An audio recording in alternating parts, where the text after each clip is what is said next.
In December of 2002, one of my best friends, R, was getting married, and I had moved off the peninsula a couple of years ago and had never met her, but apparently they had been together for a while. Against my advice, he joined the Marines and was marrying his girl before getting shipped off to Iraq for his first tour. My other two friends, K and W, came back to our old hometown of Port Angels for the wedding as well. We had a good time the night before the wedding and woke up early to make the 50-hour drive to Forks for the ceremony at the courthouse. Things started out bad as a tyre on my car blew out early on the way there. We're forced to make the rest of the trip on my friend's spare tyre under 20 miles per hour. We're almost late, but made it, and they had a nice little ceremony before we went to the bride's grandmother's house for the reception. The festivities didn't end until well after dark. The drive back to Port Angels was risky to make with a spare tyre. It was overcast, foggy and pitch black. There are no street lamps on the highway between Forks and PA. My car was small and black, and we had almost been hit by speeding cars in the daytime. I wasn't going to be able to get back to PA until I had a new tyre, but there was nowhere left in Forks open to buy one at the time. We're going to have to find somewhere to bed down until the morning. The bride asked if we could crash at her grandma's, but the grandma said she's too afraid that we're going to do stuff to her, out of her mind clearly. It was way too cold to sleep in my car. I had spent too much money on the party the night before, being the best man and all, and we couldn't get money together for a room. The bride suggested her grandmother's cabin. Her other grandmother had passed away a few months ago, and the cabin she lived in is out towards LA Push was vacant. My friend Kay inexplicably said, "No way. I'm going to take the last bus back to PA, see ya," and walked out the door without another word. That should have been a huge sign that something was wrong, but I'm not going to be sleeping in my car. I grabbed my things out my car, and Dar and his wife drove us out to her grandmother's cabin about 15 minutes out of town. It was called a cabin because it's in the middle of nowhere, but it was really just a small 2-story house. There was a lamp in the driveway, but other than that, everything's pitch black out. Now R and his bride let W and I inside have a look around. Most of the furniture has already been removed. There was a card table and a couple of metal chairs in the kitchen and a wardrobe still in my bedroom. The wardrobe's completely empty, however. Its contents are in a pile in the middle of the room and formed a man-sized nest. My uncle uses this place as a hunting lodge sometimes. Now he's a bit crazy and hasn't got over my grandmother's death, she volunteers. If he finds you here, he'll be mad, so hide. Honestly, but we have lots of Pepsi and beer in the fridge, so help yourselves. W and I felt exactly as you'd imagined, but at this point, it was either stay here in the cabin or try and camp outside where it's below freezing. R and his wife went to have their wedding night while W and I figured out exactly where we was gonna hide if said uncle come finding us. There was a set of retractable stairs, and this went up to the attic where we found a couple of dusty, stained single mattresses covered with handmade quilts and husks of thousands and thousands of dead insects. We decided it's best to retract the chair and hide out in the attic for the night. Apparently, the crazy uncle preferred to sleep in a pile of his dead mother's clothes. The kitchen's devoid of knives, but I found a wood splitting maul on the back porch. We kept it upstairs just in case. In my backpack, I still have a couple of malt liquors left over from the night before. Without a TV or radio, we have no other form of entertainment, so we sat there drinking. Without any clocks available, we lose track of time and had a decent buzz going. What we had heard though sobered us up quickly. We heard a noise that sounded like the doorknob downstairs being shaken violently. With wide eyes, We look at each other and listen carefully. The noise occurred a couple more times. I slowly move to a window and try and quickly peek out to see if there's a car in the driveway. Nothing. We began to talk again, but once again, are violently interrupted by what sounded like the refrigerator door slamming shut and chairs moving, but no voices. I grabbed them all and went to the top of the stairs, just terrified. As suddenly as the noise started, it stopped, and we began to wait in silence and heard nothing. We're freaking the hell out. We couldn't go to sleep, but we got bored and began talking again in whisper. Without a clock or watch, I don't know how long after we heard the chairs move, it was when the phone began to ring. We waited for the phone to stop, or somebody downstairs to answer it, but it kept ringing. It kept ringing beyond any normal duration. I figured the crazy uncle, if he is there, was gonna pick it up long ago, so we're probably alone. The only people we knew who were there was R and his wife. With the number of rings, I assumed it's an emergency, and I lowered the stairs and took them all with me just in case. I braced for an attack, but no one came. Nobody was waiting for me at the bottom. I could see the kitchen was clear. I walk over to the still ringing phone and pick it up. The ringing stopped, but there's not even a dialer tone. The phone's dead. I pick up the phone and looked at it. It wasn't plugged in at the wall. It was an old rotary phone with mechanical bells that looked like it had been made in the 60s, and it sits there in silence. I used the bathroom and went back upstairs and told W about the phone. He says I'm messing around. I say go and check. W's scared. He needed to take a leak but's too scared to go downstairs, and peed out of the second floor window instead. The window stuck open and was freezing. I was freaking mad and worried. The phone starts ringing again. We sat and counted the rings. It got up to 170. I wasn't going back downstairs to answer the unplugged phone. I lay on the mattress, listening to it until I passed out. In the morning, W and I woke up freezing. We had no idea when I would be coming up to us, but decided we would search around for a phone. The night before, I heard the unplugged phone. We can't find it now. There's only one phone in the property. It's still unplugged in the kitchen. I look over it. There's no batteries or anything, not even a dial tone. Nothing.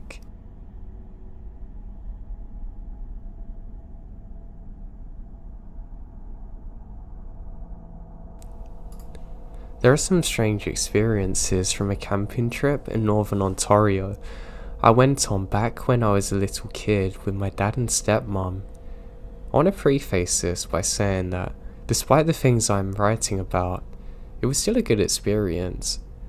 My parents split amicably when I was very young, and I didn't actually live with my dad.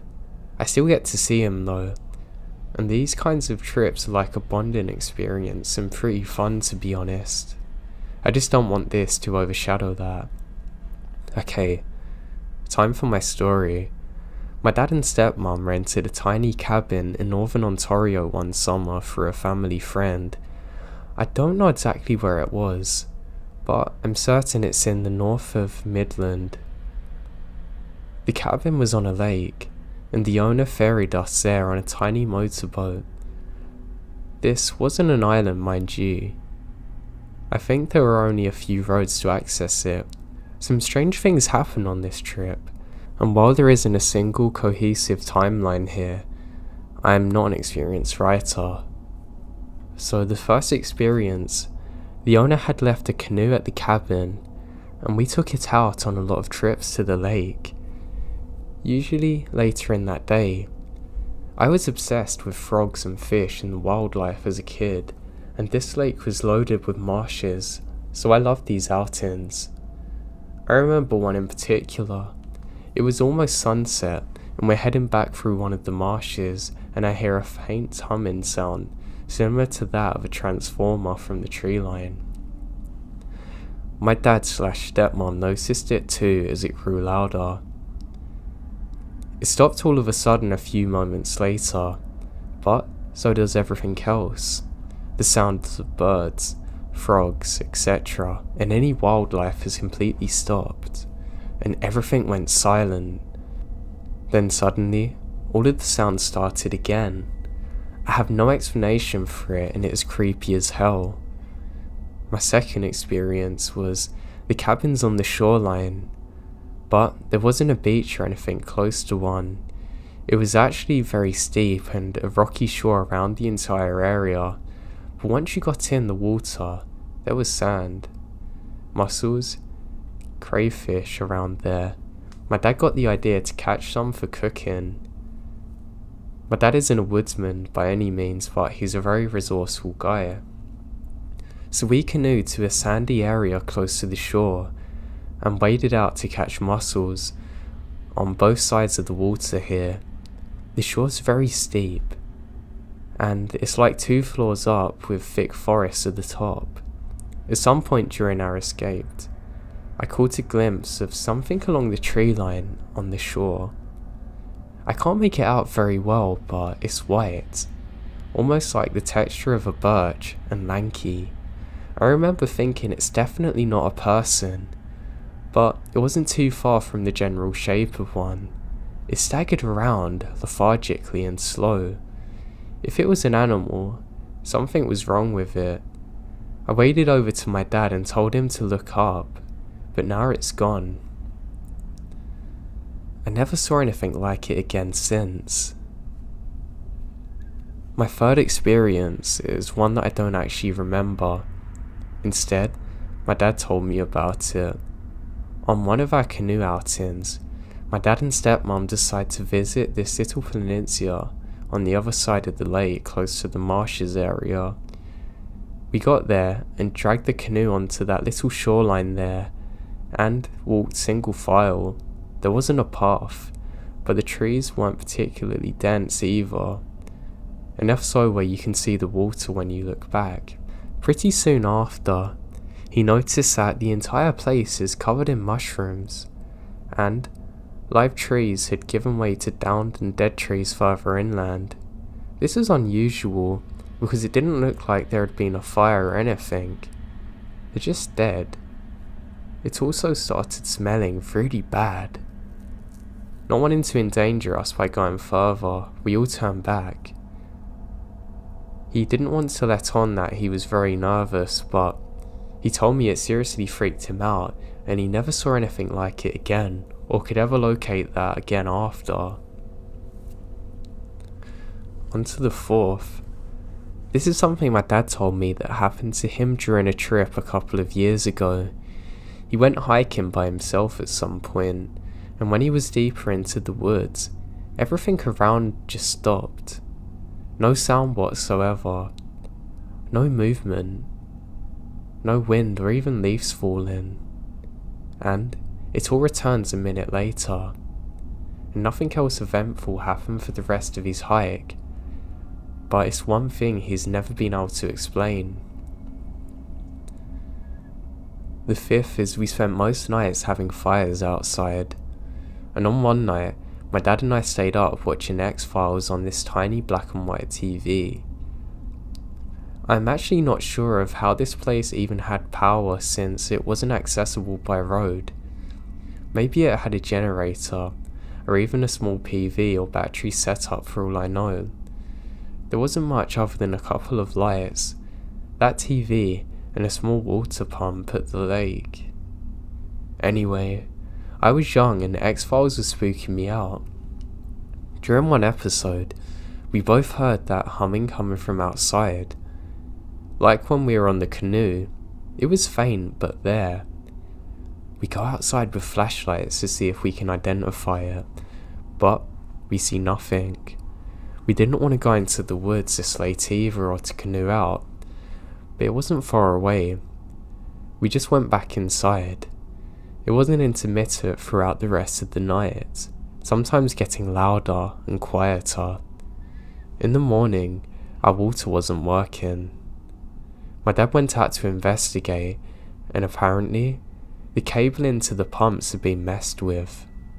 We don't know who done it. For my sixth experience, this is probably the most unsettling one that I remember. I'd woken up earlier than everyone else, because I was hyped to go out and catch toads and frogs and whatever else I could find. I even set a trap for the chipmunks there. I remember one morning, I had woken up just before sunrise and was still in bed. In the window adjacent to my bed, I saw something that usually wasn't there. It was half a face poking around the edge of the window, staring into the cabin. Sickly pale orange with giant black holes where the eyes are supposed to be. Obviously not human. I'm terrified and hid, and eventually fell back to sleep. And when I wake up again, everyone's awake, and there's no signs of anything there. I always thought of this particular experience as something I imagined after waking up. It had to be. About a month ago, I met up with my dad while visiting my home city, and we got talking about this trip again. He mentioned that there were quite a few times when he felt uneasy. For example, my dad usually goes jogging early in the morning for exercise. He decides to abstain a couple of mornings as the cabin's nice and warm, but he can't shake the feeling that something's creepy. I only connected this with the window incident after our conversation, but when I did it really made me think about the entire trip as a reason I decided to write a post about it. I can't undeniably prove what happened, but for what it's worth, you can see the history adds up weirdly. These are all the experiences I can think of for now. I'm sure there's more that my mum or dad had that they haven't told me yet. I'll share them if I get more.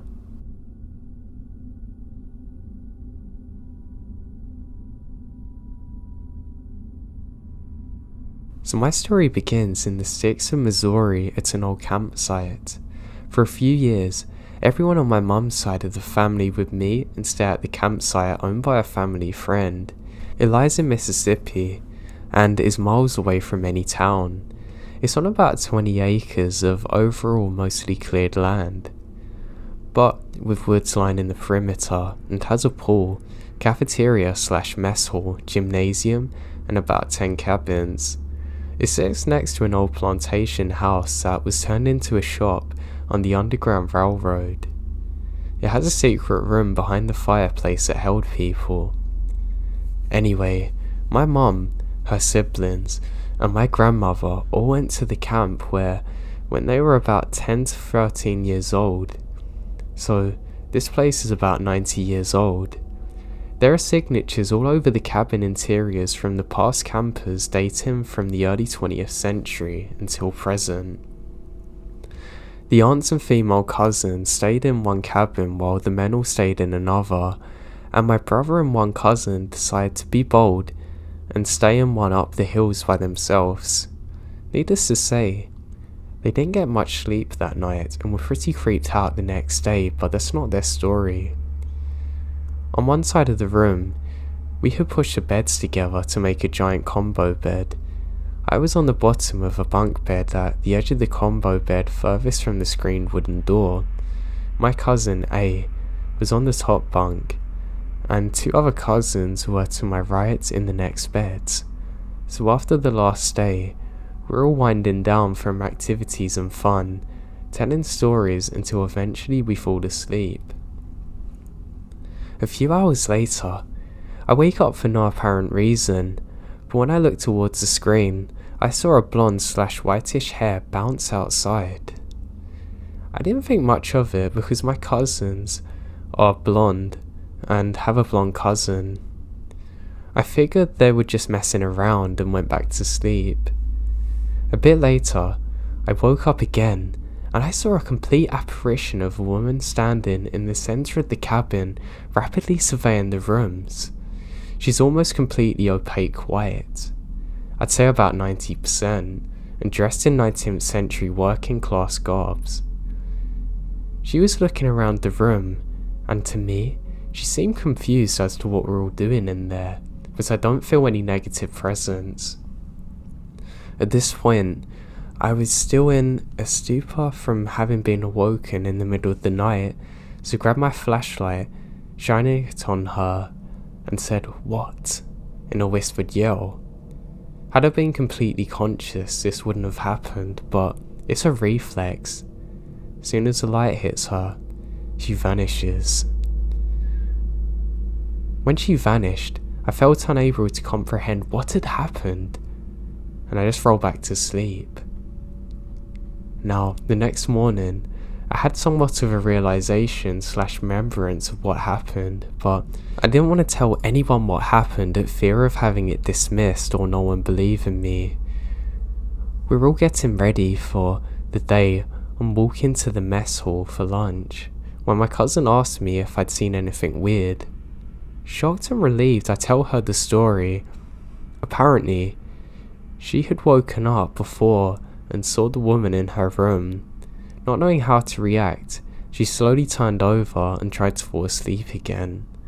Moments later, she heard me click my flashlight and exclaimed. She said she also didn't feel that she was a negative presence, but was shocked by what she saw. We eventually went back over the story together, and it turns out we both experienced unexplainable things throughout our lives. We had just never talked to anyone about it, because we've assumed no one would understand or want to.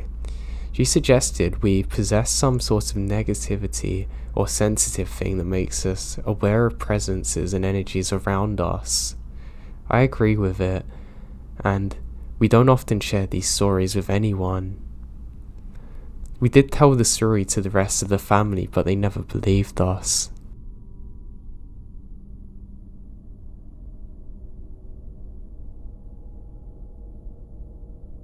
I just moved into the 3rd floor of an apartment building, which is at the bottom of a very steep hill. From my bedroom window, I could see an old wooden staircase through the trees. It wasn't easy to access, and there was nothing behind the apartment except for the hill, which began only a few feet away from the back of the building. It looked like the kind of steps you'd see on a nature trail, except they started several feet up on the bank of the hill, with no easy way to get there because of the climbing. So I did. I slipped and fell at least once and had to grab onto a little tree trunk to stop me falling. I probably should have done it on a nice sunny day, but curiosity got the better of me, and this town wasn't known for having lovely weather. I got to the staircase, walk up it with ease, and once I reached the top, I look around for any evidence of its original purpose. I expected to find a hidden picnic area, or an overgrown nature trail. Something that would make sense, but there's nothing. And also, nowhere for anything to be. The hill just kept going without leveling off, so I kicked the leaves around for a bit, thinking that maybe there were more stairs. I found nothing and gave up. After coming home, I did a brief search of nature trails in the area and tried to look at old aerial views to see if I could see anything. None of this yielded any theories that I can recall, but I do remember not being able to find the staircase on maps either. I thought this could be explained by leaves in the way, but there weren't any. When I went to the drop-off, I had to give my rent to the manager, and I asked her if there was any stairs in the woods behind the apartment. Her response was, "What stairs?" I asked if there'd been anything there, but she said no. There was a house a lot further up the hill, but no stairs. A few months later, I drove my roommate to the ATM and noticed a set of steps on the hill by the bank. There must have been a building there at some point, but it's now gone. I asked my roommate if he knew anything about the mystery stairs behind our apartment, and wasn't surprised to find out that he hadn't noticed any. He never paid much attention to anything that wasn't a video game. When we went home, I tried to explain where it was and show him from my bedroom window, but I can't see them. We couldn't see him from his window either, so I decided to go back out looking again. I walk around the back corner, looked up the hill and was confused when I don't see the stairs, since they've been in the woods. I figure they must have got covered up by leaves or debris, but that doesn't explain it. Let me know if you find them, my roommate says as he goes back inside, and I never found it. And to this day I have no logical explanation to where it possibly could have gone. Perhaps it was a temporary installation by an art student, but if there was an art student, you would have heard about it. Plus it looked like it had been there for years and there was no evidence left behind. I think I would have noticed if someone removed it too, and God, it would have been noisy. Seems like it would have taken a lot of time too.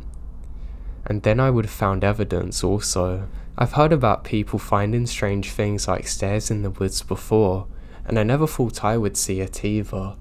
But I really have no explanation for it. Creeps the hell out of me thinking about it.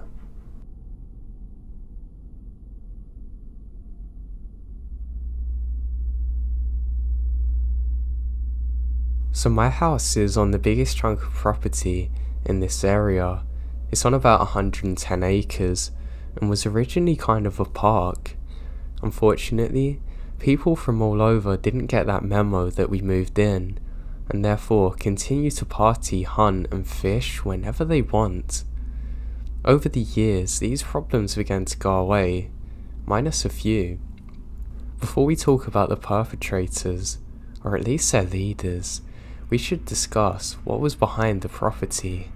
It's an asylum near the woods, mostly housing psychopaths, schizophrenics, and those who have suffered mental breakdowns. Now it isn't rare to hear some random screaming for no reason over there. So back to my story. There were 4 men who kept coming back and hunting in the middle of night. We let some people hunt in the night on Saturdays, but for the most part, hunting's off limits. We're never able to catch these 4 men, always wearing masks. I mention that because the leader always wore a creative mask, a scary one, most of the time wearing a pig one. These men were sneaky, smart, that's what made them scary. Now I had 3 encounters with them, the first being in June of last year. A few friends and I decided to go on an adventure throughout the woods, and we discovered something frightening. We found a fortress, covered in beer cans, with a chair on top. Being the teenagers we are, we decided the smart thing to do is to destroy all the hunters' hard work by kicking the whole thing down. Oh God, have we messed up. We later returned to the fortress, and it's rebuilt, almost like a shrine to the last one. And spray painted on the ground was "Try again, we dare you." Encounter 2 happened during a simple walk at night. Sometimes when I get upset, I walk through the woods.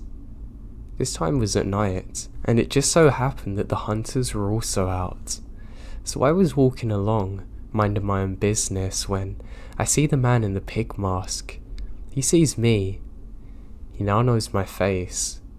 I hear a deep laugh and he turns his gun towards me. I have no idea what he's gonna do, but I book it out of there. Encounter 3, in my opinion, the most blood-curdling. It was only about a week ago. I was walking home from my cousin's house in the dark. I had my flashlight shining, and I felt safe. But something's off. The barn lights are on, and they're never on. No one ever goes in there. The floors are falling through. I simply brush it off as a technical error. But then, in the middle of the field, I see someone in the same pig mask, and he saw me. His words have haunted my dreams since then, yelling, "Get out of here, before I make you." The way he said it terrifies me, so vicious, like he wants to kill me, and I haven't been there since. It was later discovered that in that barn, they'd been setting up shop for some time. I'm so glad that nothing ever come of it and they never actually truly come for me.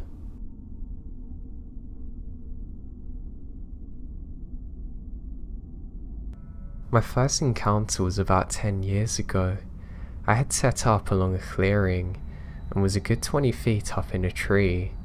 As dawn was approaching, I had a large 12-point buck slowly coming into the clearing about 400 yards off. I let it come closer and took aim and shot it in the kill zone through the heart with a 30.06195 grain ballistic tripped round. After watching it fall through my scope, I slung my gun, getting ready to climb down. And then, I watched this deer get up, running back into the woods on 2 legs. I have no idea what happened, but had heard of skinwalkers in my youth from my grandmother, so I noped out of there immediately. A few years later, I was in the same hunting area. I had set up my stand and ladder the previous day, and around midnight hiked out to my stand so I could be ready for dawn. I got into my stand at around 2 AM and was waiting patiently. After a couple of hours, around 6 AM, 30 minutes till sunup, I heard something grab a hold of my ladder. Then it sounded like something was climbing my ladder. I pointed my rifle straight down and fired. I hit something on my first shot and heard a scream. So I naturally emptied the rifle, still pointing straight down the ladder. I didn't dare look down for fear of what I had heard in stories of locking eyes with these beasts. I pulled out my .357 mag revolver, proceeding to empty the cylinder towards the sound of movement again. Once that was spent, I reloaded it, continuing my barrage. There was still something out there and I could hear it. I had 1 bullet left. I pull out my 9mm that I kept with me. I fire a few rounds towards the noise. Then, I wait till the morning. A few rounds left in my 9mm, clutching it for dear life. When morning came, I look at my surroundings and climb out of my tree. Around my tree stand was a darkish blood, and it went off deeper into the woods. I hiked to the trail as fast as I can. When I got there, I saw someone else in the distance. He was going the same direction I was. He also looked scared. I reloaded everything while he was closing the distance. Once he got closer, I asked him if he's heading out too. He told me he heard a lot of gunshots and a scream. I asked him where the post was. He points in the direction where the blood trail goes. He said he heard something running by him after the gunshot stopped, and when dawn hit, saw something animist running around on 2 legs. I got his name. We'll call him Jim. And he told me that we should get out of the woods. He was a native to the area and half Cherokee, and told me if he saw what I saw, he would leave immediately. So we get out of the woods. Surprisingly, we both park in the same area and share a beer, and around noon, we summoned up the courage to go back for our things. After a slow hike, when we went to my stand first, my steel ladder that was secured by ratchet straps and bungees to the tree is literally ripped from the tree. It was bent and torn up. My tree stand is still in that tree to this day, I assume. He looked at the blood trail and went white. The tracks are a mix of human and canine. We made it to his tree stand after a bit. He was only 800 feet from where I was, amazingly. His gear, strewn across the forest floor like mine, a bent ladder, but unlike my tree stand, his had been ripped from the tree. We both left the area and went back to our vehicles. So after that encounter, Jim and me traded phone numbers and hung out. whenever I went to hunt, we'd do this. But it kind of become a thing to go hunting together now. He knew the woods better than I did. He was good company. And about 2 years after the incident that caused us to meet, we posted up in a blind cage in a clearing. We generally put our stands close, or hunted back to back in a blind over the 2 years we hunted together. If one of us had a shot when we're in a blind, we would signal to the other with a tap from our elbows. That morning, we both had a shot. We both fired. I hit a doe. I was aiming square in the chest. As it went down, it turns and runs on its back legs, dead sprinting into the woods. Jim's quarry did the same thing after he hit it.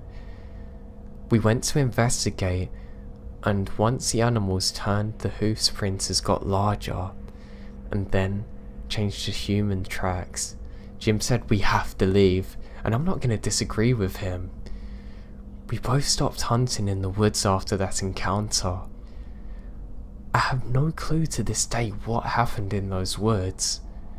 I've heard of skinwalkers before, but from what I can tell, they're far more durable. I mean, I used a 30.06 with 195 grain ballistic tip rounds every time I go hunting. Nothing should be able to survive that, especially where I hit them. But those are my stories. I hope to God I don't get any more.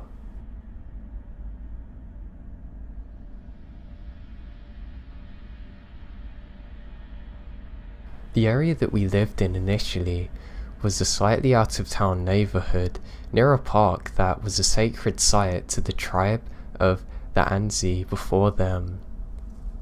Because of its location, it was a bit isolated and the homes were all company owned. I mean, most of them had stood empty for quite a while, to be honest. But the company that my SO worked for at the time had just started opening them up for their employees. There were maybe 15 homes in this little pocket neighbourhood with lots of space between them, and only 3 of them had anybody actually living in them, including ours. On our street, there was a single empty house across the street, some basketball courts next door, an empty house next door to that, and an occupied home at the very top of the road with its back to the park. Now the streets out on the Navajo Res are pretty dark, even in neighbourhoods. For this long road, there were just 2 streetlights, one at the bottom and, one at the top. So being in the middle is quite dark and pretty awesome to stargaze in at the same time. Our house is nestled at the bottom at the steep slope, so the road in front of us is up a 6-foot ridge. I'd been out there for less than a year when it all started. I was a smoker, so I'd go out in the evenings to smoke, and I'd sit outside on my bench, smoke a cigarette and bounce between them, looking at the stars, checking around my feet for scorpions. The first thing I ever noticed was hearing a kind of mad and chaotic flute sound. It sounded like somebody had a recorder and told a toddler, "Play it now."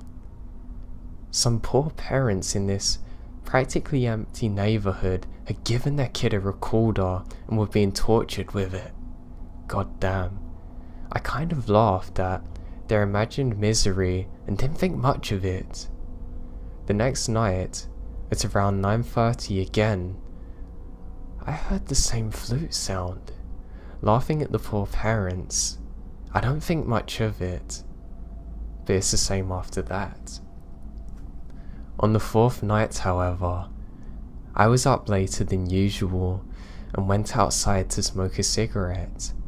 I heard a whoop sound coming from the basketball court where the next door neighbours are, but I can't figure out where the sound's coming from. It appears to be a small pocket of trees, but I'm not certain. It sounded distinctly human, so I decided to call it a night and go to bed. The following night, I went outside for a cigarette and was sitting there when I saw something small and distinct moving through the trees, but on the road. I sat there smoking, watching it, trying to figure out what this thing was. I wasn't too worried because my SO was awake in the front room with the front door open, and if anything was going to whoop me at the time, he would be there in a second. Whatever it was though, it doesn't look human. It was far too small and low to the ground, so I just watched it, curious to see what it was. Now its fur is very light coloured. When it cleared the trees, it actually started to casually continue up the road in front of my house. I figured that, yeah, it's a cat because of the size and colour. Now I think to myself, there's no way it can be anything else. I mean, it has to be a cat.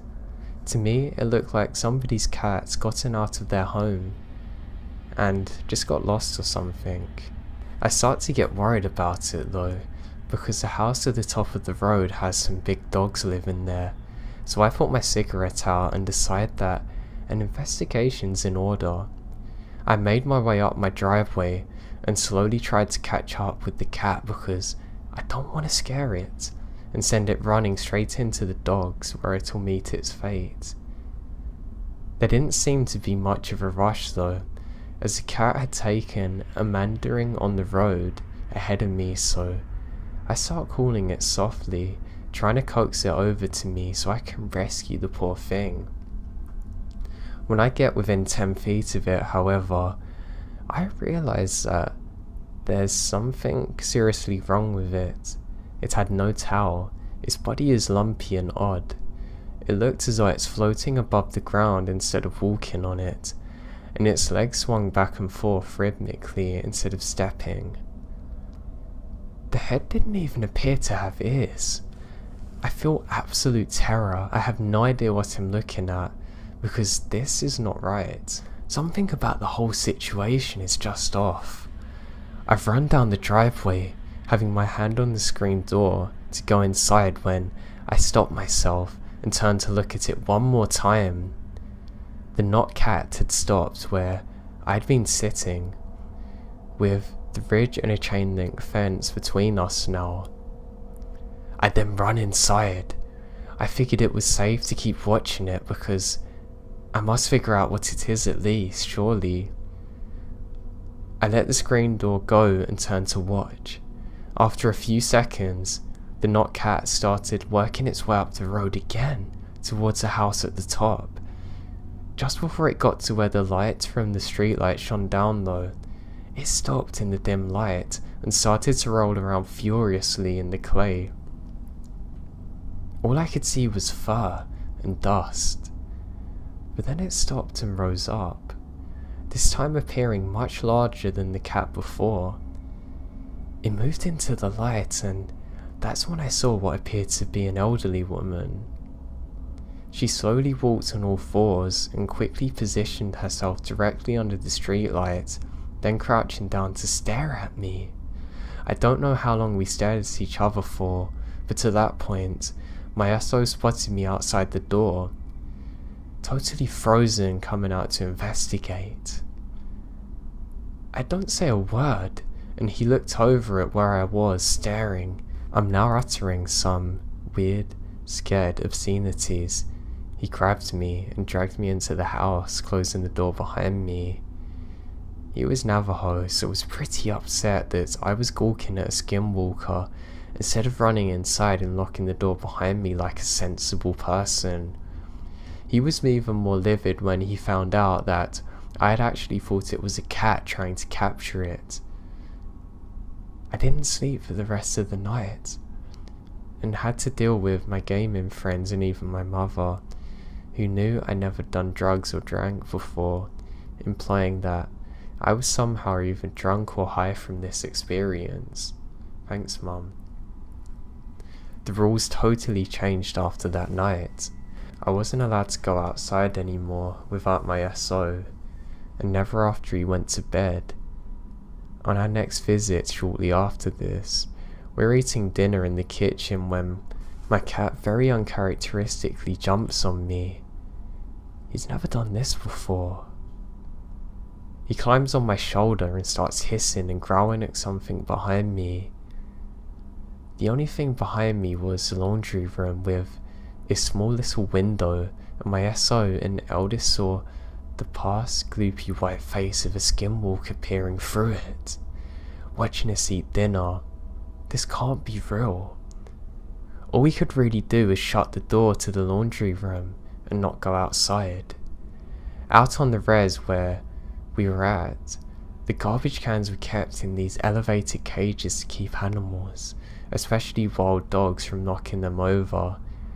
The next morning, we came out to find our garbage cans are completely rifted through. When we put them back, we spotted dusty mountain lion tracks on top of one of the lids. To me, this is really interesting because it wasn't a random collection of paws like you'd imagine from an animal working up there knocking it over. No. They were neatly lined up like the mountain lion was a bunny scrolling across the top of it. They were definitely not legitimate animal tracks, but more like somebody stamped to the top with a mountain lion paw. It was at this point that my SO decided that we need to contact a medicine man. What we didn't know at the time was that during all of this, my eldest had woken up in the middle of the night and thought he heard me, so turned on his light to come and see me. It took him at least 15 years to tell me about this, but apparently, when he come out of his room, he realised our door was shut and the lights were all off in the house. He looked down the hall and saw two dimly glowing red eyes. He did what any 6-year-old does and closed the door and hid. Anyway, my SO called his uncle, whose father was a medicine man, and told him what we were seeing. Our medicine man was a crystal gazer and singer and was really interesting. We didn't tell him anything about what we had seen at all, but somehow he knew everything. He knew that I had seen this very unusual coloured fur and told us that the skinwalker that I had seen was actually the head of the locals. She's very old and the one to wear the fur.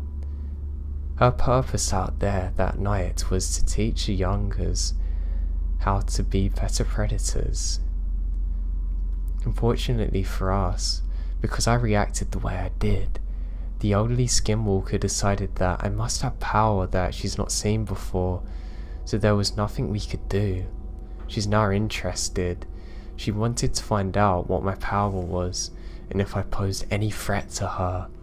If I don't, then she's gonna try and kill me and take my power. Luckily for me, I didn't have a power other than an equal measure of abject stupidity and curiosity. Unlucky for us, because of this, she never figured out what my power was, and she's maybe resentful for the fact that I got completely duped and rushed inside thereafter. It didn't matter what the house we lived in from that moment on. The flute started up at night, and thereafter, skinwalkers would appear.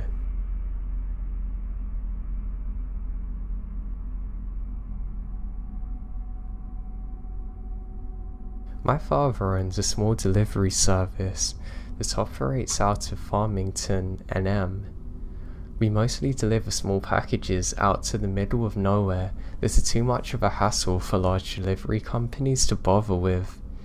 My dad is the only employee, and we have a few pickup trucks and a trailer. One day, we get a delivery out to Window Rock, Arizona, on the Navajo reservation, about 2 hours from Farmington. My dad gets a call for the job while he's chilling with his Navajo friend, so he's there with Travis and his girlfriend.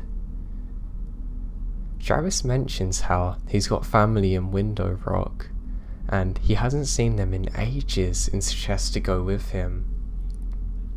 It was about 6 or 7 at the time, and it was in the summertime, so my dad decides that we'll go down together.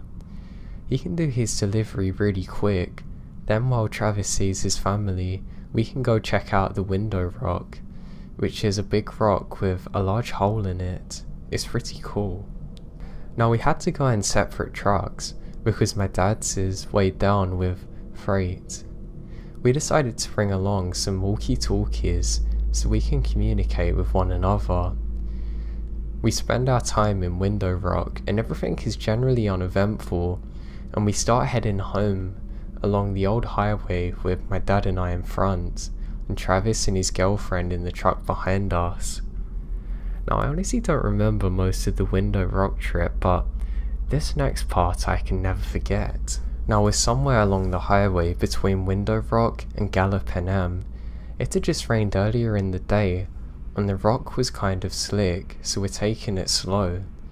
On the left of the highway there's nothing but sandstone cliffs, and on the right there's a huge field separated from the road by a small fence. We crest the top of the hill and go towards the bottom and see what appears to be a really large dog, sitting back on its own in the middle of the road facing the cliffs. My dad calls over the radio and says, "Hey Trav, do you see that big dog?" Travis starts yelling up and says, "That's not a dog. Speed up now and hit it," almost sounding hysterical. He just keeps screaming, "Hit it, please hit it now." So my dad starts speeding up, and as we get a bit closer, I can begin to see it a bit more clearly. It's covered in this brown wiry matted hair that appears to have blood dried over it. It is still facing the cliffs, but the moment our headlights hit it, it turns and sees us. And it has a face. I don't know how else to describe it other than it's a mix between a bear and a human's face. It looks twisted and distorted, almost in pain. As we get closer to the thing, we start to realise it's actually huge. Though it was sitting on its back legs, it's still massive. We literally get inches from hitting it when it lets out this scream that sounds like somebody's filling up their lungs with water trying desperately to get sounds out. It then leaps towards the field, landing just on our side of the barbed wire fence, then leapt over another, and it's gone. Travis comes on over the radio again saying, "Please keep driving, we have to get out of here, go faster." He kept repeating the last part. We have to get out of there and go quick. Pretty soon we're speeding like crazy, and just as we start to get near somewhere, we get pulled over. Travis pulls his truck over with us, and naturally this makes the cop, a Navajo man himself, very on edge, and he immediately asks why Travis felt the need to pull us over as well. Travis says, "Dude, we just saw a Skinwalker a few miles back and it's been following us." The officer turns white and says he's got no problems with us and just says make sure we keep going. We didn't see anything else that night, but when we got home, Travis refused to let us go without taking home some kind of Navajo totem thing that's supposed to keep it away.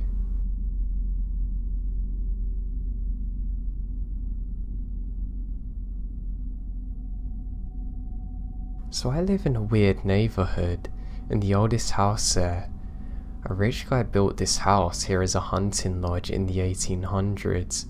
Now before it become a little tucked away shrub within the house in bloom post World War II. Maybe it's worth mentioning that my parents brought the home from the last two remaining descendants of aforementioned rich guy, who both promptly died after the sale. Now this neighbourhood is known for having weird things happen here, even in the town. I mean strange lights, ghosts, even cryptic creatures. A lot of occultists exist in the area too. Now, here's what's weird about the neighbourhood. The coyotes. There's a giant pack of coyotes in the area.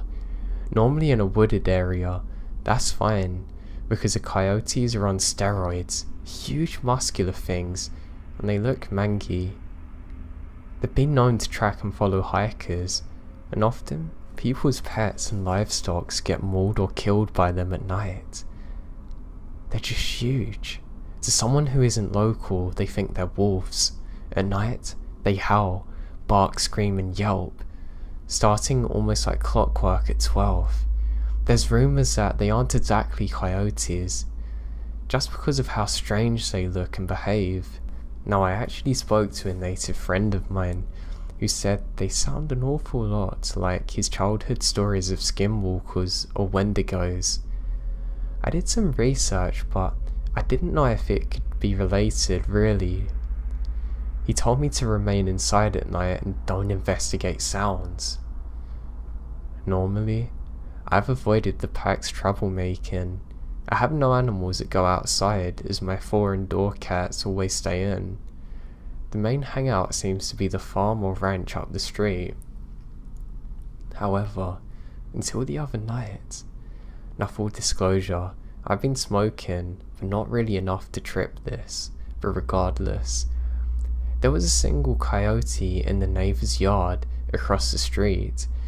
It was barking, howling and yelping at the coyotes, like they do every night, but again, completely alone. It didn't sound right. It sounded like a very good coyote impression, but not good enough to be believed 100%. I suddenly remembered what my native friend had warned me of, and slowly closed and locked my window, shut my blinds and hid underneath my comforter. The howling and yelping abruptly stopped. Now there's some really tense silence for minutes. Then it starts whistling. It was some piss poor attempt at calling a bird. At that point, I knew it was exactly what I'd been warned of, but what can I do? Get up and run? Risk making more noise? I'm frozen. Then I heard scuffling across the roof, near my bedroom window, which is right above my head. There was some ragged breathing. Yes, quiet, but it sounds like the wind. Then my ears start to ring, unbearably loudly, enough that it hurt. It became louder, like something's coming closer to me. As the sounds get louder, I become more terrified now. I started to hear scraping against the glass on my window, like somebody with long fingernails is placing their hands on the glass, dragging them across it. All the while, I was still under my blanket holding my breath, trying my damn best to convince myself to stay still. Whatever was out there, please leave me alone. Like my prayers are being answered, suddenly it stopped, and the howling and barking resumed though. As usual, spot near the ranch down the street. God, at dusk the next day, I wafted a lit sage bundle indoors and out, and sprinkled salt at every entry point. Nothing's happened yet, but I'm not safe. I never saw that thing outside the window again, but I'm so scared it's gonna come back. I'm sure it's stalking me now. I just pray it stops.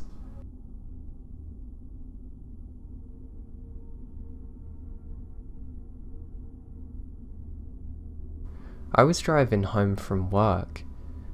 I work nights on an Air Force base and stopped by McDonald's to treat myself after my PT test. I had to drive extremely far from my home to find an open McDonald's at 2:15 in the morning. When I finally found one, about 30 minutes from home. After getting my food, I start driving home. The entire way home, I felt an extremely existential dread, like something was off, but about the road I was on. And I felt like I was alone and would never see my wife again. I was on a stretch of highway with trees on both sides and 0 cars passing. After about 10 minutes of driving with no other cars, I saw a spotlight. The light was green, but there was a deer standing under the light. Now it had been raining a hell of a lot, and there's a puddle under the deer, making it appear as though its legs are conjoined in a weird way, and that it's around a foot taller than it should have been. When I drove up to it, I realised it wasn't a reflection, and that's just how it was. I went to drive around it, and as soon as my front bumper got past the deer, my radio suddenly blasted static. I turned the radio off and floored it. When I was around the deer, the radio come on again. Now things get worse. The deer seems to be running right alongside me at stupid speeds. I went 20 over the speed limit on my way home because I had to. Cut through private housing, over speed bumps and whatnot. I had to lose this thing.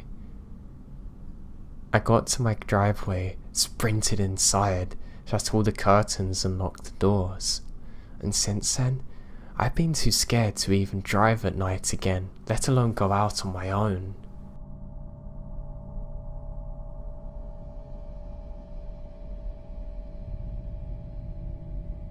Okay, so my first story is actually my friend's story. So during these times, things took place when we were all in high school. I already knew about Skinwalkers and the like, but when these things happened to me, I wasn't sure if it really was a Skinwalker at the time or something else. I've noticed that most of the people who tell me they've experienced the same phenomenon live in the same area that I do, and my friend is no exception. Let's call him Jay. Jay lives maybe 5 minutes away from me. She told me that in her bus, there's this one area that they drive by to drop this kid off. She said she doesn't know why, but it always gives her the creeps. She told me that one early morning, when they were driving in that area to pick him up, all the kids in the bus saw this deer running alongside the bus. Not away from it, but besides it. She said it looked weird as hell. You know, the usual stuff about appearing humanoid. And it didn't look right. Like its limbs were awkwardly bent in a way that didn't seem human. And its eyes were freaky. This is my friend who doesn't know anything about Skinwalkers or anything of that mumbo jumbo. So I basically get chills. I tried being reasonable though, because maybe she just saw a regular deer, and since it was dark out, she just got confused, because it's Florida. We're not supposed to get that kind of thing down here. However, Jay swore up and down that it was not a normal deer. She said they all saw it and the bus driver slowed down to get a better look because everyone was weirded out by it, and it was basically something they've never seen before. After a while it ran off to disappear. Jay could have made this up, but like I said, why would she, and she's never seen anything like it. So anyway, I get freaked out because here I am knowing about this freaking Skinwalker, and my friend is literally clueless, thinking it's just a regular weird animal and she's just had a weird experience. Oh god. I ask her, do you even know what Skinwalkers are? She just looked at me and said, what's that? I googled it and showed her the deceptions of Skinwalkers, and she said, that's what I saw, but it had the head of a deer. She kept on saying it didn't look human or like an animal. After a while too, the kid from that bus stop didn't come back. Although that doesn't necessarily have anything to do with this, I just thought it was weird. So we were freaking out together, because what she said reminded me about what I heard at night, about it not being animal or human.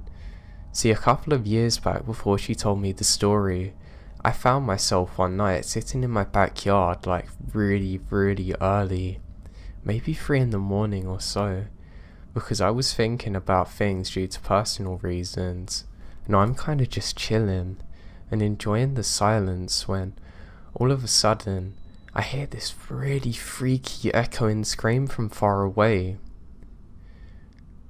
The only way I can describe it as though that a woman and a cat were trapped together inside of a bag screaming like they're getting murdered.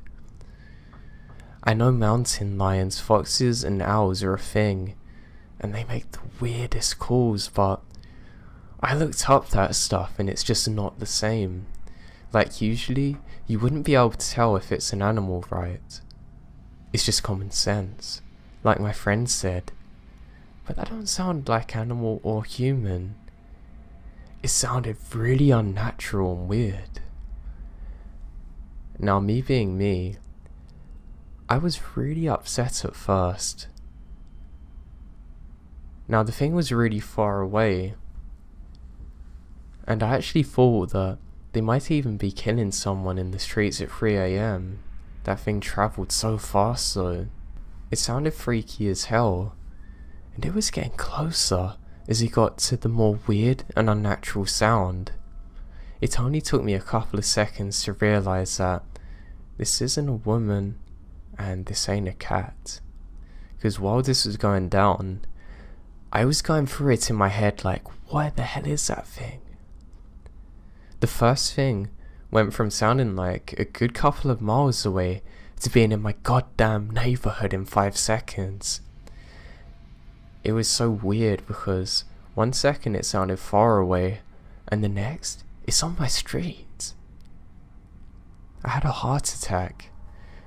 The second I stood up, the scream just stopped. Just like it started. And I'm really thinking at this point that it must be in front of my house. I walk as calmly as possible back inside, locking the doors. And the scream was back again, far away. I also heard some scraping and tapping sounds on my windows. But it happens at the same time now. I'd say 2 to 4 o'clock in the morning. And seen some black figures that aren't really affected by light outside of my house. To add detail to those things so you can get a feel for it, basically what happened is that I was doing a project for class, and since I procrastinate like I'm a pro up until 2 AM, I go to wash my hands from all the graphite, and the water's running while I hear a scraping sound against one of the bedroom doors that leads to my backyard. Now, most of the door is made up of these glass panes. They kinda make everything appear distorted and like blobby ash lumps. But then I see something pointy, dark against the window, almost looking ghost-like. I turn off the water and wait a bit, and it comes back and scrapes against the window again. I'm not trying to freak out, but my hands are shaking. It's stupid. But I actually whisper, "What are you doing?" while my voice trembled, and it stopped. I stop, and I don't hear anything except for what sounded like somebody walking by the window to the house every now and then. It continued that way for some nights too. Off and on, I would be hearing footsteps by my window, and even a tap on the window. Sometimes I ignored them, and other times I look out to see who's there, but I never see anyone. Another night I'd been outside in my backyard again, after having a rough day. It was maybe 3 or so AM in the morning. I'm sitting outside on the trampoline relaxing. I suddenly notice it's quiet, like kind of uneasy silence that feels like a vacuum. I get this feeling of dread like I'm being watched, and I snap my head to the left and catch a glimpse of a humanoid dark figure under the side of my fence immediately. I'm a little freaked out because I notice that this thing is pure black. The streetlight hits it, but didn't do anything at all. It almost looked cartoony, if that makes any sense, because it's like the laws of physics don't apply to this thing. See, the reason I'm ranting about this is that I told both my friends my own story in psychology class at the same time. A lot of kids there live around my area. I mean like 5 to 15 max away. And they all start screaming, and the entire class went crazy when I finished because Apparently, they've all experienced the exact same thing as me. One girl told me about also hearing the tapping on her window at night. Another one told me about a really dark figure that seemed to follow her at night time, also screaming from the woods. Pretty much everyone's heard the screaming. It sounded the same, but that's the thing. In completely different time frames. That's the weird part, because everyone's voice sounds different. So how could she describe the same thing I did? You know, like, if people were really killing each other out there, none of us thought it was an animal either. We all agreed from that point our town is pretty haunted, but I don't know. I mean, if there's any animal that sounded like that, I want to know, because that didn't sound like anything I've ever heard before. I want to be enlightened, I want it to be something normal, but I just don't think it can be. The only person I heard of who's seen anything remotely specific is my friend's best friend from art school, who went on the bus, and apparently, like, it's really bad to talk about skinwalkers, and even worse, if you see them, it's like bad mojo. These things are said to be able to travel very quickly, so thinking about that made it seem like we experienced a skinwalker. Okay, so I had this saved in my notes for a while, but today I just asked my co-worker, who was also my friend in high school who lives nearby. He got all spooked and said that he's heard and seen the same things, but he's very spiritual and often has visions. He told me that he believes they're doing dark magic in the woods because of a dream he had about some hooded up group sacrificing a woman and a cat. Which is freaky, because it also turns out that behind our local dog park, there's a patch of woods with dodgy stuff going down there. I was shown this by an acquaintance during my freshman year who lives a couple of streets away. Down the path in the woods, after some time of walking, there's this huge cross smack bang in the middle of nowhere. It's basically raw. Some crooked old nails struck together with a rope hanging from where you'd put your hands to be crucified. It's huge too, and whenever I decide to check it out, I have this horrible feeling like I don't want to be there or something bad's gonna happen. Anyway, he says I'm not the first person that he knows has told him about experiencing these things. He's also had his experience while there with humanoid figures. He says that he saw one turn around and look at him, directly in the eyes as though it was trying to intimidate him before vanishing. So we basically don't mess with anything in the woods near me.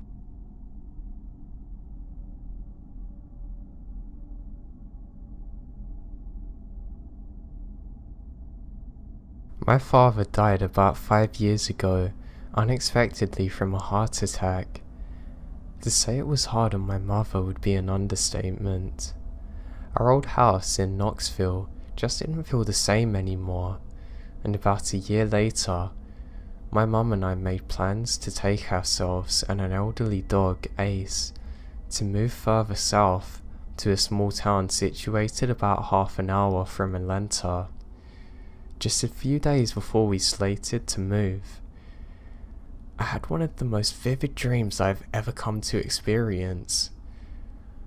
All that was within my dream was my bedroom, a picture-perfect recreation of the real thing. I sometimes wonder if it was a sleep paralysis. To further add to the dream's realism, in the middle of the night, the street lights come on across the street that illuminate my window, creating a reflection on the wall perpendicular. In my dream, as I lay there, staring at the exact reflection on the wall, I saw an orb of smoke fade in from the shadows.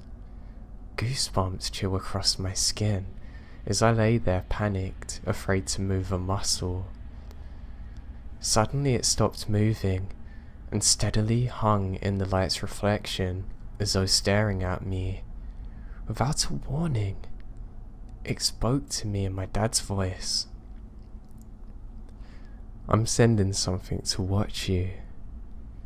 Despite hearing my father's voice from the orb, I'm terrified, and I don't know why. "What?" I whisper. The orb remains silent, leaving an eerily dead silence in the voice. "Damn, black." I woke up almost instantaneously. I'm gasping for breath now. The nightmare had chilled me to my core. I didn't know exactly what to make of it, especially the final words. I chalked it up to my dad wishing well on us maybe, but I couldn't shake the feeling. With the next couple of weeks, my mum and I moved out of Knoxville and headed down to South Georgia. She had managed to find a quaint little house for us. It had only 1 or 2 neighbours down there, and it's down the middle of a long gravel road in the middle of the woods. Nice for us. Probably the best reliever of all my stresses came with the move, however, was our neighbour's cat. She was a petite, older black cat that gravitated towards me almost instantly, and I treated her as though she's my own. I left out a can of food once or twice a week for her. Even if I didn't call out for her, when she saw me outside, she'd run up to me, helping ease my tensions. Less than a month into our new house, I suddenly awoken to a faint coughing that sounded like it was coming from downstairs. The important thing to know about our dog is that he has a collapsed trachea. He needs medicine to calm the condition down. So I'm used to walking up in the middle of the night to get his medicine. I proceed downstairs from my bedroom to give him his cough medicine, but I couldn't find him anywhere through the house. He wasn't in his bed sleeping, and he wasn't in the kitchen. I mean, literally nowhere to be found. I didn't check my mum's room, however, as I didn't want to wake her up. Besides, I wouldn't have heard the coughing if he had been in there anyway, so I just let it be. That's when I heard the coughing again, but it was coming from further away. It's outside now. I look over to the side door patio leading to the woodlands, and realised I'd forgotten to shut it. There it stood, slightly ajar. He got out. I immediately ran outside with a flashlight and started calling out for my dog. "Ace! Ace!" I shouted out into the neighbouring woods. I heard another cough and shined my light in its direction. That time, it had echoed from down the gravel road. I swear, a path had never looked so terrifyingly desolate before in my life. I stared down that long gravel road that led us to our new home, but in that moment, I thought my dog was lost, and chalk it up to the new house jitters. I go, "Ace, come on," pressing on. But then I heard it, the cough I'd been following, almost right beside me, but this time, it didn't stay a dry cough like it had been before. Instead, it slowly descended into a low growl. I shined my light towards the sound. There stood a bright red fox in the middle of the path. For a moment, I figure it's the fox that I'd mistaken for my dog. The whole time, as I was processing what I was seeing, it stared directly at me, its eyes glowing. However, our stare was broke when it tilted its head to the right, looking down, and there was our neighbour's little black cat staring beside me. However, it had completely changed its persona, no longer happy, affectionate, not the cat I knew. Instead, It arched its back upright, every fibre of her hair standing uneasily, uttering the lowest growl I've ever heard from a feline. In that moment, I figured she's just scared of the fox, so I knelt down beside her in a bid to coax her away and avoid fox hunting her. But no matter how many times I tried to coax her out of fight mode, she wouldn't. That's when I looked towards the direction of the fox once more, but there wasn't a fox anymore. Instead, in the exact same spot of the gravel road, was a walking, rotten corpse of a coyote roadkill, slowly moving towards me. It took a step back. I'm absolutely mortified of what I'm seeing. Its jaws hanging loose, eyes are blood-stained, wobbling now. I've rubbed my eyes in disbelief, hoping I'm imagining it. But it was there, and it was real. And despite what was in front of us, the black cat just kept on growling at me. Suddenly, it stopped. The creature had ceased its walk towards me. For a moment, it just stood there, glancing back and forth between myself and this little black cat that was trying to defend me. I now realise. That's when I mistakenly heard this beast mutter two words almost. Damn black. In a flash, the creature ran straight into the woods. I shined my flashlight in its direction, but it's completely vanished. Even the brush it came from looked untouched. That's when the cat standing behind me calmed herself down. Almost as though nothing happened, she rubbed herself against my leg, returning to normal, now in a very loving state and manner. Despite technically not being mine, I scoop her up and run back inside the house and upstairs with the little black cat snuggled up in my arms. I decide to poke my head into my mum's room. Lying on the floor, sound asleep, is Ace, who had been here the whole time. I quietly close her door before bolting upstairs, making sure the little cat slept with me that night. From the research I've done, I am almost certain that I was a victim of a Skinwalker.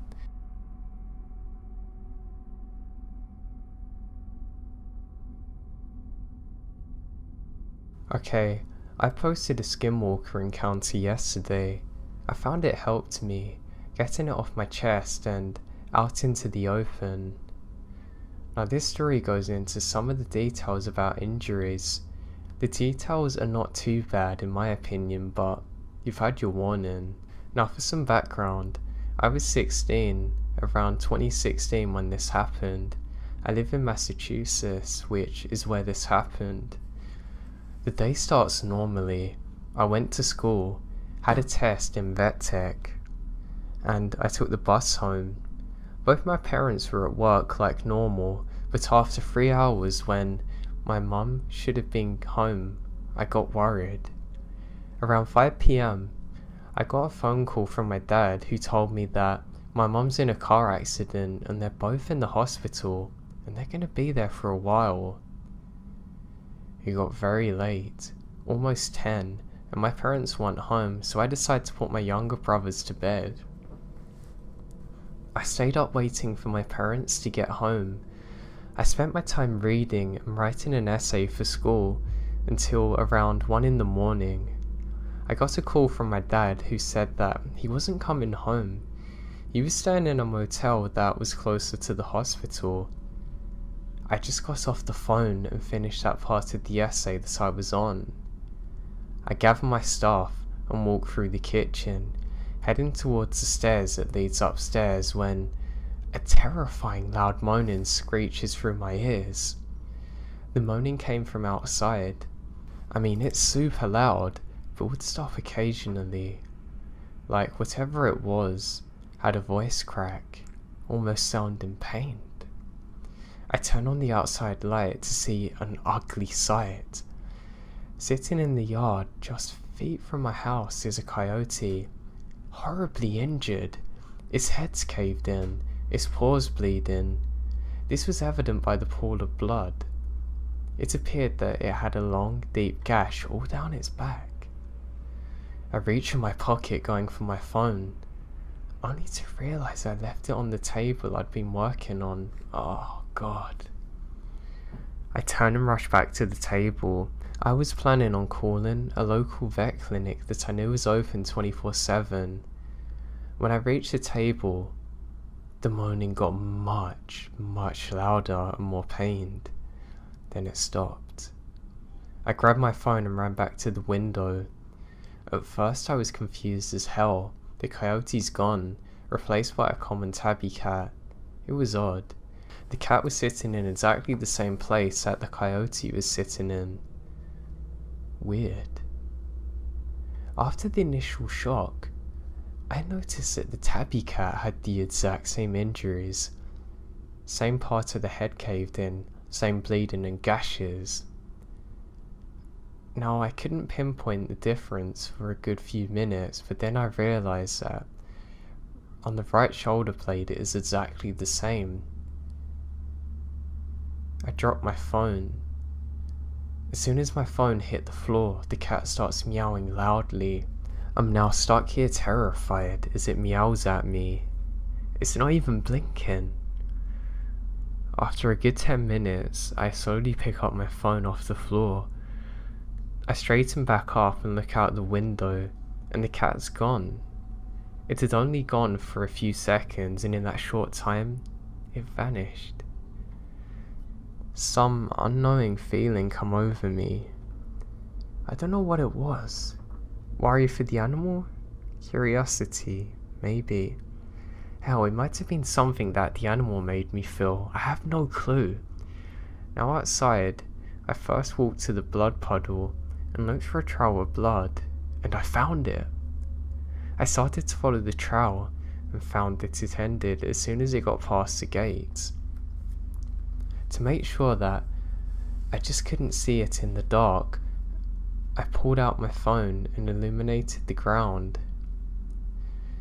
I looked for 5 minutes and don't find anything.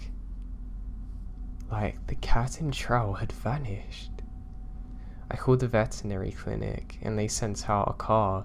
They look around for things, but they can't find anything.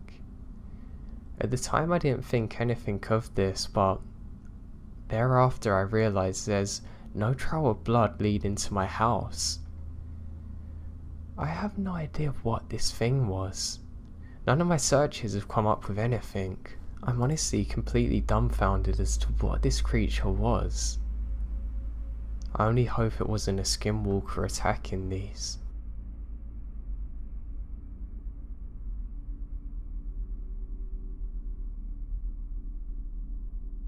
My wife and I were driving through the northern part of Arizona on Highway 89 between Flagstaff and Page. It's about 1 AM, as we're on the third shift at the time and often drove at night to avoid traffic. I saw a few set of eyes glowing in my headlights a little ways up the road, so I let off the gas, slowing down to avoid hitting an animal in the road.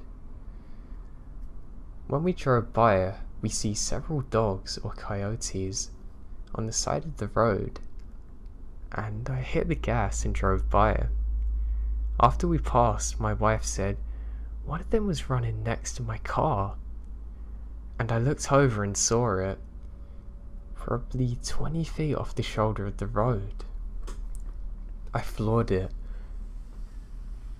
and I see that it stood up on its own hind legs and kept pace with us for a couple of seconds before turning away from the road and disappearing.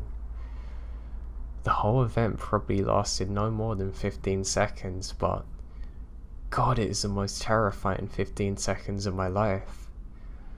This was probably 20 years ago, and we still rarely talk about it.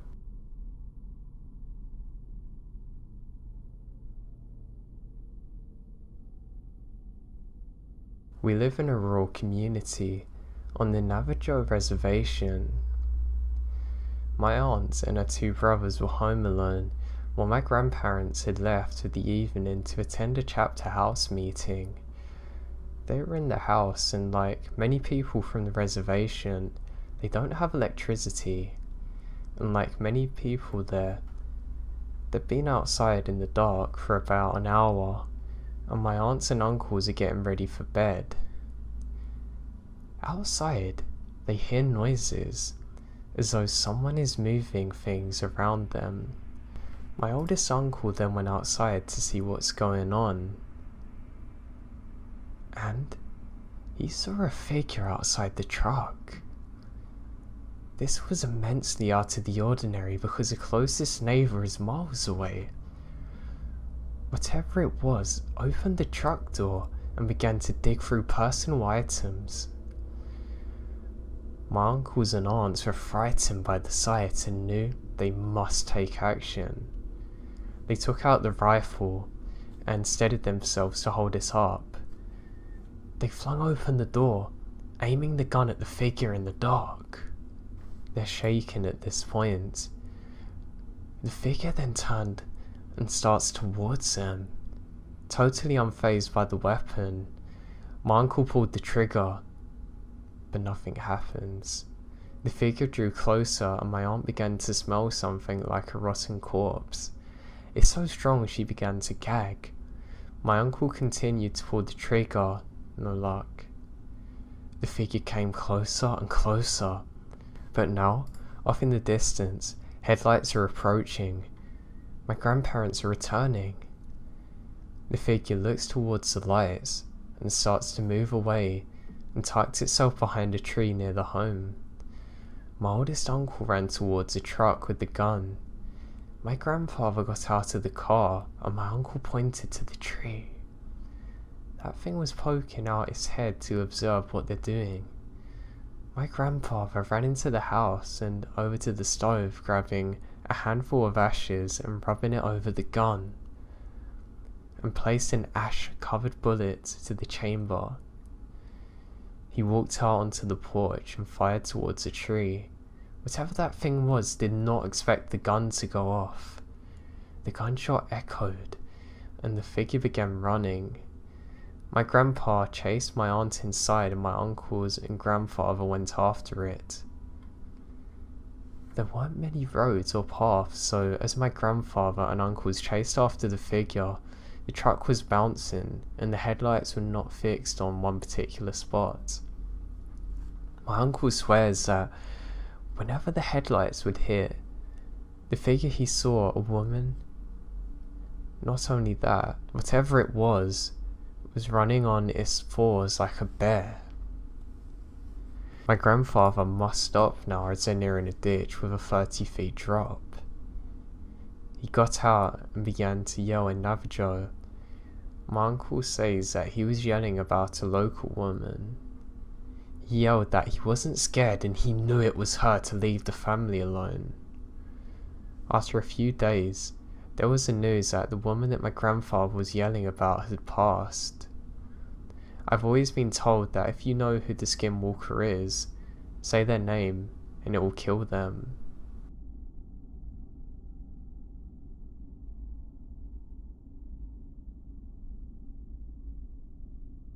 Out on the Navajo reservation, we don't have the city come and collect our trash, so we have to burn the trash out in these huge burning barrels. Not very eco-friendly, I know, but it's what we have to do. Now if you don't light the trash properly, the fire will go out and the trash will sit in the barrel. This is important because we are told to dispose of personal hygiene items. If you removed all your hair from your brush, make sure the trash burned. If it was that time, you had to make sure everything was burned. They tell us things because skinwalkers have been known to dig through trash in order to find out things they can use against us. They use the things that were briefly connected to bring misfortune onto others. Some of my family members take part in the sport of rodeo, so to practice, they have a dummy rope and throw it at things and try to bring them in. My two male cousins were enjoying themselves outside, taking turns swinging the rope at the fake calf. The elders are always adamant that we shouldn't stay out past sundown, where that it's pitch black for miles. But my cousins aren't superstitious and are under streetlights. My cousins are joking and laughing, having a great time. That changes when the oldest cousin looks over to a burn barrel. A dark figure is bent over, rummaging through the garbage that's failed to burn.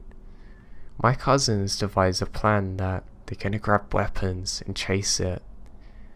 They move strategically so that they are able to flank the figure. They run full speed at it and begin yelling and swinging. My cousin states that they kept this up for the most part until the figure ran under the streetlight. But that's when my cousins see that what they thought was actually a person is actually a goat. Why would they think it is a person? The goat was running on its hind legs. Fear runs through their bodies as the figure runs off into the darkness. Now feeling nervous and not entirely accepting what they've just seen, they began roping the dummy again. There's an awkward silence amongst the boys who just saw something unnatural, but talking about it now would just make it seem real. The boys roped in silence until one of them looked over to a tree. There's a head peeking out at them. If they didn't pay attention to it, whatever it was would poke its head out from the tree to stare. When they would look in the direction of the tree, it would move quickly out of sight. This was the final straw. My cousins ran back into the house. They told their parents and my uncle come out. It was still there, poking its head from behind a tree. My uncle loaded up his gun and starts walking towards the tree line. He aimed it and pulled the trigger. Gun jammed. Whatever it was began to run so fast it appeared to be a blur. When it left, my uncle came in and gave the boys a thorough lecture about staying out late. One of my cousins then told my uncle that whatever it was had been digging through the trash barrel. They went to investigate the creature that's hauled a lot of things out of the barrel, which was odd. There were tracks all around the area. They followed the tracks, but they suddenly vanish, dead in the middle of nowhere, with no possible way they could have went.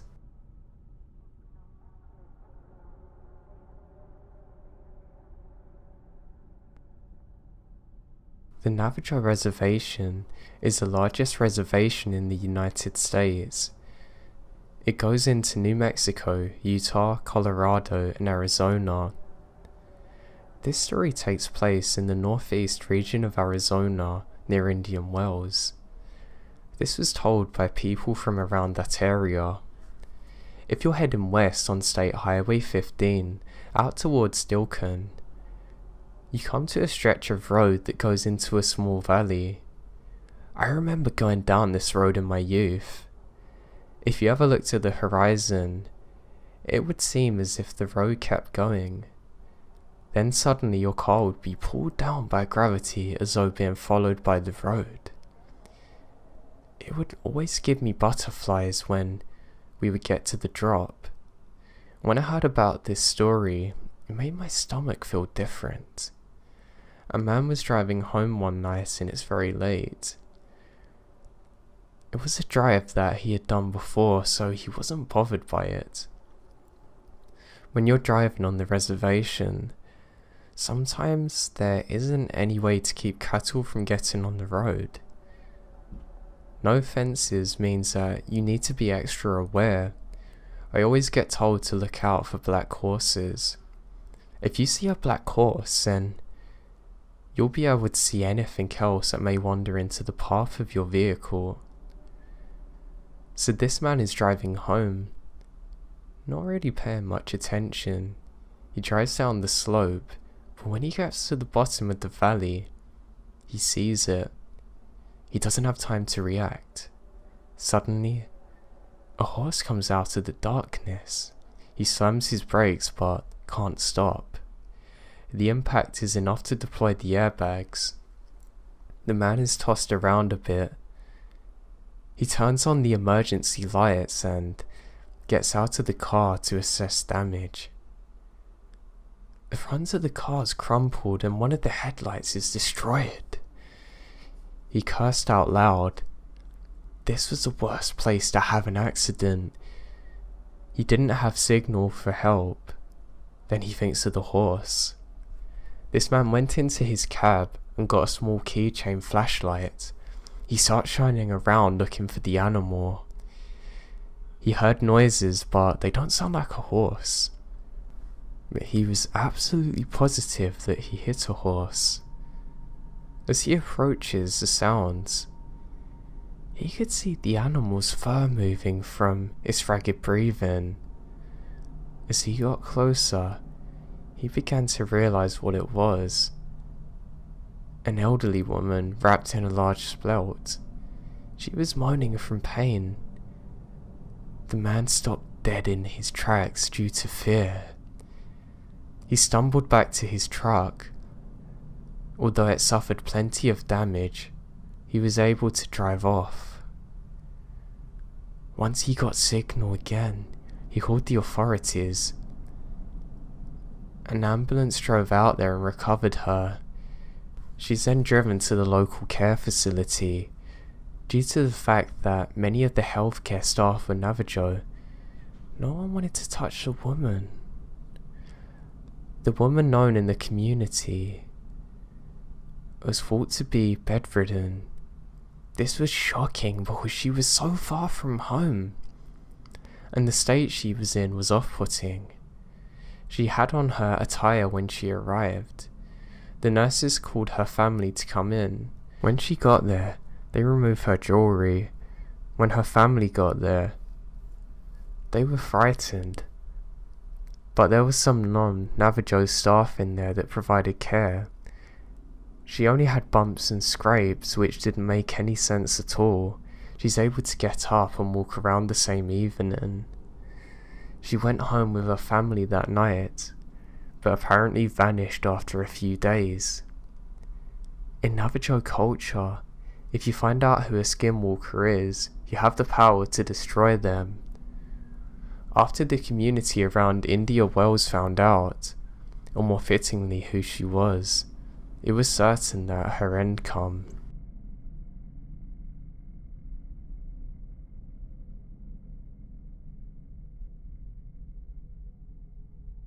I had pet rabbits as a kid. They lived outside in a cage, a really big cage inside like a bigger shed, so they had a pretty good life. But I went out with my older sister to feed them. At the time we were about 5 or 7. On the way out to the cage, we both saw what appeared to be a really tall man running inhumanly fast through our backyard. We live in what is basically a swamp, and had to have cleared this giant downed tree and run over mud and ferns. But regardless, he seems to be going through at least 20 miles per hour. We both dropped what we had and bolt inside. At the time our parents are able to convince us it's a deer. We wanted to believe them, but it just wasn't. I convinced myself for over a decade that that's what we saw. Fast forward to a few years ago, I was at a park near my house with my friend late at night.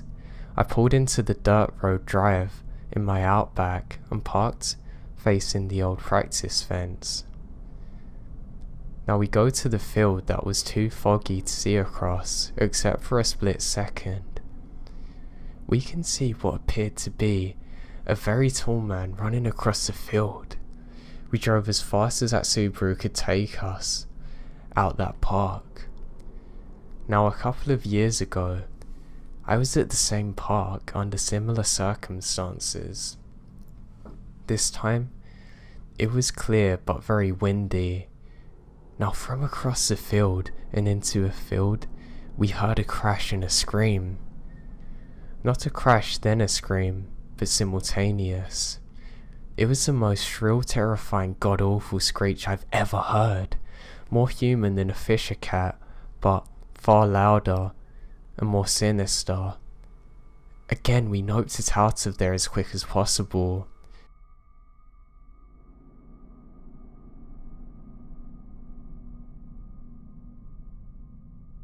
So for context, I live in southern Maryland on a large plot of land.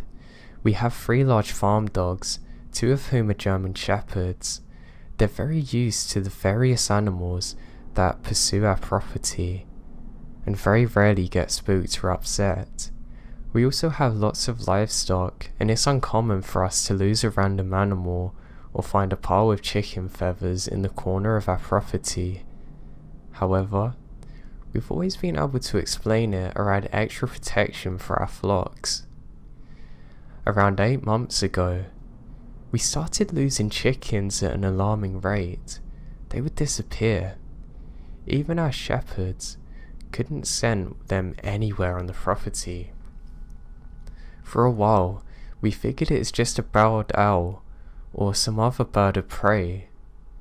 The main problem with that theory is that literally 10 would disappear at a time rather than the normal 1 or 2. We decided to put a trail cam up to watch our most eastern flock. Almost immediately, the problem stopped, so we took them down. But then it got stranger. I've always gotten sleep paralysis, and it's like to believe I'm pretty comfortable with my sleep paralysis demon. It's never really been something to concern me. However, around the same time as we started losing chickens, I would see something different in my sleep paralysis. Whereas my demon would chill in the corner and not move, this thing would hang around and move back and forth, almost like a sloth. It had long fingers and was really skinny, like, weirdly. It didn't appear human. I then noticed it constantly stared at me, whatever part of the room I was in. At the time, I decided not to worry though, and figure it's just anxiety. Which brings us up to September 2018. One night at around 2, I woke up completely able to move my body. Everything seemed normal. No one else was sleeping in the house that night, but that's pretty standard around that time of year. I glanced up at my rafters and saw the long-fingered thing moving and looking at me. Immediately I turn on my bed lamp. It's gone, yet again. I talk it up to stress and decide to go downstairs to grab a cup of water. All of our dogs are happily asleep, and I went back to bed turning off the light. The second it was dark, I could see it again, without my eyes having to adjust. This freaked me out enough, but all of a sudden I heard a Rottweiler get up and start growling. He barks and growls.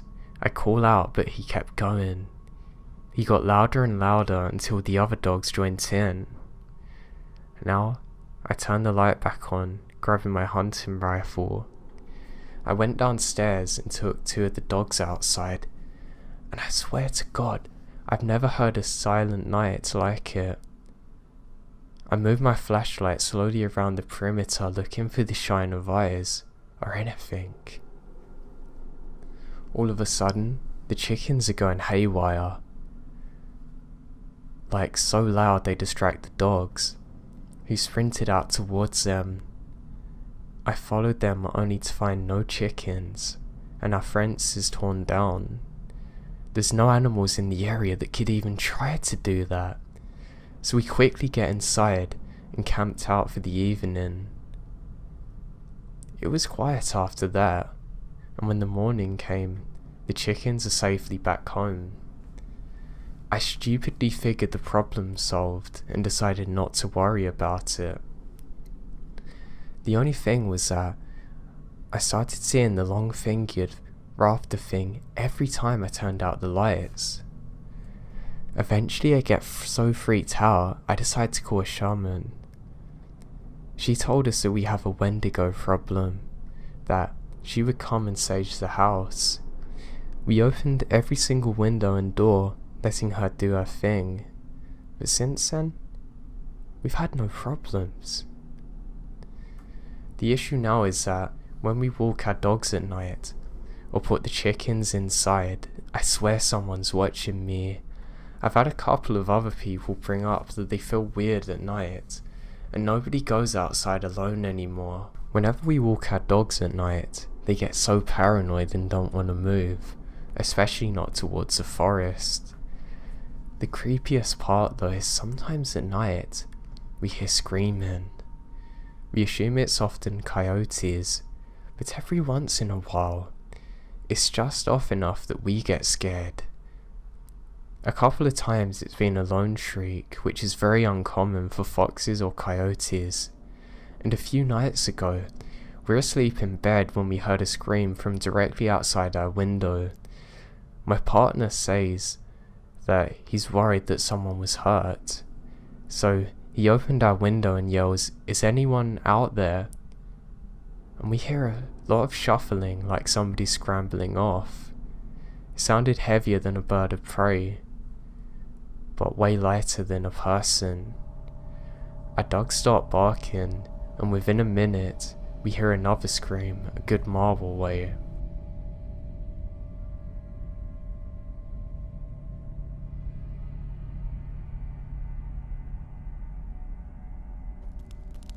When I was 15, my father and I loved to go camping.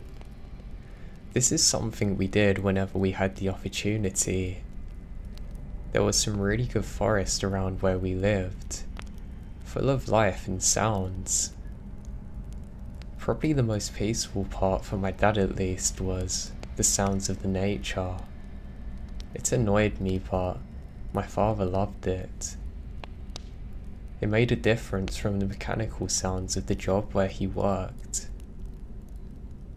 So on one particular evening, we do some fishing. We're having a great time looking up at all the stars. The sun's just beginning to set, and you can just about see the northern star in the hemisphere. We decide to call it a night. Now while we're walking back to our camping site, my dad continually stops, not saying why. Now normally I just make fun of him, but I can see that he has his hand on his gun. I know something is wrong. I don't want to scare my dad and act as though I don't notice anything. Every time that we begin walking, we can hear a sound, louder than our own footsteps, that can't be identified as one specific thing. It's hard to describe, but almost like a deep thud, just beyond your range of hearing, but you can still notice it, if that makes sense. So anyway, we continue towards our camp when my dad suddenly shouts out, "Hey, you stop immediately, I have a gun." I ask my dad what's going on. He tells me to be quiet. He says you take one more step and this is your last warning. And with that, gunfire.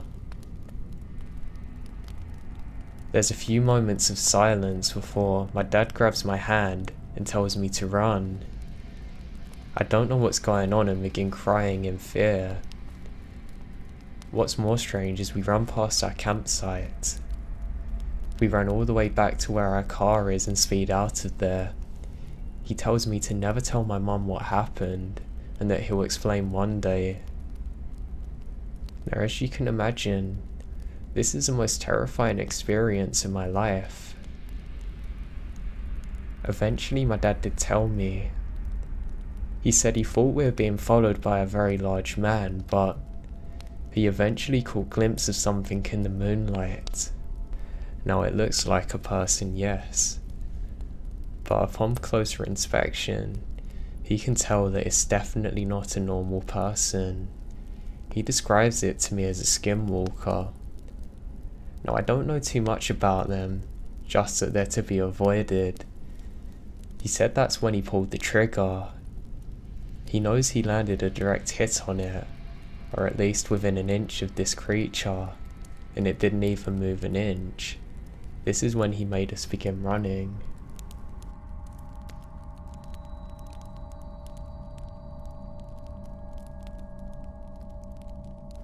So this happened 17 years ago, so please forgive me if the exact details are fuzzy.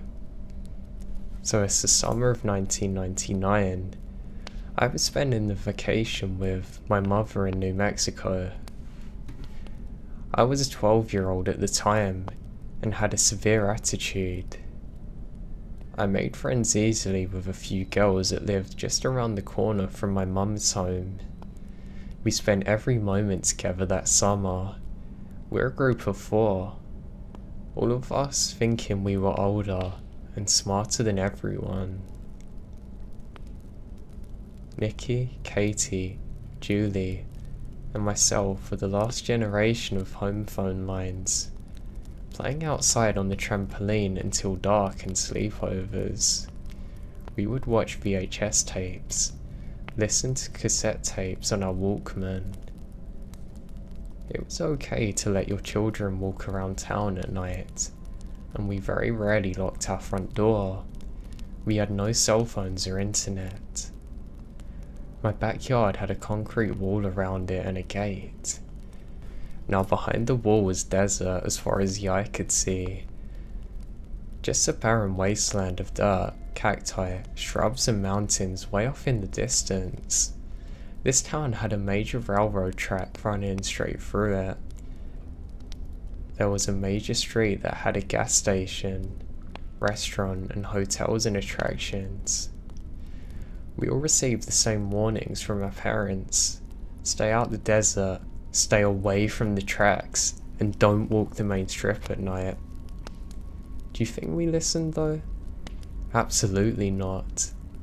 Julie, Nikki, and I spent our days walking through the desert, crossing the tracks down the strip to Katie's home. Sometimes we would just walk around till dusk.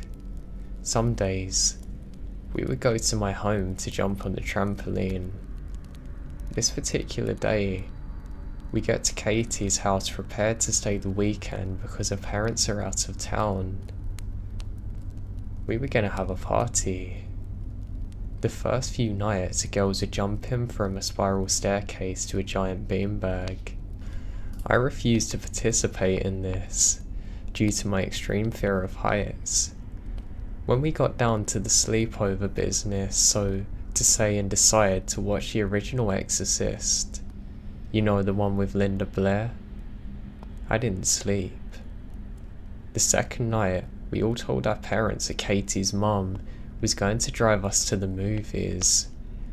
We all got money from the movies, then promptly walked down to the strip to get junk food.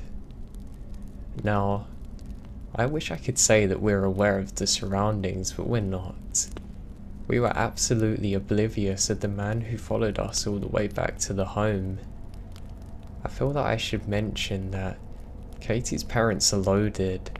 They have a huge property with numerous buildings, broken down cars that her dad was remodeling. Their house had a large open kitchen and dining and living room. There were no walls and the whole room was lined with windows. There were 2 doors front and back. The day was just as planned. We get our junk food and make it home safely. We made pizza in the oven, and for some reason, one of the girls turns on the news. As we're eating, we hear a story about staying inside because there's a report of a suspicious man walking on the strip. That's it, suspicious man. We laugh and joke about it. Fast forward a couple of hours. I don't remember what happened, but as girls do, someone said something that hurt Julie's feelings and she storms out of the home. I went after her, opened the front door just in time to see her lighting a cigarette. I sat there with her on a bench while she gone on about the other two. Suddenly, the air grows thick with anxiety. Julie felt it too. I quietly ask her if she feels as though she's being watched. She responds with a little nod, and then we're blinded. Someone's in a car in the driveway. My heart's racing as I stood up, pulling Julie out of the spot she seems to be stuck in. As we turned to run inside, the man made a sound. I can't describe this sound other than a high-pitched squeal that turned into a growl. I was scared beyond all reason, but somehow I'm able to get myself and Julie inside. The moment we're inside, the headlights go off. It's pitch black again. I lock the door and turn off the light. By now, Julie has regained her composure to tell the other two what's happened. As I frantically check the back door and turn every light off, I tell them to be quiet and listen by the back door. I heard the car door close. I was praying to every god that he would go away. Then, right by my cheek, the door handle started to turn slowly, now frantically. I crawl away from the door. I now move over to where my friends are. For the next 2 or 3 hours, we sat still, listening to this man bang on every window or door trying to get inside. The phone was located across the room right next to the 2 windows. I finally got up, gathering the courage to run to the phone. I call my mum. I tell her that we're all alone and someone's trying to breach the house. I hung up with her and waited. Julie screamed to the man that we called the cops, and all of a sudden, the banging stops. We sat there listening to him getting in his car. Then, the sound starts again, that turned into a growl. He's gone now. My mum and stepdad then show up, checking out the place. They found tire tracks and cigarette butts in the driveway. Whoever this was had been watching us for a while. The truly scary part is all the scratch marks on the windows and doors. Clearly not possible for a human to make. This is why I know it was a Skinwalker. Needless to say, Katie spent the rest of the weekend at Nikki's house and had a great story for her parents, which of course they didn't believe. Even to this day, I'm certain this was something supernatural and not a normal person. I just hope they never come back to me.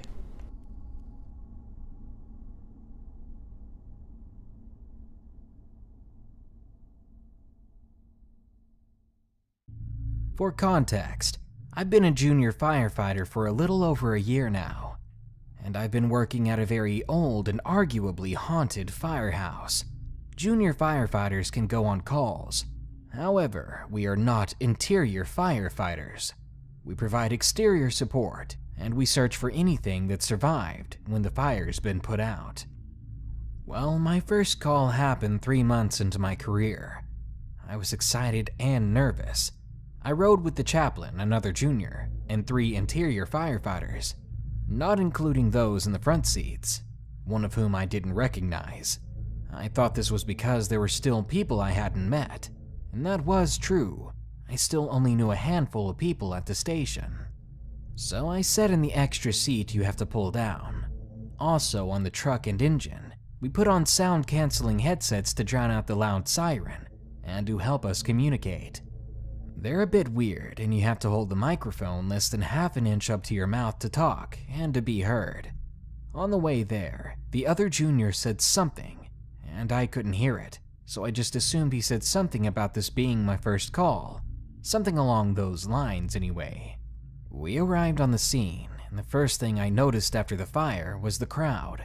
So me and the other juniors provided crowd control, while the engine showed up with exterior firefighters. I honestly don't remember much from this. The prior excitement I had boiled into fear and anxiety. The 3 interior fighters went in, and truth be told, the fire wasn't at all that bad in hindsight. And I would end up seeing much worse fires. Anyway, I'm not sure how much time passed, but before I knew it, the fire was still burning the house, and 2 of the interior fighters were back outside as the air cylinder had run out. Then I remembered the 3rd guy, so I asked the other junior how long the guy sitting across from me on the truck had been at the station, as he seemed to have great composure and could maintain calm breathing in a fire. I had only seen him in turnout gear, so I didn't know his body type. The other junior just looked at me and said, "We only have 2 interior firefighters on call with us, and I told you on the way here that you didn't need to sit in the spare seat." Confused, I approached the chaplain and asked him if we had 3 interiors on the truck with us, but he said no. When the fire was put out, we went inside and did our thing, and I found no trace of another firefighter. When we got back to the station, I asked the chief about the man I had seen. I gave a good description, I think, but the chief gave a confused and interested stare. He brought me to the off-duty room upstairs and showed me a picture on the wall. He pointed to a firefighter in his turnout gear along with a much younger chief. He asked me if that was the man I saw. Lo and behold, it was, and I nodded. He told me the man's name, and then he said that the man had passed away from lung cancer in 2002. I was dumbfounded. He said a lot of firefighters die this way, sadly, and I doubt he was the only one to die this way at our station. I believe that what I saw was him watching over me on my first call, as I'm sure he did with the other junior that was with us.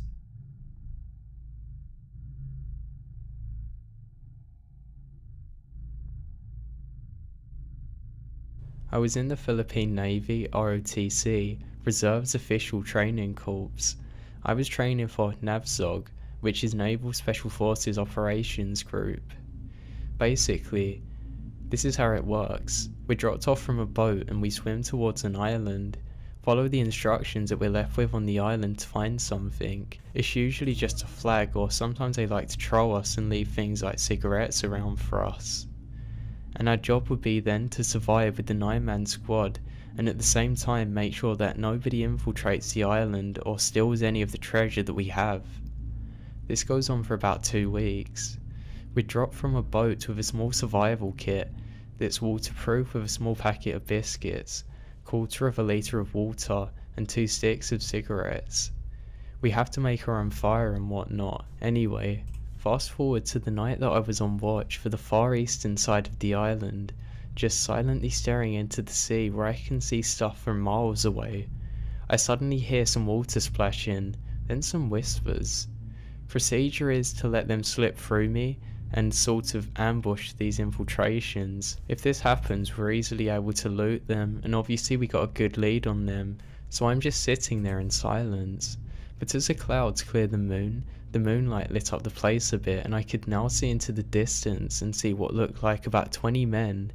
Now I know for a fact that there was something wrong, and they're cancelling this training exercise, or these must be rebels or something. Now the thing is, we're only armed with a handgun and 1 mag each and a flare to signal the nearby ship if something like this happens. If these guys knew that we were here, we'd stand no chance, as we're now in between them and the rest of the squad. There's 8 other guys on areas of this small island, so I decided that I'd just shoot up a flare and hope that the ship was going to see it and send help to us. Now I knew that I'd be dead the moment I sent this flare up, but I did it anyway. As the flare gun dropped down, it illuminated the beach. Now instead of seeing rebels or NAVSOG instructors, I could see staring back at me a bunch of bloodied World War II Japanese soldiers. They were very silent and just as still as the blood that dripped from their bodies down to the sands. Then they all screamed. It sounded like bonsai or something, but I wasn't really sure. So all I did was fire my whole mag at them, generally in their direction, and suddenly tucked down into my foxhole. Now not a minute was able to pass by, and the rest of the squad ran up to me asking what had happened.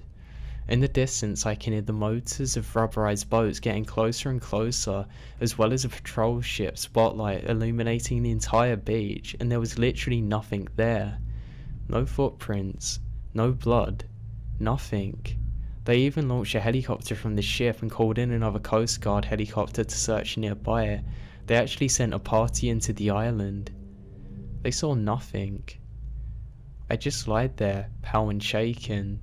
I was then sent to hospital. While I was in there, a senior officer come up to me and asked what I'd seen. I just said without hesitation, I saw Japs. He nodded and cleared my records, and I was immediately sent back to my squad 2 days later. Apparently, when the Americans returned to the Philippines during World War II to drive out any Japs that were there, they would do suicide charges, but some of them got scattered around looking for places to hide. They were hoping to survive and wait for reinforcements from their mainland, and there's a certain group of Japs who stole a local boat and ended up on the island where I was. They eventually got gunned down by an American Navy ship, and their bodies were buried on that island.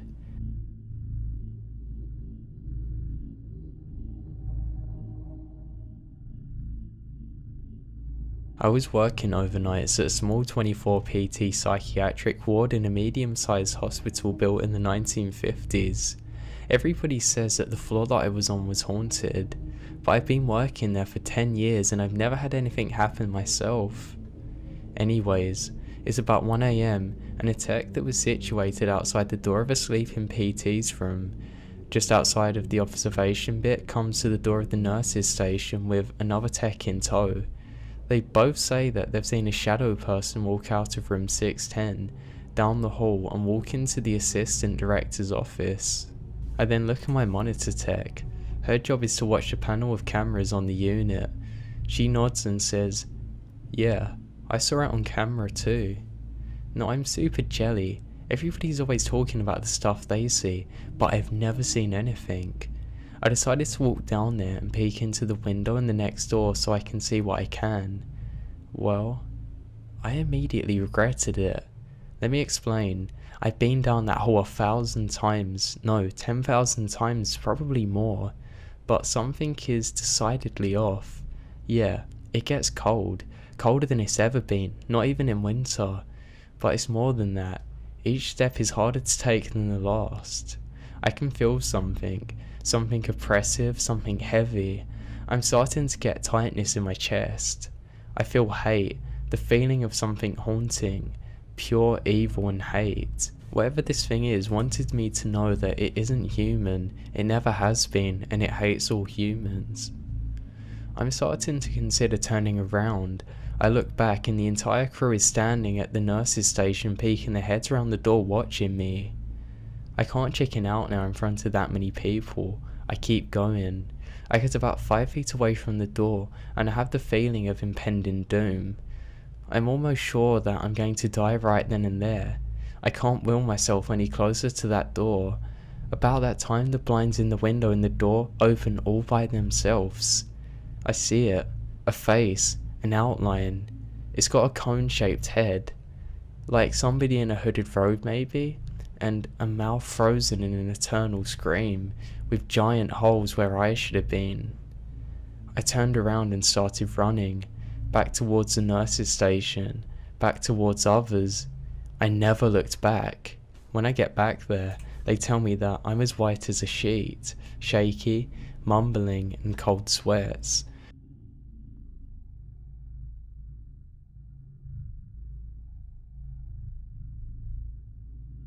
I love to go on adventures, being to almost all 50 states.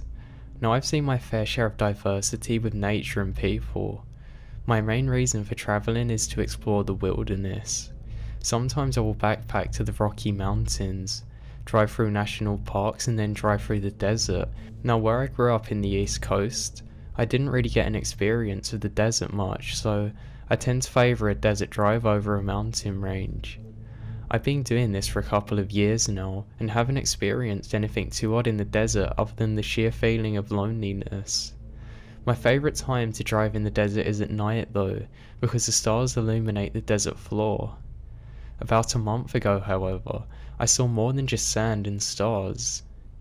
I was driving through the desert in Arizona. Nightfall was closing in to me, which was one of the best times though.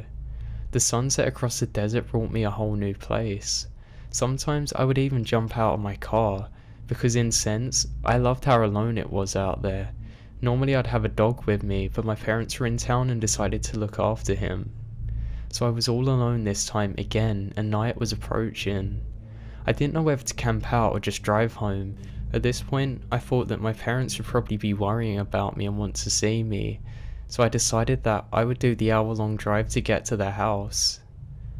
Now, as I continued the trek on through the desert, the night fell quickly. If any of you have been in the Arizona desert, you'd know that you occasionally see horses along the side of the road, so seeing figures on the side of the road in the middle of nowhere wasn't anything out of the ordinary.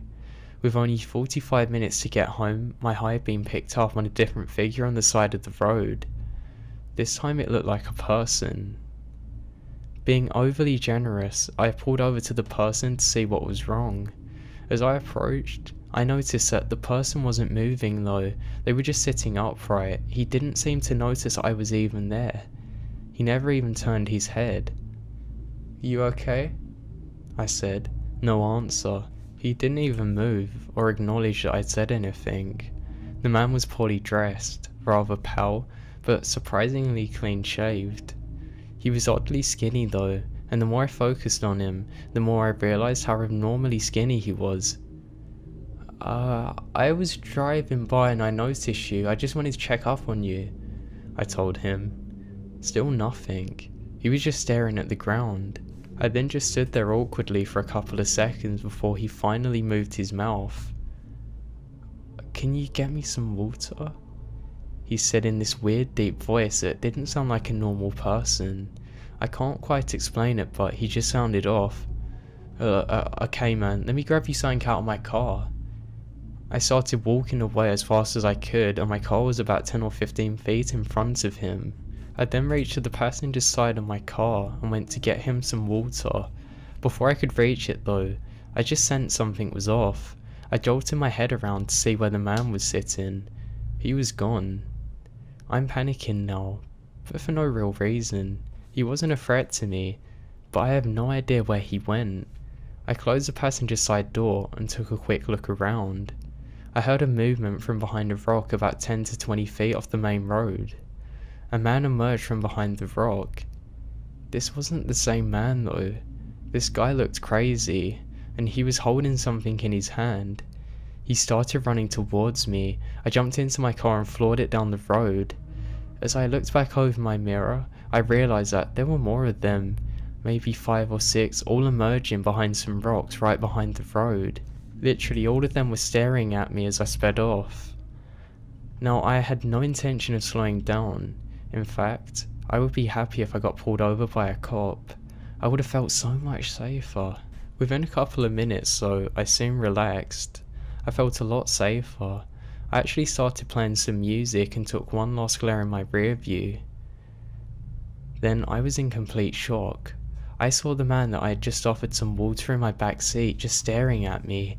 His eyes, oh my god, his eyes, they weren't looking at me, they were looking into me. I was of course slamming on the brakes at this point. Still, it was too much to take in. I just couldn't take my eyes off him. He started smiling, just like that man did back there. It was this crazy look. "You're gonna be one of us soon." He smiled and lifted up a knife at me. I jolted out of the car and I could hear the back door open up again. This guy was fast. It was weird. "Are you ready?" he shouted in a deep voice as he quickly approached me. It was dark out now. I have no clue where to go. It was over. Or, so I thought. Headlights were approaching both of us. I was a couple of 100 feet from my car by now, but I didn't hear the man behind me at this point. The car was fast approaching me and I tried signaling it down. Thank God the guy saw me and stopped. After explaining to the man exactly what had happened, he immediately went to call the police. Sadly, no signal. He was called Mark and he agreed to follow me just in case anything else happened. He also had a pistol on him, which made me feel really safe. After about 30 minutes of driving with him, The whole way, I finally made it back home.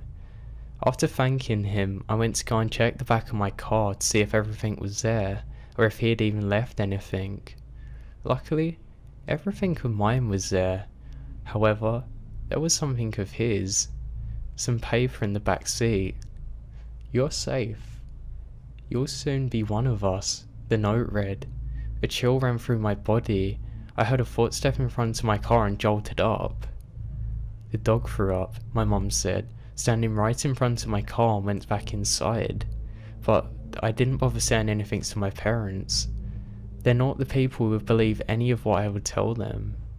I figured I'd just call the police and let them know everything what happened after they went.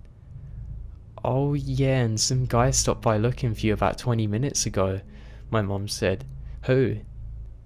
"I'm not sure. He gave me a name. He was really skinny with a deep voice. He gave me a letter to hand to you. I didn't open it because, well, it's somebody else's mail." My mum then handed me the letter. "We know where you live," the note said. My heart sank.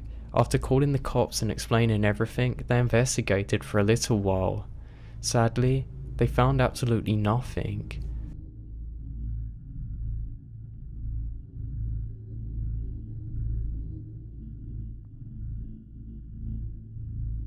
When I was 6 years old, my favorite thing to do was explore the woods by my house. I never entered the thicket alone. My friend Ethan liked to join me. But sometimes it would just be me and my neighbor Katrina, who was 7 at the time. To get to the woodsy area, you had to first cross a large tree fallen over a small ravine. Something I would never do now, but at that age I was fearless. My friends and I spent many days daring each other to cross back and forth over the tree without using our arms for balance. One particularly dreary summer day, I asked Ethan and Katrina to explore with me, but Ethan wasn't feeling too well, so he stayed home. Well, Katrina and I set off to the obscure path that led to the fallen tree, and we spent a couple of hours in the woods. I remember the smell of the woods and the damp, slippery feel of the leaves beneath my feet. It had rained the night before, and the woods were electric with the sounds of birds chirping and water rushing through the ravine. We were so entranced at the time. I guess that's why we didn't hear the man approaching us. My first thought was to get the hell out of there. I knew all about stranger danger, and I just had this weird feeling about the middle-aged man. Before I could tell Katrina what I was thinking, the man told us we looked like we were great explorers and that he could really use our help. He told us his puppy ran off into the woods, that she wouldn't be able to take care of herself, so it was really important to help him find her soon. I hesitated, but Katrina had always had a weakness for puppies, so she agreed to help him look. We set out to look for the missing puppy, but I just kept getting this weird feeling. Every time we walked towards the direction the man came from, he would tell us that he had already looked over there, and that we should keep to the other side. By that time, I was done. I was ready to nope the fuck out of there, but Katrina wouldn't budge. I told her I was leaving, and she said she was going to stay. I wanted to beg her to come with me, but I decided to leave without her because I couldn't stand being in there any longer. I jogged back through the woods, careful not to slip on any damp leaves, but the fallen tree was covered in them, so I had to tiptoe my way across. Halfway over, a chill went through my body, leaving a trail of goosebumps on my skin, and I ran. I ran so fast I forgot how slippery the log was, so I didn't even realize I was falling into the ravine until I had already hit the rocky bottom. I heard a loud crack, and I looked down to see that my femur was broken and sticking through my skin. Things got foggy after that, but I guess I screamed loud enough for the closest neighbors to call 911. I'm just happy I screamed loud enough to save Katrina.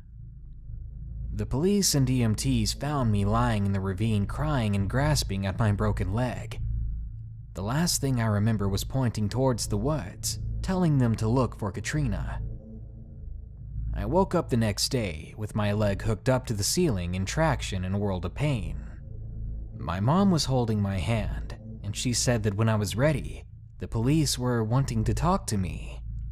I asked if I was in trouble, but she said it was nothing like that. They just needed to ask me a few questions.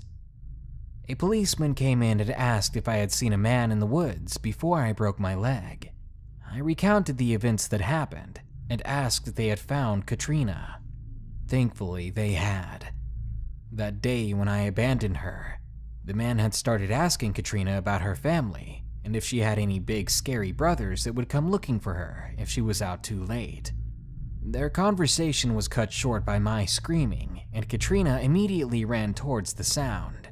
And luckily, the man's reflexes weren't as fast, and even though he tried, he never caught up with her. She said when she looked around at the end of the woods, he was running back into them. She thought that maybe he was going to get help. Turns out there was no lost puppy. The police never found the creepy man, but they did find a bag hidden in the bushes by where we first spotted them. Inside the bag there was some rope, duct tape, and a pair of binoculars. Sometimes I have nightmares about what could have happened that day, and even now, I get chills when I go into the woods. So let's not meet creepy man back in the forest.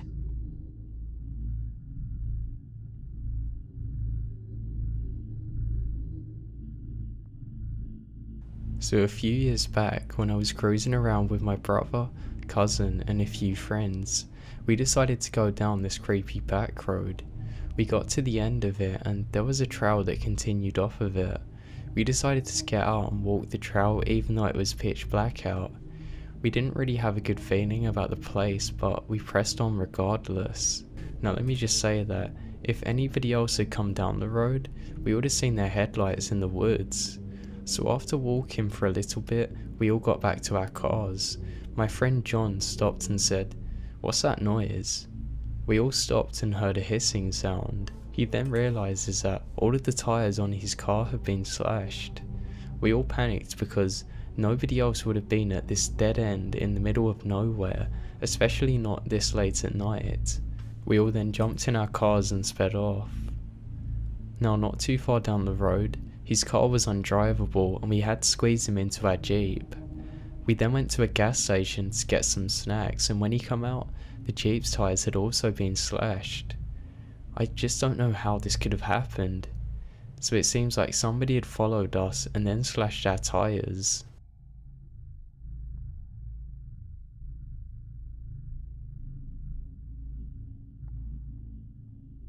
Early this morning, at approximately 3 AM, our 8-year-old daughter come into our room because she couldn't sleep. As I sat up to let her crawl into our bed and sleep between us, I noticed something standing behind her.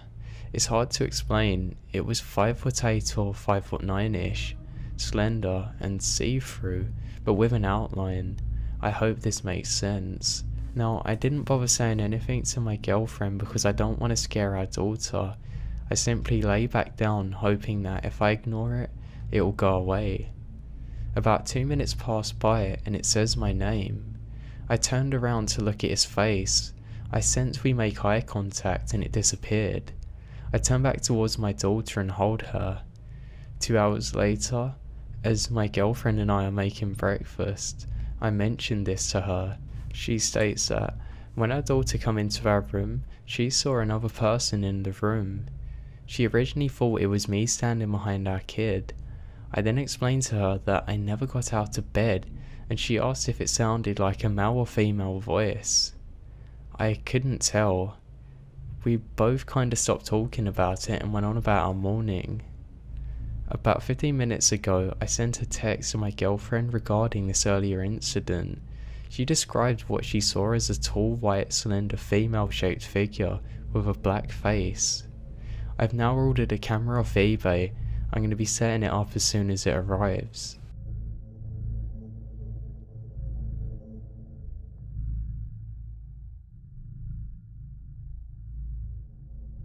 I used to own the most sweetest natured, loving and loyal golden retriever who loved nothing more than people and food. About 2 years ago, we were both walking back from a long dog walk through some woods on the outskirts of the town where I live. On the edge of these woods, There's a large housing estate that has a bit of a bad reputation and a supermarket that I was about to stop off at on our way home. To get to the supermarket, we had to walk through this path that's quite isolated and then underneath an underpass. Along the way, there's a few discarded McDonald's food wrappers that my dog tried to get at, being a typical retriever. We get to the supermarket and I let him outside near the shaded area. Now I've done this countless times in the 10 years that I've owned my dog and never had an issue. I then took his lead off him and taken it inside with me. I always did this as my reasoning was that nobody would be able to drag him away if he didn't have a lead on. I bought 1 or 2 things inside the store and I was only gone for maybe 5 minutes or so. Now as I was paying, I just had this gut-wrenching feeling that I had to go outside and that something was wrong. I then literally ran out of the store and found that my dog was gone. The car park was pretty empty as it was a boiling hot day and there wasn't many people around to ask if they'd seen him. As this is a supermarket at the top of a hill, I had a good point of view and I saw a flash of gold that I knew was him moving through the path ahead towards the woods that we walked through. I ran after him thinking that he'd gone back to eat the food wrappers that he'd sniffed earlier, so at this point I wasn't really panicking. I got the food wrappers and there was no sign of him. That's when the panic set in. I then started screaming his name and I could hear his panicked barking and howling coming from the underpass that led to the path to the woods. I started running and reached the entrance of the woods. There in the middle of a clearing was my dog with a rope around his neck. Surrounding him was about 5 or 6 teenagers. He looked like he was in trouble. They're all male, about 16 years old. 2 of them had their phones out and were filming. Another one had what appeared to be a large aerosol can and a lighter. Another one had some kind of sharp object. They're all laughing, yelling and jeering at him as some of these kids were prodding him with what looked to be a metal pole. I started yelling and screaming at them to give my dog back. That took them by surprise, so my dog managed to break free and ran straight towards me. Now I absolutely dread to think what these creeps were planning to do to my dog. Being a short female, I wasn't going to stick around and see what happened next. I grabbed my dog and we both ran. I'm never going to forgive myself for leaving my dog. This is a reason that you can never leave your animal like that alone.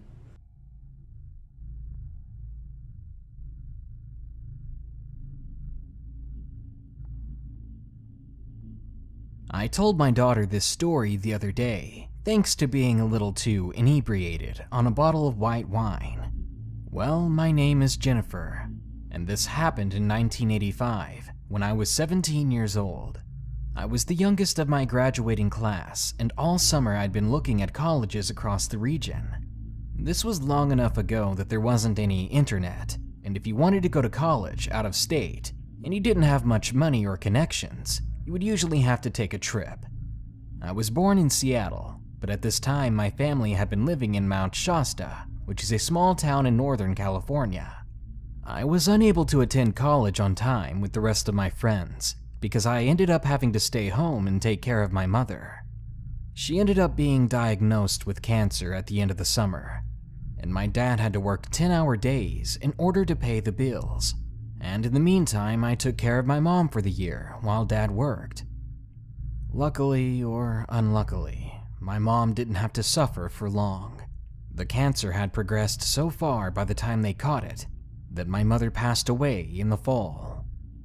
After she passed on, my dad made sure I started college as soon as possible. I knew I wanted to go to school in Seattle because the big city life was calling to me. Dad basically handed me $500 and the keys to his old 1982 Chevy pickup, and he told me to go. He said when I got there, he would send me some money to get an apartment so I could make my way in the city before school started. He didn't want any obstacles in my way when it came to school. He even felt guilty for having kept me home while Mom was dying. Not that I would have chosen to be anywhere else, but he was still feeling guilty. So in the middle of the fall, I ended up driving my dad's truck north to Seattle. The trip is basically a straight shot from Mount Shasta to Seattle on Interstate 5. It should have been easy, but about halfway through Oregon, the pickup broke down. A coolant hose sprung a leak, and I was unable to repair it myself on the side of the road. So I ended up walking on the side of the interstate, northward, in the direction of the next town. I just passed a small town named Green a while back, and the map said I was just south of a medium-sized town named Roseburg. I couldn't be sure how far away from Roseburg I was, but walking wasn't a problem for me, and Roseburg would be much more likely to have a repair shop. So even if it was further away, it was definitely worth the attempt. It was cold that evening, and the wind chill was cutting through my coat and causing me to hate life. I decided it would be best to hitch a ride to Roseburg, since it was getting dark really fast. I thought I looked pretty good back then, but even still, no one stopped to give me a lift.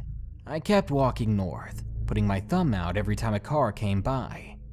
It was hours later when someone finally stopped. It was a big red 18-wheeler that had no trailer attached. It pulled up in front of me and off to the side of the road, and it honked its horn. I gladly ran up to the truck, thankful that I could finally get out of the cold. As I opened the passenger side door of the truck, I saw a very friendly-looking man at the wheel. He smiled and said, "Come on up." Then I climbed into the passenger seat. He introduced himself as Rick, and I introduced myself in turn. He asked me where I was headed, and I told him I needed to get to Roseburg to get a tow truck to pick up my vehicle. He told me he'd been to Roseburg many times on his routes, and he said there wasn't a repair shop or tow truck company open this late at night. He told me he would let me out at a motel so I could sleep through the night, then get a tow truck for my vehicle the next morning. I thanked him for his considerate nature. He really did seem kind and thoughtful. We weren't far from Roseburg, according to him, which made sense because we could just now begin seeing the signs of civilization amongst the trees on the side of the interstate. We made small talk while he drove the rest of the way. We discussed the cold weather, the current events, and even sports. Somewhere in the conversation, he told me that I was very pretty. It caught me off guard, but he didn't say it in a creepy manner, so I merely thanked him and continued talking about sports. He didn't say much after that, kind of just let me talk. You know that feeling you get when you realize you've been chatting on and on about something, and the other person hasn't said anything for a few minutes? Well, I got that feeling because he hadn't said a word since he told me I was pretty. I stopped and apologized for being so chatty. He looked at me and smiled, saying it was all right. He likes to hear my pretty voice. That time he did say it in a creepy way, but sometimes that happens. I doubted he meant it like that.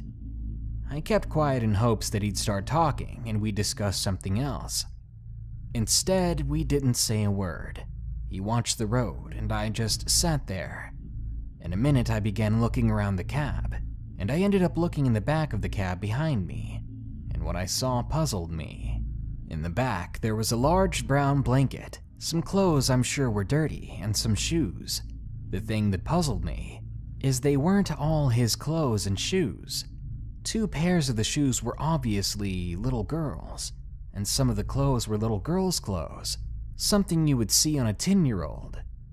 He knew I'd seen it, and he laughed. He told me his daughter left those in the cab after she had accompanied him on a route last week. He told me he didn't get enough time to spend with her, so he took her on a route a week ago to spend some quality time together. I said that was nice of him, and I asked how old she was. He paused for a moment, and then told me she was 13. That made me suspicious, because not only did he hesitate before answering, but I had a job before at a shoe store, and I know those shoes must belong to a much younger girl, both because of the size and the style. It also didn't seem like the kind of clothes you'd have a little girl bring on a trip like this. It was weird, but not scary yet. Also, having worked at a shoe store before, I was almost positive those shoes were 2 different sizes. I told him the shoes were cute and I leaned back. I grabbed one of them and proved to myself that they had to be different sizes. That no way does a little girl wear 2 totally different shoe sizes. Still, I wasn't really scared. I just thought he wasn't being totally honest, and that's his business, so I didn't really mind. It's just a weird thing to be dishonest about, even to a stranger. I put the shoe back, and when I turned around, I saw the look on his face. He seemed half worried and half angry. I immediately apologized for touching his things, and he said it was okay, although it didn't look okay. By then, we were just entering Roseburg. We kept driving through town, and he told me he knew a good motel on the far end of town, and he'd let me off there. He asked me what I'd brought with me in my backpack. It seemed like an innocent question, but it came off like he was interested in what I had on me. Not simply whether or not I'd brought any clothes or a toothbrush. I told him I had enough, but I didn't tell him anything specific about the contents of the backpack. I didn't have a weapon of any type, just socks, makeup, and my purse. We ended up passing a repair shop on the side of the road, and he pointed to it, told me that that's the place I should go to tomorrow morning to get a tow truck. It felt kind of strange to me because he didn't tell me it was coming up, he just pointed it out. I said I'd missed it and asked what the name of the shop was. He responded by just telling me it was straight south off the interstate and I can't miss it, as if he didn't remember the name. At this point, I began to get a little worried. I didn't feel threatened by Rick, but he didn't seem to be legit. As we kept driving, I noticed we were now coming to the far north end of Roseburg, and that soon we'd be leaving the town behind. I asked him where this motel was, and he told me it was just north of the town. I told him that's a little far from the repair shop for me, and asked if there was any place closer for me to stay, but he didn't answer. I was then a little worried about Rick's intentions. I got my backpack and put it in my lap. He looked over and saw it and asked if I was okay. I looked over and smiled at him and told him I was fine, just cold. You know those signs on the highway that tell you how far off the next rest stop, gas station, or motel is? Well, they had those back then too, but usually on the outskirts of a town. It's the town's way of motivating you to stop for gas or lodging. That way you'd have to pay for it and they can tax you, rather than you continuing on and sleeping somewhere unincorporated. Well, we came up on one of those signs. It said there wouldn't be a motel for 20 miles, and we were leaving Roseburg. I knew then that Rick wasn't taking me to a motel just past the town's limit. I didn't know what he wanted, but I didn't want it to happen. I looked over at him, and luckily he hadn't seen the sign, because he was busy lighting a cigarette. I began looking frantically out the window to see if there were any places I could make an excuse to stop at. Maybe I could ask to stop at a gas station for something to drink, and then get away from him. There wasn't one open. I decided I'd have to pull out the big guns, asking him to pull over so I could pee. I looked over at him, and I asked if he could pull over to let me use the bathroom. He pulled his lit cigarette out of his mouth and looked at me. You, gotta pee? I nodded my head yes. Well, go ahead and pee then, Ginny, he told me. I like the smell of it. He smiled at me, and it sent shivers down my spine. I pretended to laugh and he frowned. Don't fucking laugh at me, Ginny, he told me. I immediately stopped pretending it was fine, and so did Rick. He could tell I was scared now, and he just gave me this look like he wanted to hit me. I asked him where we were going, and he told me not to worry about it. At this point, I could actually see the end of Roseburg coming up ahead. No more lights after that, just woods. Immediately, I heard my dad's voice in my head telling me to run, not to worry about getting hurt, just run. So I opened the door and I tried to jump out. The truck must have been going 30 to 40 miles per hour, and as I moved towards the open door, Rick grabbed my backpack. He had been trying to grab me, but I was pressed against the far end of the cab. I heard my dad's voice again, telling me to run, and I tried to pull my backpack away from him, but his grip was too strong. I gave up and just fell back out of the cab and into the grass. The impact knocked the wind out of me, and I rolled around in the grass until I came to a stop. Right away, I sat up, despite the sharp pain in my back, and I saw Rick's truck speeding up on his way out of the town. He didn't stop. I got up and limped my way back into town. I ran up to the first home I saw and pounded on the front door. An old man opened the door and looked very tired, yet also very concerned. I begged him to call the cops, and when he saw the bruises on my face and grass stains on my clothes, he threw open his door and let me come inside. He set me on the couch while he ran to the phone. His wife came down to find me on the couch crying, and him on the phone telling the local sheriff to come as soon as possible. She got me a glass of water and a blanket. They were both so nice to me. The sheriff arrived and expected me to be drunk at first. About halfway through my story, he realized I wasn't drunk, and there was truth to the story I was telling. He called up 2 deputies who were asleep at home and had them patrol north on the interstate looking for a big red 18-wheeler. He even called up the next town north and asked them to send a patrol south. They didn't find any red 18-wheelers on the road, but they assumed he probably sped his way right through their town too, before they were able to send out the patrol. The nice old couple who had let me in ended up letting me stay with them. The sheriff kept a deputy outside of the house all night. The next day he took me to the station to fill out an official report and to look at some photos of 18-wheelers so I could pick out the exact color and model. He drove me to the repair shop, which just happened to be the same one Rick pointed out to me. He had them tow my truck in and had the sheriff's department pay for it. They got my dad's pickup running in no time. The sheriff asked if I could stay in town for a few more nights. I was fine with that, because I didn't want to meet Rick on the road again. I stayed at the old couple's home for 3 more nights, and I spent my days with the sheriff as we patrolled the interstate and called the nearby towns asking if any truckers had been pulled over matching the description. I did stay in contact with the sheriff and the old couple who helped me. The old couple both passed away about 1.5 years later. I went to their funerals and spoke to their kids, who were about my dad's age at the time, and I told them everything their parents had done for me. They were very proud of their parents. I even stayed at their home on my way back down from Seattle, when I eventually brought my dad's truck back to him. The sheriff would call me from time to time and ask if he could send me some photos. It seemed every few months he would arrest a trucker who had a red semi or a similar vehicle, and he would want to see if I recognized him. He says that Rick probably didn't frequent that route as much as he said he did, because he didn't seem too familiar with the town, which is one reason I was suspicious of him in the first place. Odds are Rick was a crazy serial killer, or at least a child abductor and sexual predator. He travels the whole United States, and there is no way to know where he is now. At the time, I suspected he was around 40, which means he would be in his 70s now, and probably no longer on the road. The sheriff told me many years later that there are tons of old folks in retirement homes who have no families, and no one ever visits them. He said that Rick is probably living that kind of life now if he's still alive.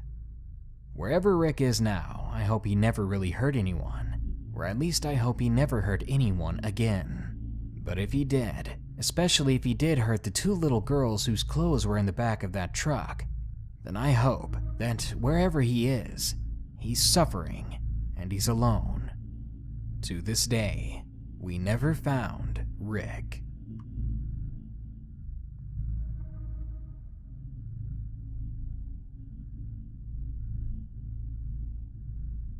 When I was younger, I lived near a house that backed onto a forest.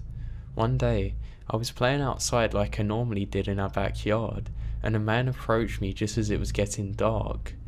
Now, I didn't get a chance to speak to him properly because before I could say anything, he motioned to me to be quiet. He had obviously been in the stream because he was covered in water, and some of the water dripped off his hands onto the floor when he raised his hand to his mouth. I had never thought anything of it. Later that night, I did remember the police coming to our house. Now, the rest of the story my mum had to fill me in on because I was too young at the time, but apparently a police officer come to her and said that they were hunting down a serial killer, and the blood trail led through the forest behind our house and said had we seen anything.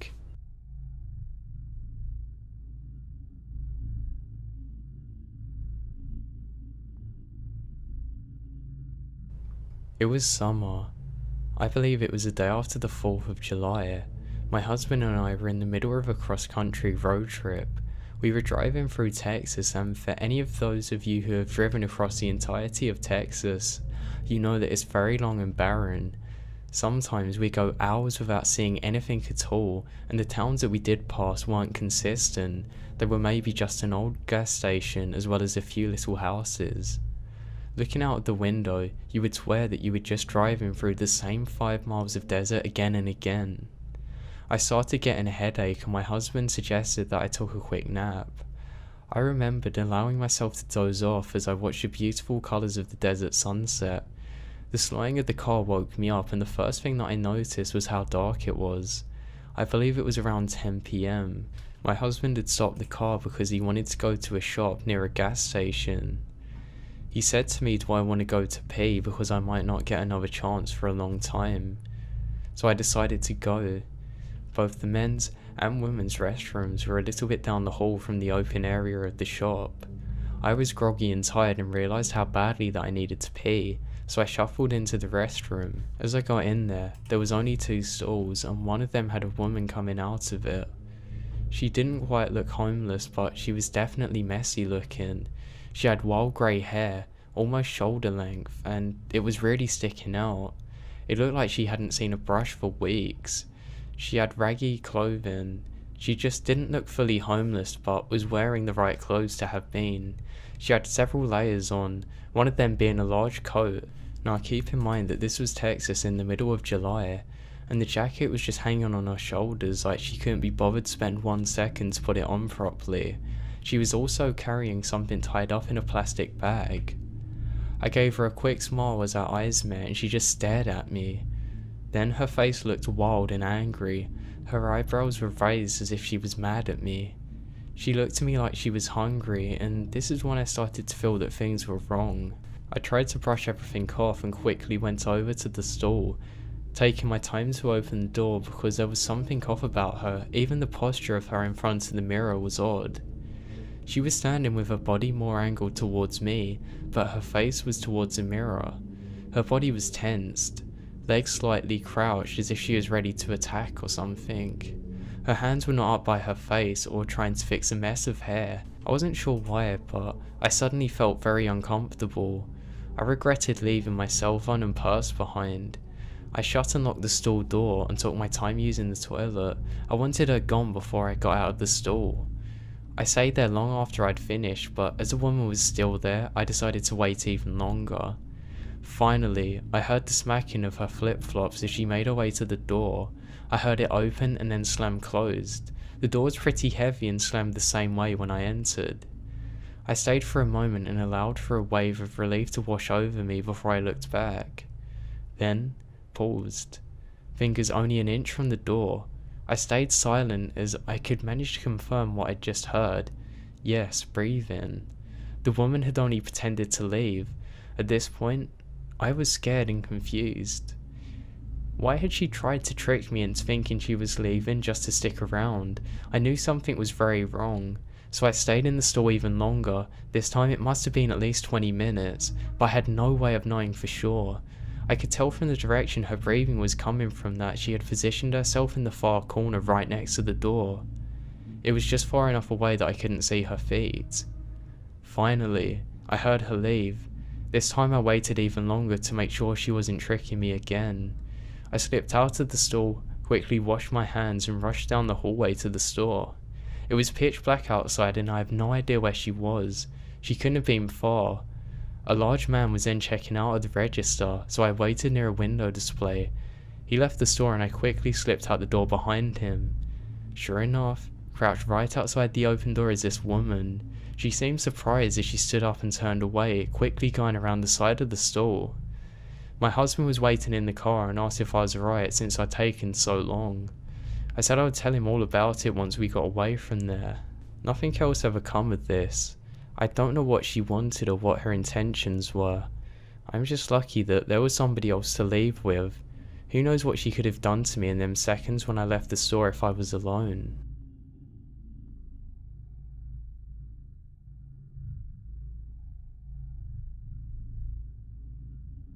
I lived in New Mexico for several years before moving to the Midwest.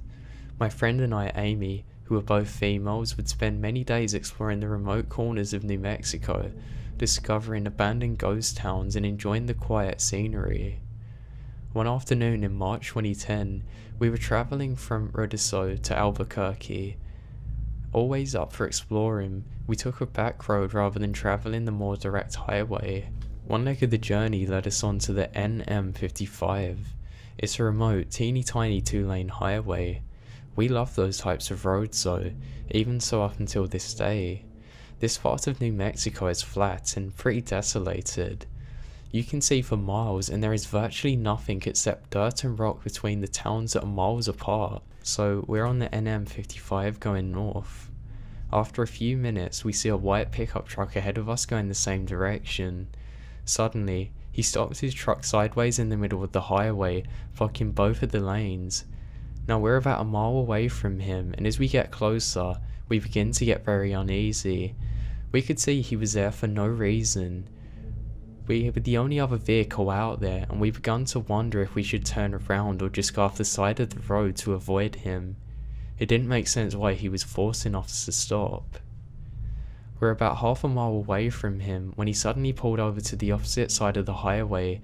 His truck was still pointed in the direction that we were going. We tried to relax a little.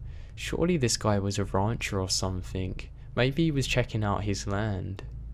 As we passed him, we noticed a few things. 1.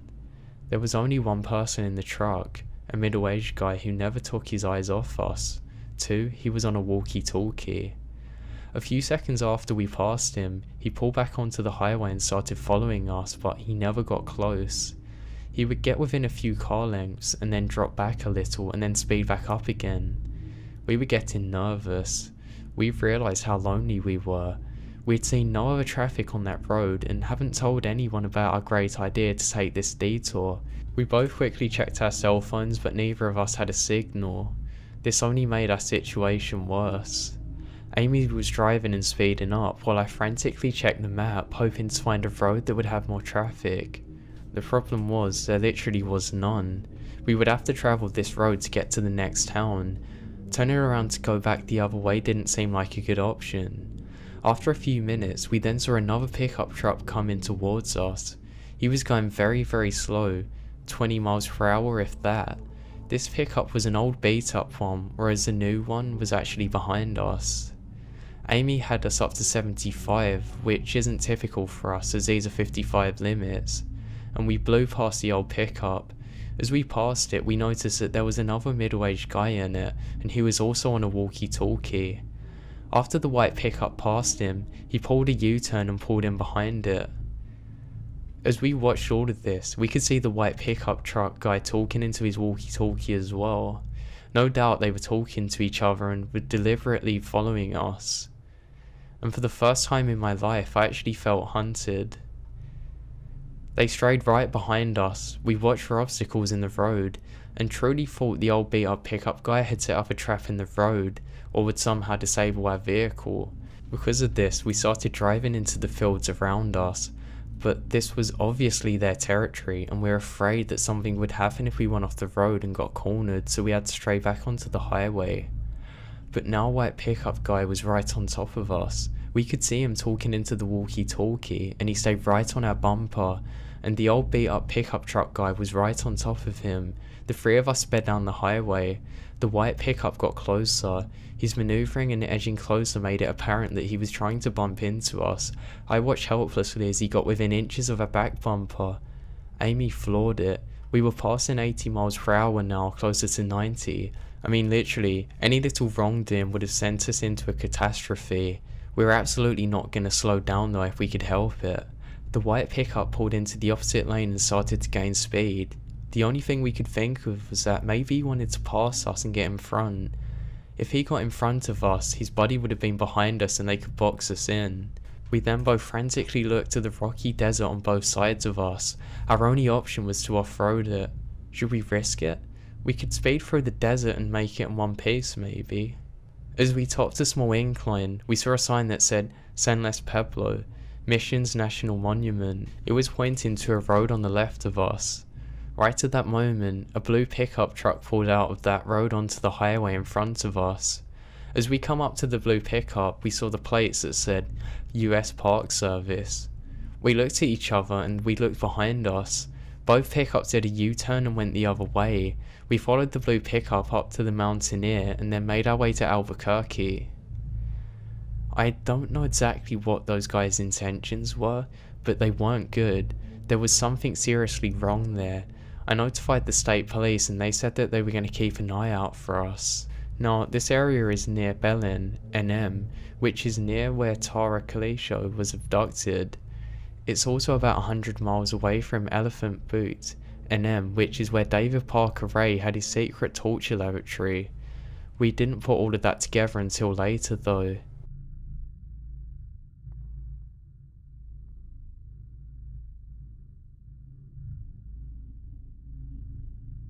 Alright, before I begin, I do want to clarify that I've always believed in the unseen. Not ghosts as in humans dying and coming back to haunt us, but an unseen race similar to mankind. Being Muslim, it's a part of our faith to believe in the existence of jinn, a type of sentient being that is invisible to our naked eye. Jinn are not necessarily evil. However, we believe that Lucifer, or Iblis, as we call him, is what's called a shaitan, which is where the word Satan came from.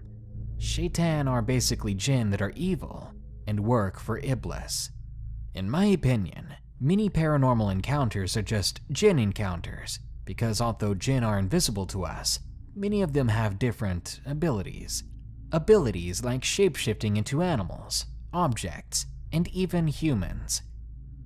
Shaitan, as well as a young jinn, oftentimes attempt to scare humans by moving objects, turning on lights, and talking, because they find it amusing or feel more powerful when we are scared of them. Now, onto my story. I'm a filmmaker. I love making short films, and a goal of mine is to be creating indie features and owning my own production company. I love all types of films, but for some reason, I seem to be drawn to horror films. Maybe it's because of my interest in the unknown. About a couple of weeks ago, as I was out getting some food, I walked past a Salvation Army store, which for those of you who don't know, they sell used items for very cheap that people donate to them. Beside the store was a small section where they toss stuff out that they can't sell. I decided to check that out to see if there's anything good. And something did catch my eye. A super creepy toy doll. Now, most people would not want to take a creepy doll home with them, but not me. I thought it would make a great prop for a short horror film, so I threw it into the trunk of my car. Fast forward to 2 weeks later, I've made my short film, but I still decided to keep the doll. It might be worth something when I get famous. Fingers crossed. A couple of days pass. It's 3 in the morning and I'm busy writing a script for potential short films. My wife is in bed sleeping, and with the exception of my PC monitor, there's no other light on. In the middle of my writing, I hear a doorknob turn, and a door behind me begins to open. Now, I'm 100% positive that it opened by itself, because we never leave the doors open. I get this strange feeling in my gut, but I quickly ignore it and get back to my writing. I wasn't scared, but nothing like this has ever happened to me. As a kid, I used to turn off all the lights in my basement, grab a flashlight, and go ghost hunting in my basement. My sister and cousin who I forced to come with me thought I was crazy. The next day, I was just cleaning around the house. I just brought my laundry to my room. When I tried to open the door to my walk-in closet, it was locked. That was a door I didn't even know we could get locked. It stayed locked until the morning after. That very night at 3 in the morning, as I was playing some video games, I heard a click behind me. The bathroom light turned on by itself, and I'm 100% sure that it was not on before. The strange feeling I had 2 nights ago soon returned. Just this morning, as I was driving to work, I felt a hand grasp on my shoulder. Nobody was in the car with me. Now, I'm not sure what the cause of all this is, and I don't want to speculate too much. I just don't know if the creepy doll has anything to do with this, but it all seemed to start after I found that doll.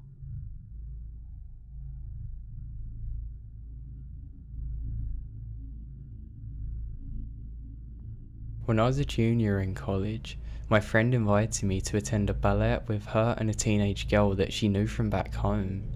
The girl was part of an educational advancement program that helped place her in a nearby high school, as well as provide accommodation and a home to live in with other students. All of her housemates had gone away for fall break, so my friend thought it'd be nice to take her out for a girls' night away. It was about midnight when we got back from the ballet. Since we were in the possession of a 16-year-old overdue curfew, it seemed very important to get her home as quickly as possible.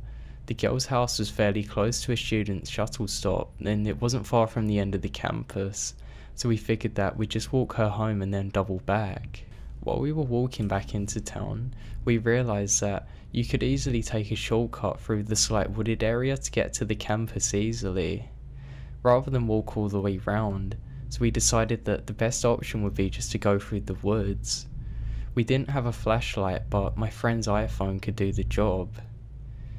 Several minutes into our hike, we lost sight of the footpath and dorms. It was much darker now, and my friend was less certain where we were going, so we quickly paused to check our location. As we all huddled motionlessly around my friend's iPhone, we heard a twig snap behind us.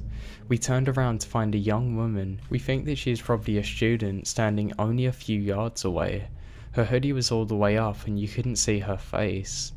She seemed enormous, but given that I'm 5'3", anybody's taller than me. She was silent for a moment, then said, "Where were we going?" "We're heading to town," my friend said.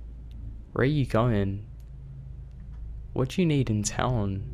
"We're taking her home." My friend pointed to the teenage girl. "Where does she live?" "Not far." "Where are you going?" "Do you know how to get there?" She started walking closer to us. The teenage girl grabbed a fistful of my coat and actually got closer to me in fear. "Yeah, we'll figure it out. Are you going towards the campus or into town?" "Which way is it, her house?" She was now within a few feet of us, and she kept on slowly approaching. My friend quickly blurted out, "Just this way, good night." She was bluffing, but any direction away from the student seemed like a good direction. The plan was a failure. Within seconds, I could hear her crunching the leaves behind me. She was following close enough to touch me. I sped up. I was certainly about to get a knife in my spine if I didn't go away. When my friend saw me rushing, she turned back to see the student following us. She grabbed the teenager's hand and the three of us began to run. We never turned back. I'm not sure how long the student followed us, especially since we figured out we were running the right way when the teenager yelled out, "That's it." We were very close to being back to her accommodation, finally back under the lights. The girl's program advisor was home, waiting for her, and she made us a cup of tea each while we waited for the campus police to drive out and escort me and my friend back to our dorm. Once safely in the back seat of a college security vehicle, we told the officer why we wanted a ride. He told us that this is the third time that they had picked up students being scared running from the forest, also encountering that strange girl in a hoodie. They actually alerted the local police to go and search in there, but they never found anyone. He figured that it was just a student on a stroll from the dorms and we had nothing to worry about. As soon as we got out of the car, my friend got a text from the teenager. She was certain she had seen the student outside her window, but again, when somebody went out to investigate, no one was there. I never found out what actually happened. I just hope that the creepy girl in the woods is not the same student whose body was found out there a year later.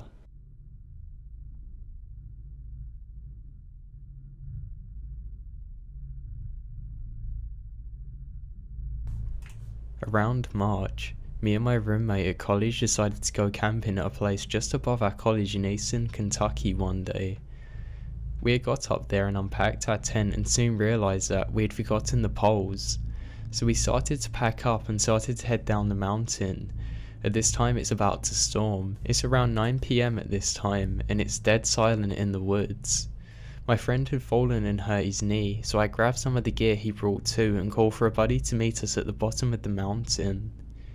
A side note is that we had usually whistled to each other while hiking because it's easier than shouting. Anyway, I hear this whistle, which is a pretty unique one. It's coming down the mountains. I'm assuming it was our other friend waiting at the bottom for us.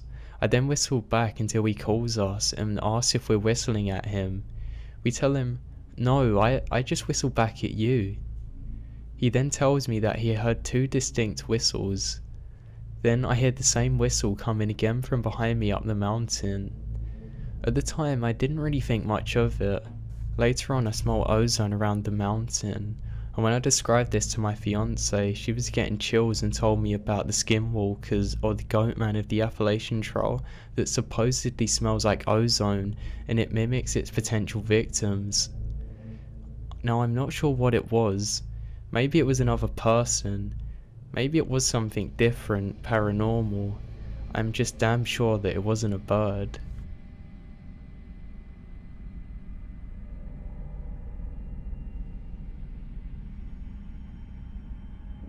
This story belongs to a friend of mine.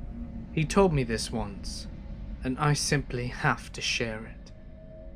My friend is of Wui-Queenux heritage, a Native American tribe who settled in the Pacific Northwest coast. He is quite a character. For one, he is a whopping 6'10", and has the blackest eyes that you could imagine. He always has this frowning face going on, which makes him even more intimidating. He is everything but a bad guy. In fact, he is the most gentle of giants.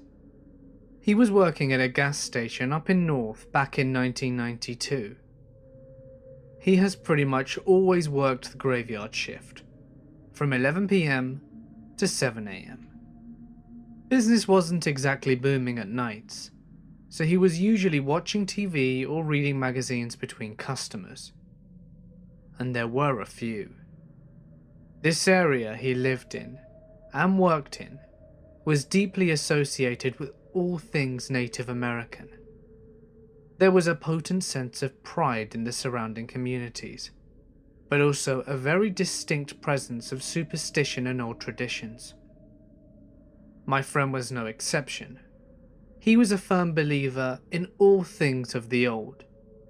This made his encounter even more terrifying. One night, he was sitting as usual watching TV, when a customer entered the gas station.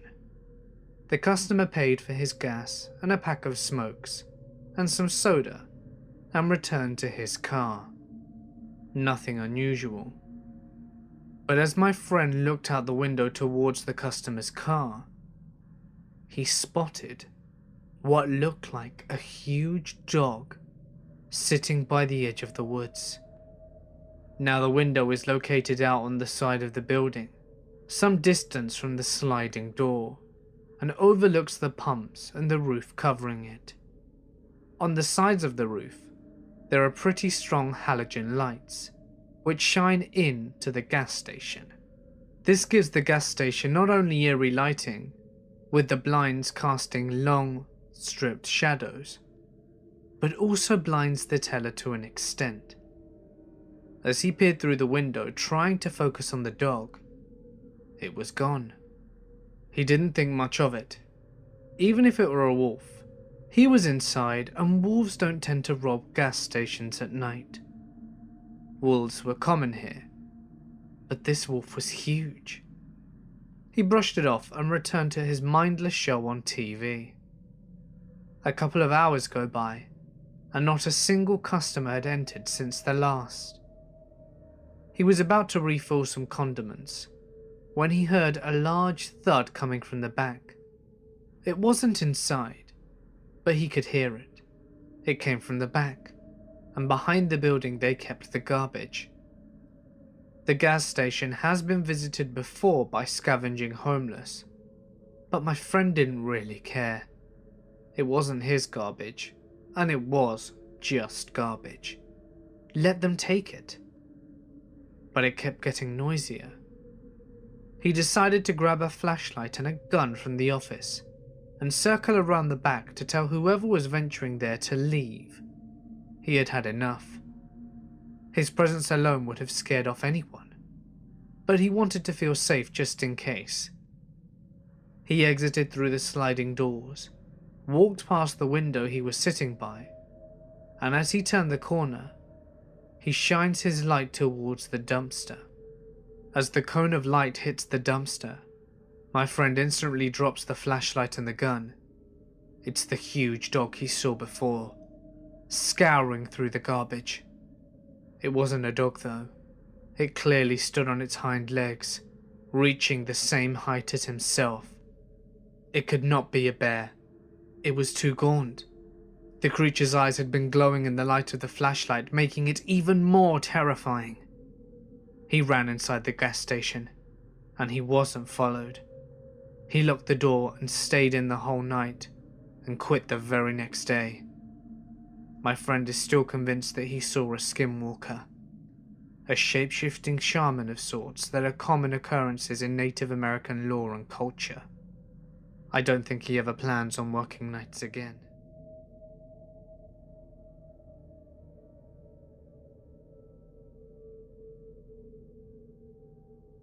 Not long before the summer of 1996, my parents decided that I was going to summer camp.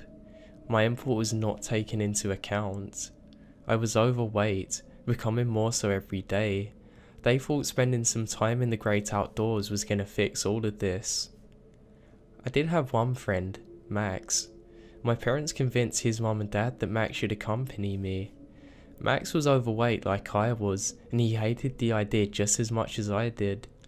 We begged and moaned to our parents, but it didn't make a difference. Max's parents had a home in Val, and they decided to go on a camping trip in Colorado. Calling the camp rustic was a gross understatement.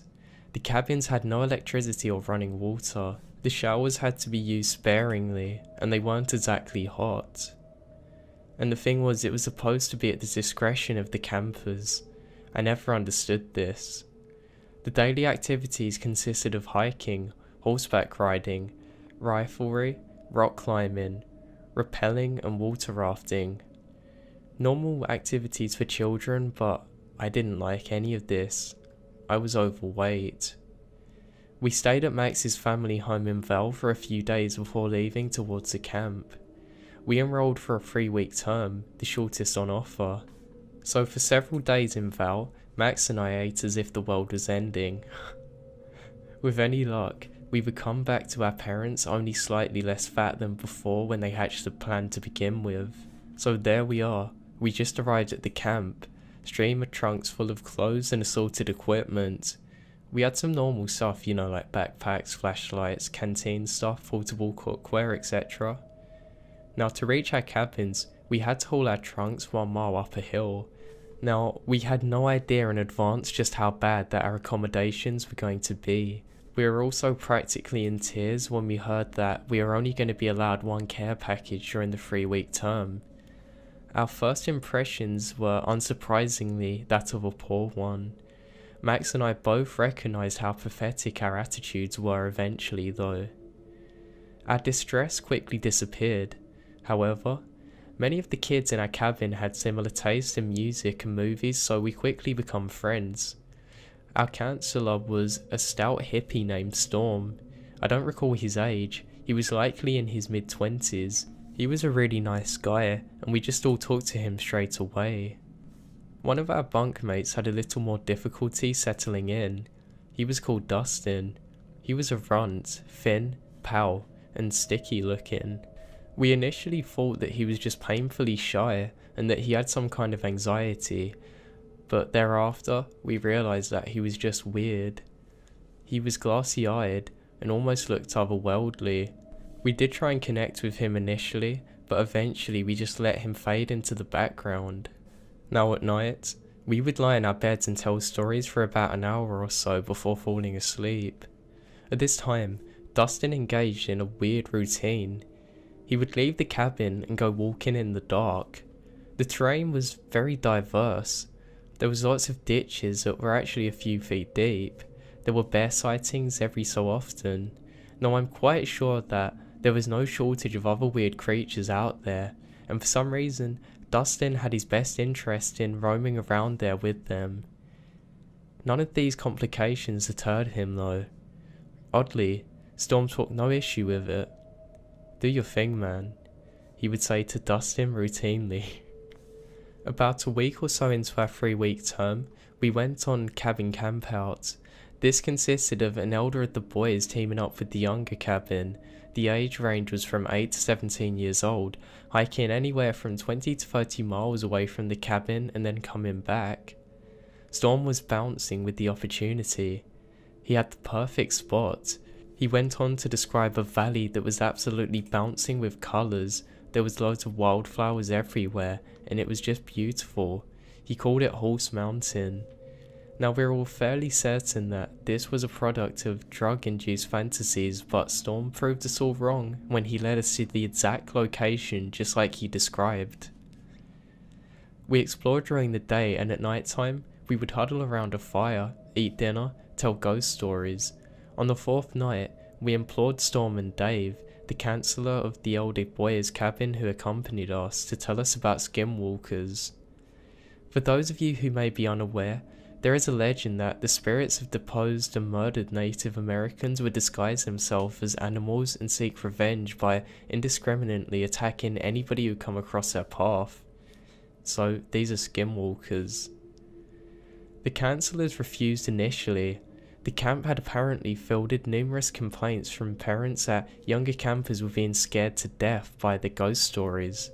Now eventually, Dave was the one who broke his silence. Our persistence had paid off.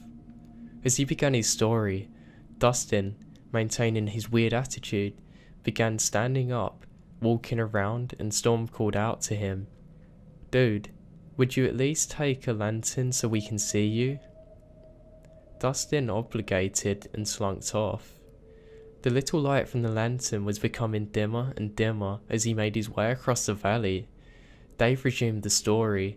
We sat there, mesmerised for what seemed like a very long time. We all sat there, both captivated and scared, till eventually the story came to a close. We just sat there in silence for a few more moments. Then, we talked for a while when Storm abruptly said, Guys, where's Dustin?" We were so caught up in the story that we paid no attention to where Dustin was going. We looked in all directions but saw no tiny light jogging off in the distance. "Alright, he probably just turned off his lantern. Wait till he gets back up here," Dave reassured. So we waited for an hour, then another hour. Nothing.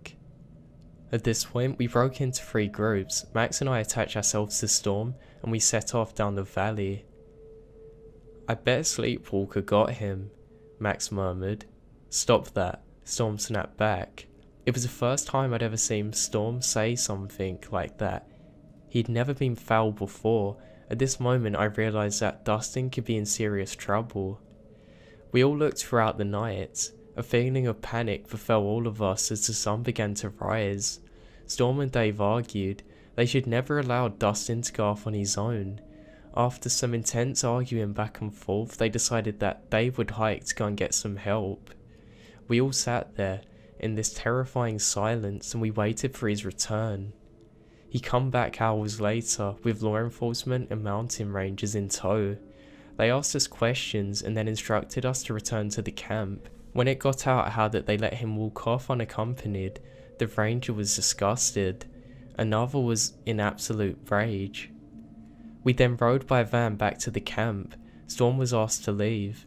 Now I don't know if he ever got into legal trouble, but our new counsellor Dave wouldn't say anything about what happened to him. Now 3 weeks passed and Dustin was not found. The authorities were able to track him up to a certain point, but then it vanished. I regretfully confess that things returned to normal for me and my bunkmates fairly quickly. We were remorseful that a kid our age was missing, but we felt little to no connection with him. We were compelled by the adults around us to try and forget about what was happening and enjoy the rest of the summer. Max and I enjoyed our time there so much that we asked if we could stay for another 3 weeks. Luckily, the camp had the space to accommodate us. Our parents were absolutely gobsmacked but overjoyed. So one day, I was playing football with Dave and got to a group of campers. There was a long field we used for sports which dipped down into a deep integration ditch which was 5 to 10 feet deep. Woods laid beyond that. There was not a cloud in the sky. Dave was a quarterback. He was crouched down ready to snap when suddenly he straightened up and squinted into the distance. "What the hell was that?" he muttered under his breath. "Hang back, guys," he commanded and began walking briskly towards the integrated ditch. We looked towards the woods and saw nothing odd. There was a strange dark colour mass waving at the edge of the ditch. It would kind of poke up for a second, then quickly dip back down the bank repeatedly. We really couldn't make out what this thing was. We then disobeyed Dave and made out after him. He stopped about 10 yards from the ditch. We went up to him. "Is that an animal?" the campers asked. "Guys, get away from here, that's not an animal." Slowly, the form revealed itself to be a person. It was on its hands and knees. Its back was arched and it had an attempt to stand up but fell straight down. Finally, it did stand upright. It swayed on weak legs. It was small, like a woman or child. It was completely covered in mud, presumably from trying to get up the bankment. "Oh my god," one of the campers whispered. It was Dustin. He was covered from head to toe in mud and blood. There was a gash on his forehead that extended from his temple nearly over to the other side of his head. I will never forget that haunting black silhouette against the backdrop of the clear blue sky. Aside from the gash on his head, all we could see was the white of his wide screaming eyes. Dave approached us. Dustin slowly extended a hand. As Dave touched his shoulder, Dustin let out an ungodly scream. He then collapsed on the ground, sobbing and screaming. "Go get help," Dave shouted. An ambulance rushed to the scene and later took Dustin to a nearby hospital. The camp staff were very secretive about the situation. We pled with them to tell us something, anything about what happened. He was a Mountain Dew junkie, so we piled him up with Mountain Dew, but he still wouldn't say. Suddenly, "Look," he said, and beckoned for all of us to sit around him. "I know what happened to Dustin, I won't lie, you know that. But if I could take back what happened, I would. It scares the hell out of me. I'm not going to share it with you, that's the end of." We felt the gravity of his words. We continued to talk about Dustin amongst ourselves, but stopped appealing to the adults. Initially, we were almost certain that it was something supernatural like a Skinwalker perhaps. As time went on, Max and I consoled with each other the idea that Dustin may have been abducted. He lacked the supplements he needed to treat the water for gangrene and other stuff, so I doubt he was able to survive on his own. Did he stumble upon the wrong person, or wrong people by chance? Maybe somebody deliberately released him this way. I don't know.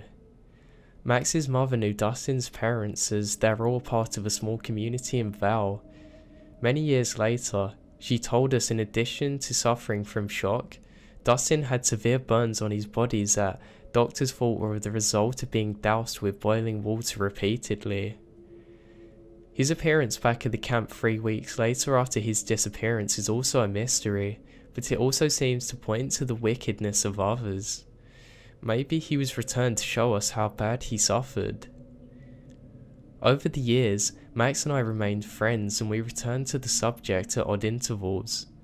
One time in high school, I brought up Dustin while having dinner with Max and his mother.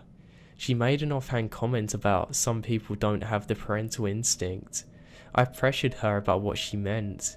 She said Dustin had severe medical trauma and mental problems and his behaviour changed dramatically after the ordeal. His parents couldn't cope with the challenges of raising him and they abandoned him in a psychiatric ward. None of his old friends in Val had even contacted him or knew his whereabouts. If, dear reader, you're looking for closure, I can offer none. Certainly this is not a happy ending, but maybe it can be a teaching moment. I've told this story to dozens of people over the last 2 decades. They always point to the obvious desperate evil and depravity of Dustin's abductors. They never recognise what I consider to be the most disturbing element of this story. Dustin was discarded by the people closest to him, his parents, the counsellors, even us kids. He was odd, but not bothering with him made him even more vulnerable. Even with the noblest of intentions, complacency and distance can put oneself and the others into the path of ruin. All it takes is a bit of indifference to lead the lamb to the slaughterer.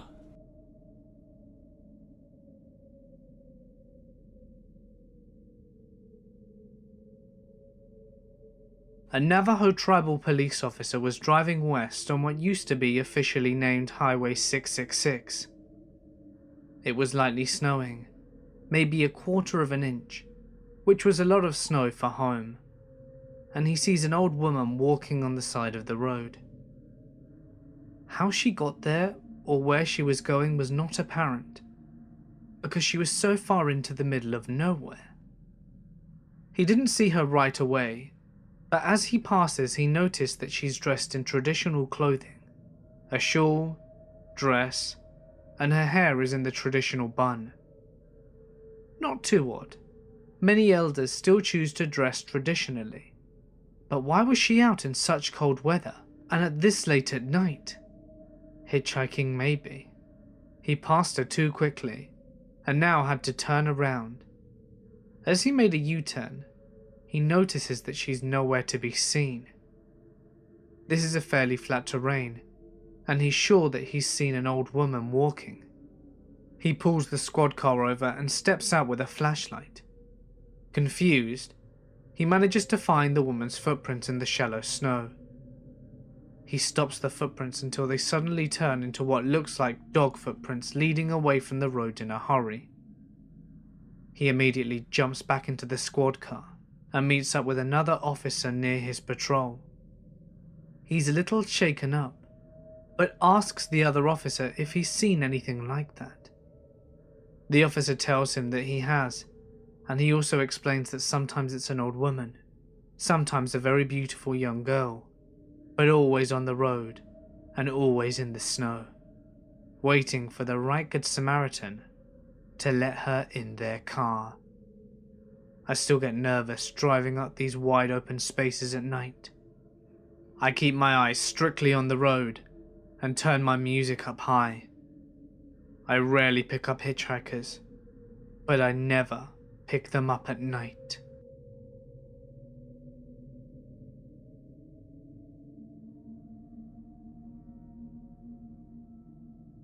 I've always been a bit of a skeptic, ever since I was a kid. Scary stories don't faze me. Horror games have never frightened me, and whenever I hear something weird at night, I instantly assume that it's something normal, just like an animal or something. Despite this, something very unsettling happened to me the other day, and I'm not really sure what to make of it. It's the first time in years that I've been genuinely frightened. So I live in a forested area in the US. Me and my girlfriend live in a large cabin there, and although there are many roads nearby, our nearest neighbourhood is at least 1 kilometre away. We also have 2 cats, one of which sleeps in the bedroom with us while the other goes out at night and does whatever cats do when they're out of sight. Anyway, I like to stay up late at night and sleep late into the morning, whereas my girlfriend, she's an early bird. So anyway, it was about 1 in the morning. I was watching some crap on TV in the living room whilst my girlfriend slept in the bedroom. I was beginning to grow tired when I heard something outside. Now it was pretty near to the cat flap. For clarity, our cat flap uses an electronic chip, so only our cats can use it. So I just assumed that it was one of the cats coming into our house. I ignored it, but then I heard it again. It sounded like something thudding against the flat. Now this happened a few more times before eventually I just lost my patience. I went straight up to go and open the door. Clearly, this stupid cat was having trouble trying to get in. I never really thought much of it at the time, but this was weird because we feed our cats well. They're very lean rather than chubby. So anyway, with this confusion in my head, I passed the bedroom and I peered in as I walked past. I wanted to see if my girlfriend heard the noises too. She was fast asleep, but the cat that sleeps with us was now staring out the window, wide awake. I called her name. Nothing. She just keeps staring. I shrugged it off and I kept heading towards the kitchen. To be honest, I was getting a little unnerved at this point. It didn't really make sense why my cat was looking out the window like that and also not responding to me. But I eventually reached the back door. There, I saw a dark shape through the translucent cat flap. I sighed, expecting the cat to be out there, and opened the door. It took a moment for the door to open, and I then saw the cat tense up as I opened the door. I opened up the door. I froze. It wasn't my cat. Whatever it was had started moving before I opened it, and I only caught a glimpse of a distorted figure.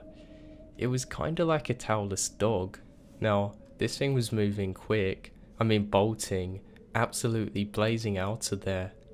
I freaked out and slammed the door shut. What the hell was that? I wasn't sure. Then, my natural skepticism kicked in. I just assumed it was my other cat, and I merely started laughing. Perhaps the darkness made it appear larger. Nevertheless, I was creeped out, but decided to go back to sleep. But as I slipped into bed, I realised something more horrifying. The second cat was asleep on the rug. It took me a long while to fall asleep that night. Everything seemed normal now. Maybe it was just my mind playing tricks on me. Well, that was until a few hours later. I woke up to a strange feeling of dread. Something just wasn't right. My girlfriend was fast asleep. I held my breath. I then heard something creaking by the door. It sounded way too loud to be one of the cats. It was as if a person was walking about. I reached towards a bedside cabinet and flicked on the lamp. The room was now fully illuminated. I then saw something standing just outside the open door, staring right back at me. The same twisted figure that I spotted outside earlier. It wasn't very tall, maybe a little over 5 feet, but what was wrong with its face? That was what scared me the most. I only caught a glimpse of it, but what I saw is going to stay with me forever. It looked like a dog, but with an elongated face, almost human-like eyes. You know the weird distorted snarl hounds pull when they pissed off? It was that expression. I instantly started yelling profanities as I scrambled backwards trying to straighten myself up. The creature then turned and sprinted down the hall. I heard it dash outside and go past the window behind us just above the headboard. I managed to look out as my girlfriend started to panic as she woke up fully. We both caught a glimpse of whatever the hell that thing was as it dashed into the woods nearby our home. Grabbing my trusty shotgun from beneath the bed, as well as a couple of rounds from the ammunition box that sits right next to it, I ran outside the room in my underwear and rounded the kitchen. The door was fully open. I'd forgotten to lock it when I originally saw that thing. Now I haven't seen it since. We still live in our cabin, but I've got about 40 sturdy locks on all of the main doors and windows in the house. I always check them at night. I also go to bed a little bit earlier than I used to, so I'm asleep when the freaks of night start to wake up. I've read a bunch of stories that I can compare to my story. I guess I saw what you call a Skinwalker. I just know that I never want to see it again.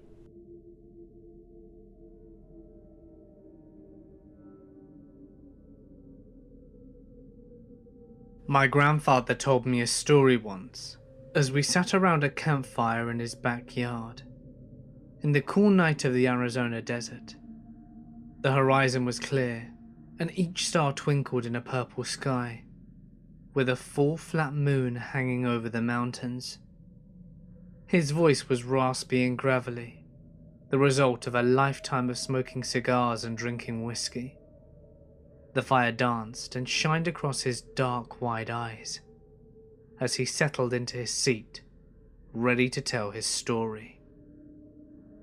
Way back when I was a boy about your age, I lived outside an Apache reservation with your great-grandfather. He had returned from the war and set about raising horses and cattle on an 100-acre ranch settled between a brambly mountainside with dirt good for growing thorn bush and not much else. One night, my mother was sick, and Pa and I took a trip downtown about 50 miles away, straight through a dry desert, over a washed-out creek and some old abandoned farmsteads. Pa and I were driving an old Ford pickup truck. I remember it was dark out, inky and thick, with only the lights of our old truck lighting up the road. I remember when the engine began to splutter, and the truck slowly had to stop. "God damn it," Pa said, guiding the Ford to the side of the road as it coasted to a halt. "Stay here, son," and he stepped out into the darkness, shutting the door with a heavy thud. My window was down, and the cool desert air was breezy and felt good on my hot face and neck. Pa was getting water from the back to cool the engine, and that's when I smelt it. Rotten eggs. Strange, I thought, to smell sulfur in the desert.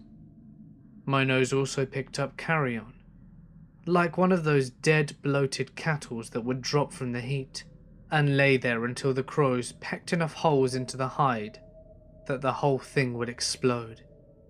It stunk, and I gagged. My skin started to tingle too, and the back of my neck felt itchy, and my face started to get hot. The wind stopped blowing. "Pa?" No answer. My heart started beating, and I felt such a fear in me, in my bones and in my chest. Boy, I tell you, I've never felt fear like this. Not until Vietnam. Not until I saw men dying around me. I locked the door and reached over for my pa's door and saw a shadow bound across the road through both dim beams of light, across the partially opened domed hood. There was a creature. You have to understand, there were legends. Old legends. Older than the rock cairns out in the valleys. Older than the crazy horse, than Sitting Bull. Older than the Indian chiefs and their shamans. The Apache, the Hopi, the Cherokee, all of the old tribes and first people. They told tales and old stories about dark Indian magic. A deal made with the old spirits of blood sacrifice to gain power, old power, enough to fight each other, the Spanish, and later the white men that came for their lands and women. They called them Skinwalkers, shape changers, old warriors resurrected as skinless men, all sinew and muscle, walking on deer legs with the torso of a man and the head of a coyote, but messed up, with long, malformed snouts, teeth like a Bowie knife, long arms and standing 7 foot, even hunched over they'd gut the old cowboys and white riders. They'd run through bullets, sabers, part the Spanish armor as if it were potato sacks. They could also change their voice to match the person that you knew, or might know. That's what I saw. Big and fast, only for a second it ran across the road, and it turned, looked right at me in the cab, right into my eyes, and I swear it grinned at me. I sank into my seat in shock and fear, shaking. I knew death was near. The air was electric. I smelled ozone and brimstone. The air felt like right before when lightning comes and blows a tree into smithereens. I yelled for my pa, but no words came out, just a dry squeak. I was shaking as grandfather told his story. He was still here, so I know he lived, but the supernatural always fascinated me, and even now, I felt the force of his words. The real power of Skinwalkers was the trickery, sure. They could change their voices, but also their skin. That's why the gods took their hide, so that they could take others. Not for long, the legend says, maybe an hour, before the soul of the skin who they were wearing would come looking for their mortal shell before going to whatever hell awaited them. Though I think that getting skinned alive was hell enough. A minute passed in what felt like a lifetime. 1 second in 1,000 years. My father opened the door and I jerked my head to the left, putting my fists up to fend off an attack. "Son, it's me," my father said, before climbing into the cab. He grasped the steering wheel and pulled himself in, awkwardly jerking himself back into the seat. I cringed in the corner. I looked at him. I looked hard. "Boy, your great-grandfather was a good man. Treated me and my ma right. He fought the Nazis and saw the worst of the men in Poland when he freed all them camps. And now I was taking his measure. Is this my father? Do I make a run or do I die? Is this him or not? Let's go get that medicine for your ma." As he pulled the truck into gear and pulled it out onto the road, and our trip resumed. "I guess it was him after all," my grandfather said. "But how did you know? Was it because he said something about your mum?" "No, boy. I knew because out the window, out of the corner of my eye, I saw the beast running 50 miles an hour right next to the car, looking at me with those yellow eyes and a grinning mouth. I looked and saw it, hunched and angry, running next to us." My father kept his eyes on the road, locked straight forward.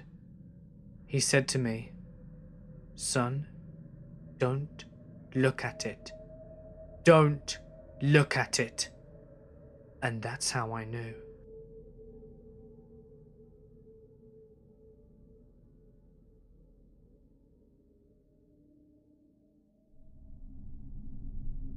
Hi, I'm about to tell you a story that's absolutely true. My grandfather lived in Mighton, Utah, and he told stories about skinwalkers and how they could take form of any animal or anyone you knew. I asked him one day, "Did you ever meet one?" And he told me, yes. I asked him when. "A very long time ago, before you were even born, before your mother was born. It was when I was young and foolish. I went to the valley, the Skinwalker Valley. It's a valley where life never enters, not even the crows. The very guardians of death will never go there. They too fear the evil that lives out there." He continued with his story. "I went out there to show people that nothing evil existed in the valley, nothing but their fears, but I was wrong." He went on that he had gone to the Skinwalker Valley in his old red Ford truck to prove to everyone that what they thought they knew were just stories used to scare them. When he reached the valley, he remembered the grass was black, as if it had been burned and survived the fire. The trees looked dead, but were still alive. He told me he had seen a house not far from where he stood. It was an old house, and its roof was caved in. The door was gone, so he walked towards it, and there were strange marks on the side of the house. Animal skeletons were strewn all about the property, as if there were a sacred burial ground. Then he heard her, his grandmother. She had died a long time ago, but he heard her. The spirits were calling for him, for his life, for his skin, for his blood, and for his soul. They were the lost souls. They could change form from man to beast. They chased and scared him, and told him that they would never forget him. Whenever I visited my grandpa, he would show me something that was brand new, but had been broken the next day. These spirits would kill his animals, so he finally stopped keeping his dogs outside. It got to the point where I snapped at him, telling him that his stories were lies. I told him to prove it. He turned around, pulled his shirt up, and all I could do was gasp. I look at his back. It was torn here and there. Not one part of his back was unmarked. There were wide claw marks, too straight and too far apart to be made by any human. I was scared and started to cry. I remember my mother running to see what was the matter. She screamed and ranted at Grandpa as he told me. She screamed and ranted at Grandpa as she told me. She screamed and ranted at Grandpa as she held me. But he did nothing but stare at the field across the road from his house. She finally gave up and carried me inside. But as I looked over my mother's shoulder, I saw it. A large, black dog with white eyes. It was watching Grandpa, and he was watching it as if he was waiting for it to attack him. It never did. I never saw that dog again. My grandpa died 2 months later. The doctor said his heart gave out, but I knew that was a lie. His arm had fresh claw marks. That was 42 years ago. No one has ever believed me, but it's a true event, so I'll tell you that the world would know. Never look into a skinwalker's eyes. It will never forget you. If you do, sooner or later it will have your soul. You can fight and refuse to give in to a Skinwalker's power. But if that's the case, then I hope you're not afraid to die.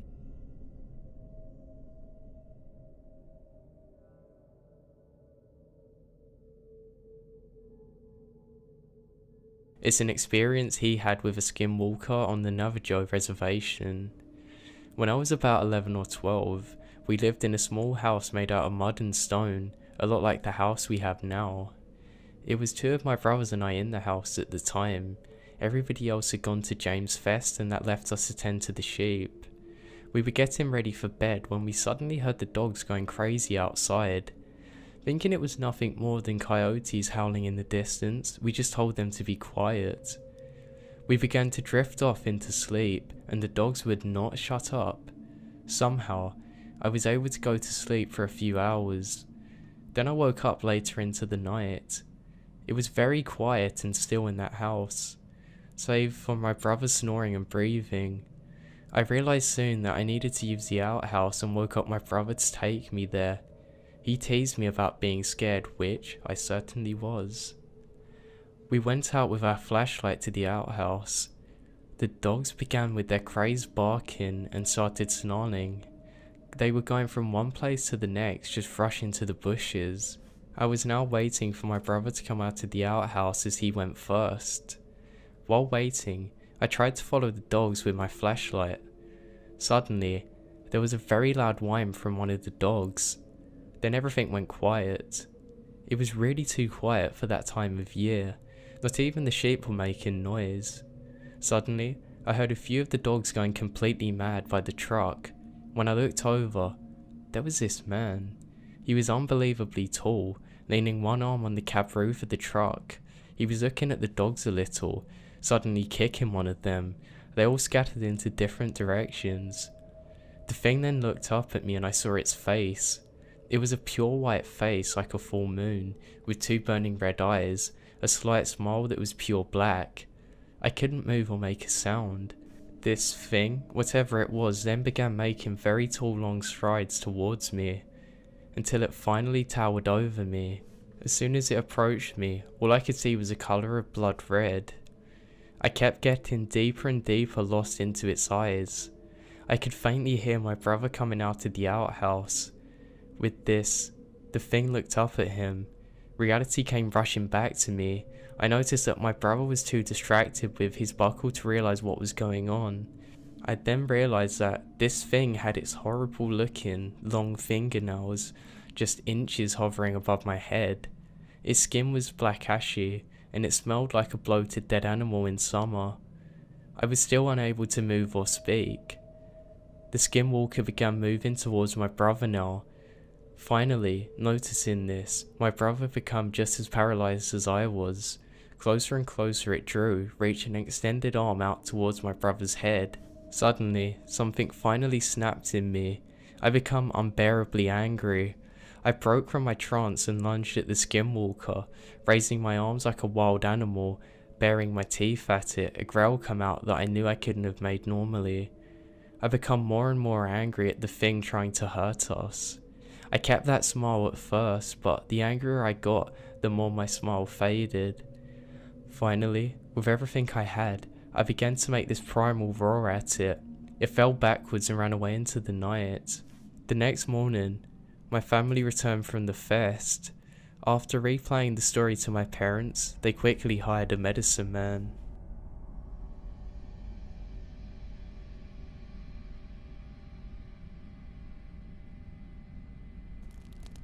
Growing up in the central US, I've heard all of the myths and legends about skinwalkers. I never really gave them any merit up until last week. I've also heard that talking or thinking about them can draw them in, but I gotta tell someone. Please excuse any formatting errors. And this is my first post I'm on mobile. So let me start with some background. My name's Dakota. I'm 26 and have grown up in and around the Southern Rockies and the Superstition Mountains and all of the vast wilderness that is Colorado, Utah, Arizona, and New Mexico. All my life I've been drawn to the outdoors, hiking, climbing, biking, rafting, kayaking. You name it, I've done it. I'm very experienced in all these activities and have worked as a guide and survival instructor since 19. I've experienced many strange, possibly paranormal things due to my time in the wilderness, but I'm rambling. So anyway, last Friday, I took some time off for myself, just to get back in tune with the solitude of nature. I packed all my gear, finished going through my checklist, and made sure to let some of the other guides know where I was heading when I'd be back. Then I loaded my gear into my four-wheeler, made sure my bear, my very sweet and loyal overprotective German Shepherd, was comfy in the passenger seat. He is my lookout, adventure partner and best friend. He never leaves my side, even to the point when I have to use the bathroom. So we set out shortly after 11 AM towards a canyon I'd recently discovered hidden away behind the thick bush and at an apparent rock side. After about 5 hours of driving through the dusty and desolate landscape, the trails continue on between a narrow passage through the mountainous cliffs. When we arrive, I parked the four-wheeler behind a large outcropping of boulders, took the keys, and covered it with a colour. Not that I was worried about theft. I was probably miles away from the nearest human. I covered it to keep the unforgiving sun to prevent any melting damage. After getting the four-wheeler stashed away, I adorned my pack and my sidearm, a large caliber Desert Eagle. There aren't many animals that you can kill out here, but I had the gun for protection. I surveyed the area. There was thick bush and dry foliage all around us with small foot trails. I cleared them on the four-wheeler and see a large rock pile in front of us. I skirted around the rocks to the very narrow passage in behind the left side. It's a tight squeeze, and I had to remove my pack just to get through it. Now I had to slide and shuffle like this for about 20 feet, with cold jagged rocks against my chest and loose boulders against my back.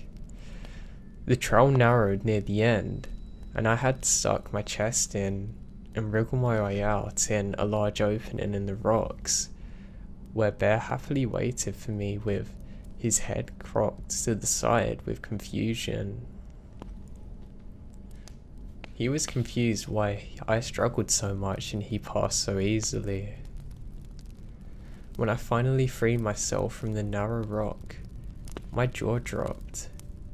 All around me, the cliff is covered in ancient paintings and carvings, some of which I recognize from some Native American sites used as religious sites.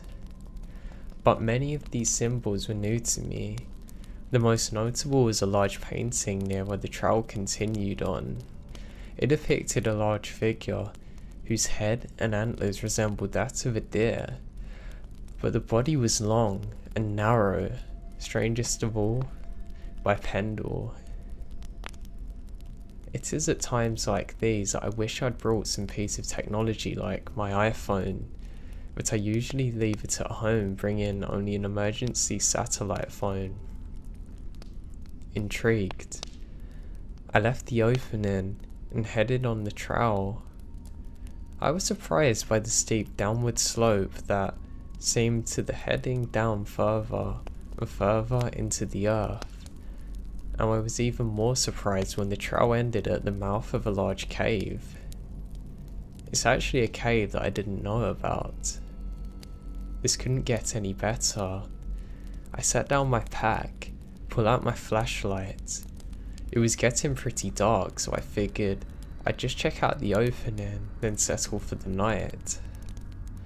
I wandered in a few feet and abruptly stopped when the floor dropped down into a chasm. My flashlight barely penetrated the dark abyss below me. Disappointed that I'd need to return another day with my caving gear and possibly a partner, I headed back towards the mouth of the cave, and Bear, who had strangely stayed put, didn't follow me in. He must be tired, I thought, as I suddenly started to realise my own fatigue after nearly 5 hours of driving and 5 of hiking. I started a small fire with some newspaper logs I packed, in which burned for a surprisingly long time. I heated up some water for some dehydrated omelette. After a not very satisfying meal, I unroll my sleeping bag and get comfortable, with the fire by my side and the distant view of the stars peeking between the distant cliff tops that shelter me from the rest of the world. With that peaceful thought, I dozed off to the sound of the crackling fire and Bear snoring beside me. I sleepily checked my watch when I was nudged awake. It's almost 3 in the morning. I softly push Bear's head away from me, nudging me so I can go back to sleep. But that's when, in the dim of the fire, I see that his teeth are now bared, his head low beside me in a protective position.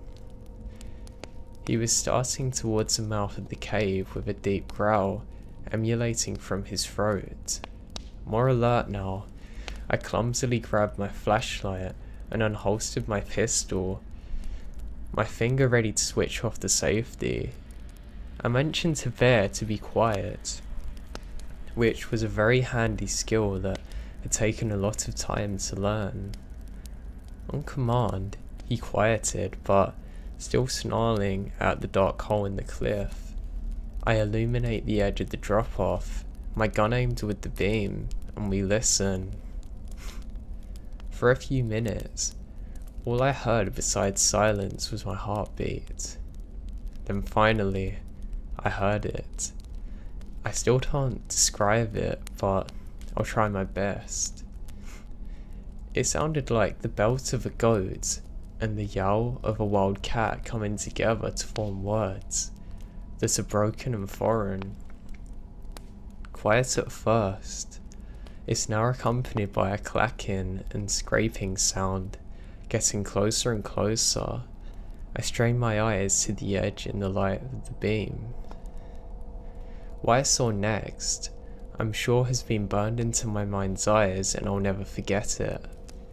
In the light, there's disgusting long rotten fingers. Something is there up over in the cave. The thing first pulled itself. It's now out of the cave.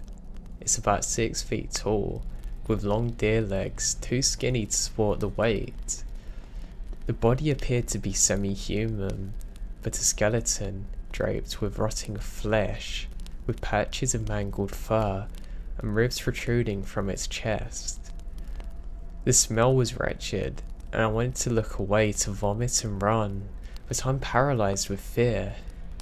I kept staring at the long curled antlers and the warped and twisted body, long arms hanging loosely in front of the claws scraping the ground, but mostly the disturbing contoured mix of human and animal intertwined to make a face so haunting I remember it to this day. And when it locked into my view, its empty rotted sockets met with my eyes. It lets out some horrifying words. "Let me help you," said very slowly. With that, I snapped out of my paralyzed state, switched off the safety, pulling the trigger twice, then 3 times. In an instant, the horrible thing before me flickered and was 2 feet to the right. I fired again and again, as the thing jerks towards me. Now I really don't remember much of what happened next, bear barking, us sprinting, flashes of gunfire, the jerking and clanking, the evil voice again. Let me help you. I just remembered the peak of sunlight, the roar of the side-by-side as me and Bear sped through the desert. We woke up in our shack uninjured, but forever scarred by the experience. It kept me awake every night since, and I needed to tell someone, to warn someone, please. If you ever see carvings or anything in a cave, do not enter.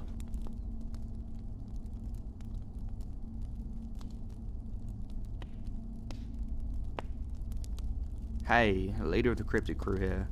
Alright, you guys were right. The name is too cheesy. Also, I probably wouldn't be the leader. Casey would. She's got a lot of energy. A few lovely people said they'd like to hear more of our adventures. Thanks for your interest. I've decided to compile a bunch of quick incidents that happened since I moved into my dorm. It's been a busy few weeks, so I can't write much. I've got another 5-page essay due Sunday. First, some background onto my dorm building. It's got a notorious reputation as haunted, and I live in the basement. People call the basement the cryptid zone for 2 reasons. The first reason, just because Joe lives at the end of the hall, and there's quite a few people in on that joke. I swear the closer I got to the door with the nameplate Joe on it, the weirder I feel. The other reason is because of the vibes the basement gives off. The first time I showed Tal my room, they nearly stumbled over. The hallway is long, dark, and artificially lit. If you stared down the hall at night, you start to feel dizzy. That's how long it is. The artificial lighting feels absolutely soul draining, and the basement is always freezing. But that's nothing too abnormal. The real spooky thing is the ghost rumours. I have to admit it now. I've always been a skeptic, never really believing in any supernatural stuff. First night I moved in, I couldn't sleep at all. I moved in 3 weeks earlier than everyone else due to a special program at my university. There was only a handful of other kids living in my building. One other person in the basement with me, and she lives on the opposite end of the hall. That first night was terrifying, and I'm not quite sure why. My thoughts raced through my mind. No matter how many blankets I bunched around myself, I was cold, and I kept hearing things. For the first several hours, I convinced myself it was nothing. The creaks and cracks could be explained by the building's weak structure. The walls were paper thin here. But then I heard crying. I jumped out my bed in fear. The first noise was a nose sniffing. Then I heard a hiccup-like sob. They were so quiet, but not like they were muffled by the walls. It was like someone was trying to be quiet. With a trembling hand, I grabbed a knife and a flashlight from my nightstand. Yeah, I have a knife collection. It seemed like a good idea to bring that with me to protect myself in college. I roll out of bed and head towards the empty side of my room. I turn on my flashlight and scan the room. I wanted to leave, because I'm not going to be that stupid white person from the horror movies. Well, I'm not white, but whatever, you get what I'm saying. But I had nowhere to go, and it was 3:30 AM. I walked over to the walls, and pressed my ear against them. Though my hearing does suck, it's not completely gone. I attempted to listen for several minutes, but I didn't hear anything through the extremely thin walls. I didn't have neighbours yet, but my room was empty besides me, so I had to check. It was the only logical move I could make. After a very scary 30 seconds of searching my little dorm room, I admitted defeat and crawled back into bed. The next day, after meeting new people and attempting to make friends before classes officially started, I brought up the ghost rumours to them. They all said they heard the ghost story too. I asked if anyone heard anything weird, and 2 other people in my building, on the 1st and 3rd floor, said they'd heard something crying. A few days later, more weird stuff happened. We were there early for a special program, so we had homework already. One afternoon, I gave up on my stupid work and left it on my desk before leaving.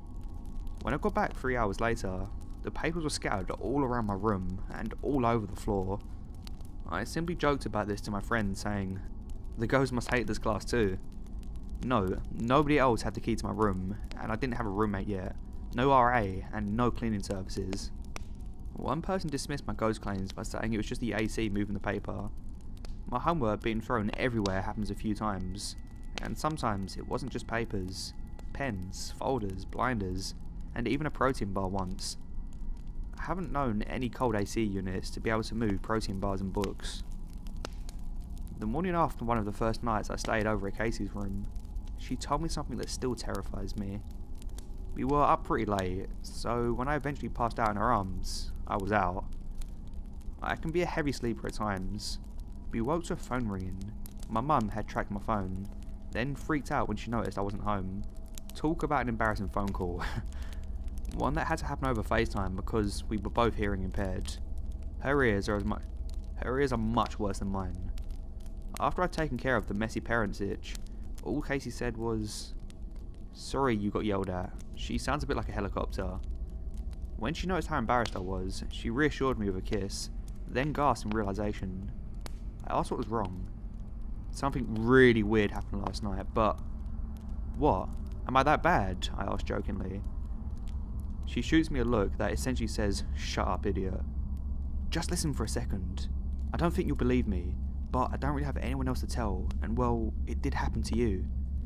When Casey sounds scared, something must be really bad, so I shut up and listened. Last night, after you fell asleep, you started talking. "Do you talk in your sleep often?" Casey asked, unable to hide her fear in her voice any longer.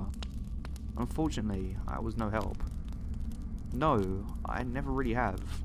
Not to my knowledge at least. And you know how my ex and I used to live together for months? She would have said something."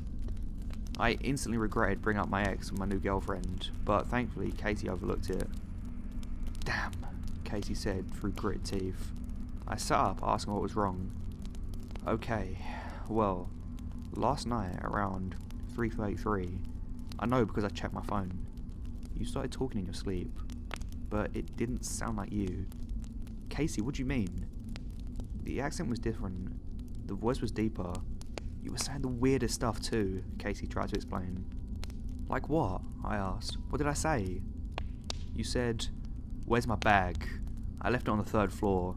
What do you mean you don't know? What hotel is this? Great service." "Seriously, I said that?" I asked, perplexed. I vaguely remembered my dreams from the night before. They had everything to do with Casey, very little to do with a hotel. I told him my dreams had nothing to do with a hotel. "Yeah, you did. A bunch of other weird stuff too. You sounded like you'd been possessed by someone who died in a hotel." Casey's a firm believer in the supernatural, but I shook my head in disbelief. "There's no way. It's not possible." "How else do you explain it?" "We still don't quite know how. The last story I was debating on sharing because it was weird and mildly weird for me to put on the internet, but oh well, here it goes. So 2 days ago, I was exhausted from my early classes, late night studying before. Of course, I went to my dorm room after lunch for a well-deserved nap. Before I passed out, I thought to myself, man, I really should have taken my bra off before getting in bed, but I was too tired to move. I passed out. It was just like that sometimes. When I woke up, my bra was gone. Nobody was in the room, and I slept lightly during naps, so I probably would have felt or heard someone. I've never sleepwalked, so I genuinely have no idea what happened to me. So there are those stories that I can think of from the cryptid zone and beyond. Tell me what you think below. Also, I'm thinking about interviewing Joey and posting that next. He's an unusual man, that's for sure. When I asked where he was from when I first met him, he simply said, "I'm from around." He paused, realizing he sounded too cryptic. "Around here." See you all next time, unless a ghost gets me.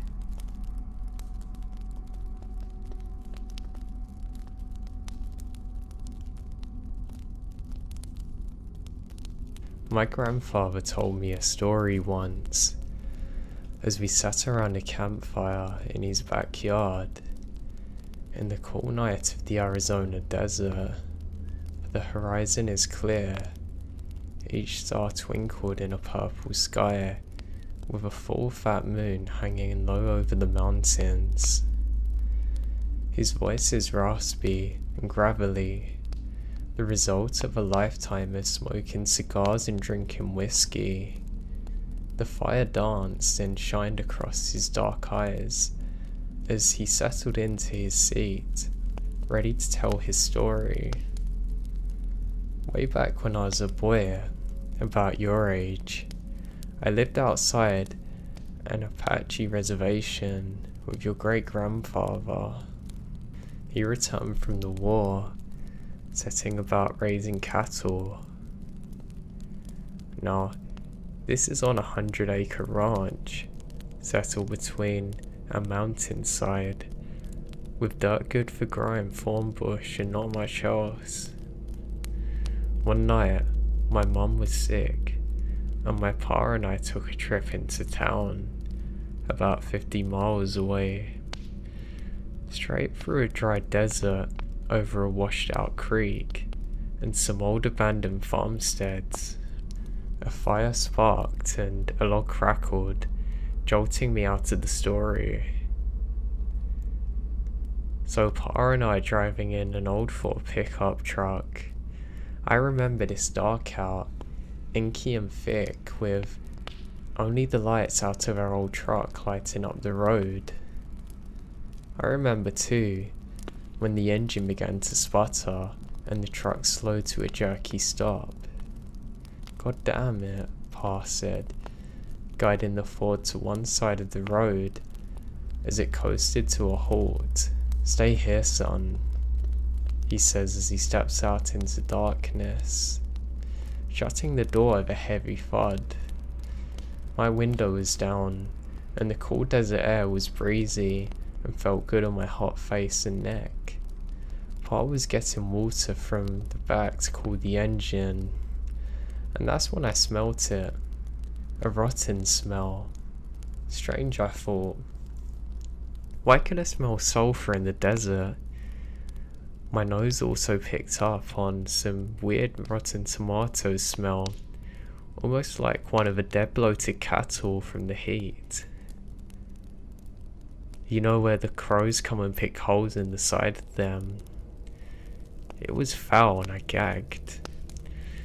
My skin began to tingle too, and the back of my neck felt itchy. My face is getting hot. The wind had stopped blowing and hung still and heavy, with the stink filling the cab. Pa, I called. Dad.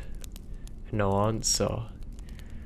My heart started beating, and I felt fear in my bones, in my chest. Boy, I tell you, I've never felt anything like it. Not until Vietnam. I lock the door and reach over for my dad's door.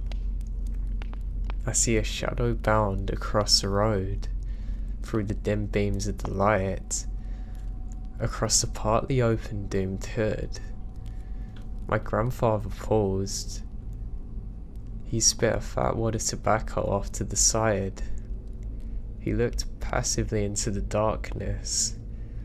I realized I was holding my breath. So what happened? He sighs, a creature, and shakes his head.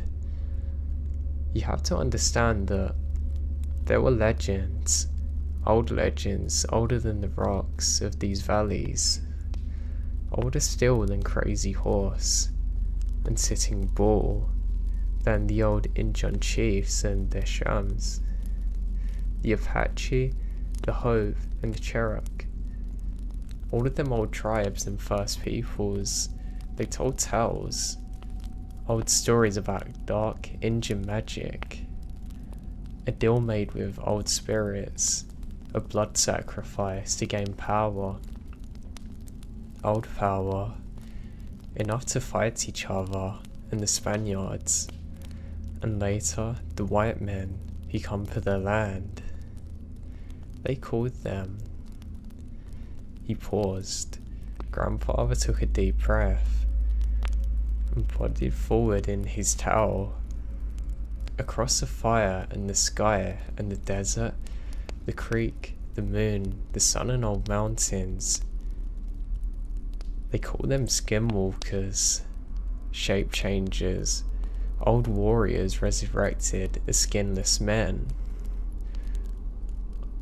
with muscle, walking on deer legs, with the torso of a man, the head of a coyote, but really messed up, with long and malformed snouts, teeth like a bowie knife, long arms, standing 7 foot, even hunched over. They'd got the old cowboys and white riders. They'd run through bullets and sabers, part the Spanish armor like a potato sack. Wily too, and they could change their voice to match a person you might know. Boy, that's what I saw, a big and fast. I don't know what it was, only for a second. It runs across the road, grey and molted, muscles flexing under its legs, hooves clumping on the road, stringy muscle hunched over shoulders, and it turned, looking right into the cab and into my eyes, and I swear, boy, it grinned at me. I sank into my seat in shock, in fear, shaking. I knew death was near. The air was erratic. I smelled ozone and brimstone. The air felt like right before the lightning comes and blows a tree. Charged full with power. I yelled for my dad, but no words come out. I was shaking.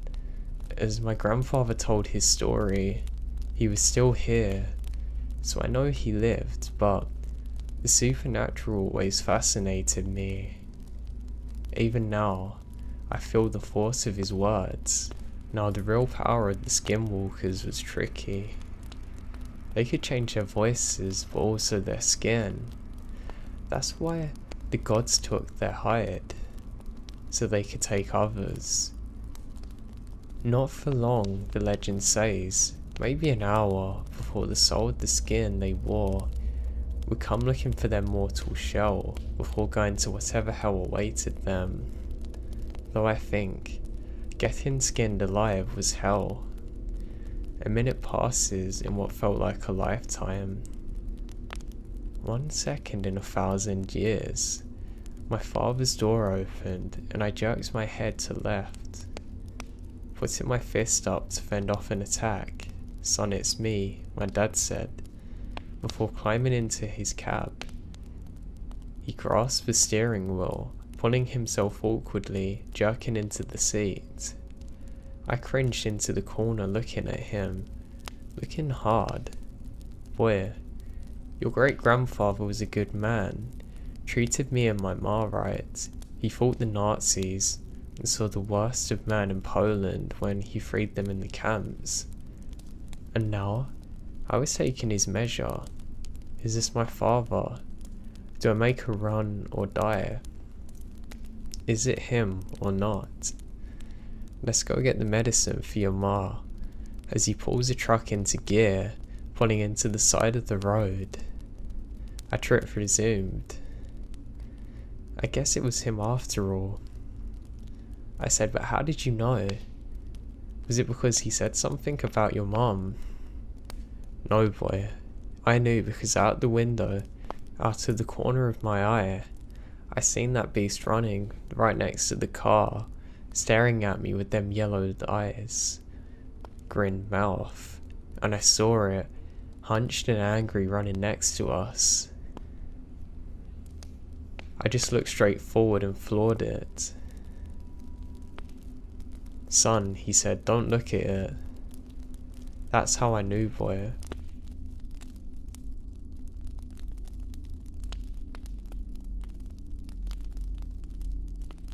To be perfectly frank, I hate talking to Greg.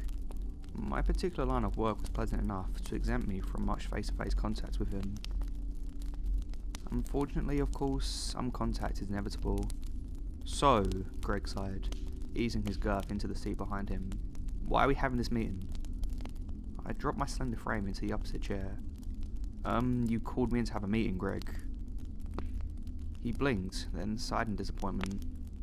"You have a previously undocumented cryptid last week, which was sent to Shailene Mountain. Why was there an undocumented subject in your area?" I tried not to be condescending, because, well, if we'd known where it was, then it wouldn't have been previously undocumented. All wild subjects has to be undocumented before we can discover them. He looked at me with a mixture of confusion and disgust. "I realise that finding these subjects can be frightening, Lisa. But that's no excuse to let it affect your work, he sniffed. And if you can't deal with this job, I'll find someone who can. Everybody else in your position is at least 5'8" and 160 pounds. My blood began to boil, but I'd learned long ago not to show any emotion in front of Greg. I forced a smile. I can assure you that I wasn't afraid. If you read the reviews from the extraction team and the medical report from the missing boy who I found, everyone gave me glowing reviews. Greg slowly took off his glasses before leaning forward in his chair. Lisa, I feel you are often a challenge to my authority. I learned to keep my mouth shut in these moments, but I'm sure my face was crimson. Greg sighed. The subject that you picked up last week, all 167.72 kilograms of it, has been residing in the Shaolin Mountains Environmental Niche Reptilian Program. It's several hundred acres of Colorado wilderness that's cleverly blockaded from any civilization entry. I nodded. Thank you for explaining that, Greg, but I was the lead consultant in designing this particular ENRP. Greg scowled. We've just got new orders from Washington, he explained gruffly. He tossed a stack of papers across the desk at me. Doibu needs to clean out his ENRP of all undocumented subjects. I stared at him in confusion. Clear out? Where do they go? Greg shrugged. Last week's subject has chromatically desirable object receptors. I think that's a phrase they used. My jaw dropped. People like his eye colour. He stared back in contemplation. When ground into a powder, it's apparently almost 3% less expensive than the lead-in black food colouring. I nearly leapt out of my chair. You're going to kill him and take his eyes out. Why? Greg sighed deeply. The federal government's official position is that it doesn't exist. What? I spat. Of course it exists. Greg shook his head. The official position is that there's no concrete evidence one way or another. So there cannot be a policy that recognises the existence of the subjects contained within the ENRP at Shaolin Mountain. Therefore, Doibu has been instructed to terminate all subjects therein. I closed my eyes and pulled several hairs out. If your emotional condition prevents you from being able to complete your task, Lisa, there are stronger people who are capable. I controlled my breathing. It wasn't easy. I'm absolutely fine, Greg. But you see that the order to dispose of something inherently implies that it exists. He blinked several times. The official position is that they do not exist. I sighed. Yes, Look, never mind. If they don't exist, why not simply release him back into the wild? Why are they going to kill him? Greg gazed at me stoically. They're not going to kill him, he said matter-of-factly. You are. I stared back, slack-jawed. Well, that wraps things up, Lisa. He shot a chip of voice. I stood up to walk away, shell-shocked. You know, they really screwed up the name of our department, he explained, mostly to himself as I walked out the door. I turned back to see him brooding and grave. They call it the Department of the Interior, but it only covers the outside stuff. I had been airlifted to Shaolin Mountain in a daze. By the time I'd landed, though, my resolve had returned. Though Greg had come to us in a helicopter, I knew that he was outranked once we landed on the ground. I'm not killing that cryptid, I explained to the man at the gate. I could tell that he was in charge, because everyone around him seemed to be afraid of him. He looked down at me. Okay, he responded simply. I sputtered, yeah, well, so that's it. Sure, he explained. The only reason you were requested is because they wanted the subject to be euthanized humanely. He turned away from me to stare at the Colorado sky. I felt betrayed at this moment. It would be a lot easier without that concern, the man continued, his hands clasped behind his back. A 7mm Winchester ballistic silver tip to the fire should cause death via hemorrhage within 24 hours. It's far less risky than the tranquilizer they suggested used before termination. Frankly, there's no telling how vicious this wild beast could get while they're men trying to put themselves at risk. 24 hours to die? That would be torture. You don't have to do that. He's not dangerous, I nearly shrieked. He glanced back. Don't worry, he won't be a threat if everyone remains in the Jeep. Frankly, I'm glad to hear that you'll be staying out of harm's way. I don't think you realise what you'd be getting into with this monster. You better stay with Greg, where it's safe. My world span. I grabbed my head in my hands and walked away from the group. I focused on the crisp alpine air. I took in the 50-mile view of the wilderness. I thought about why I took this job in the first place. Then I returned to the people in charge.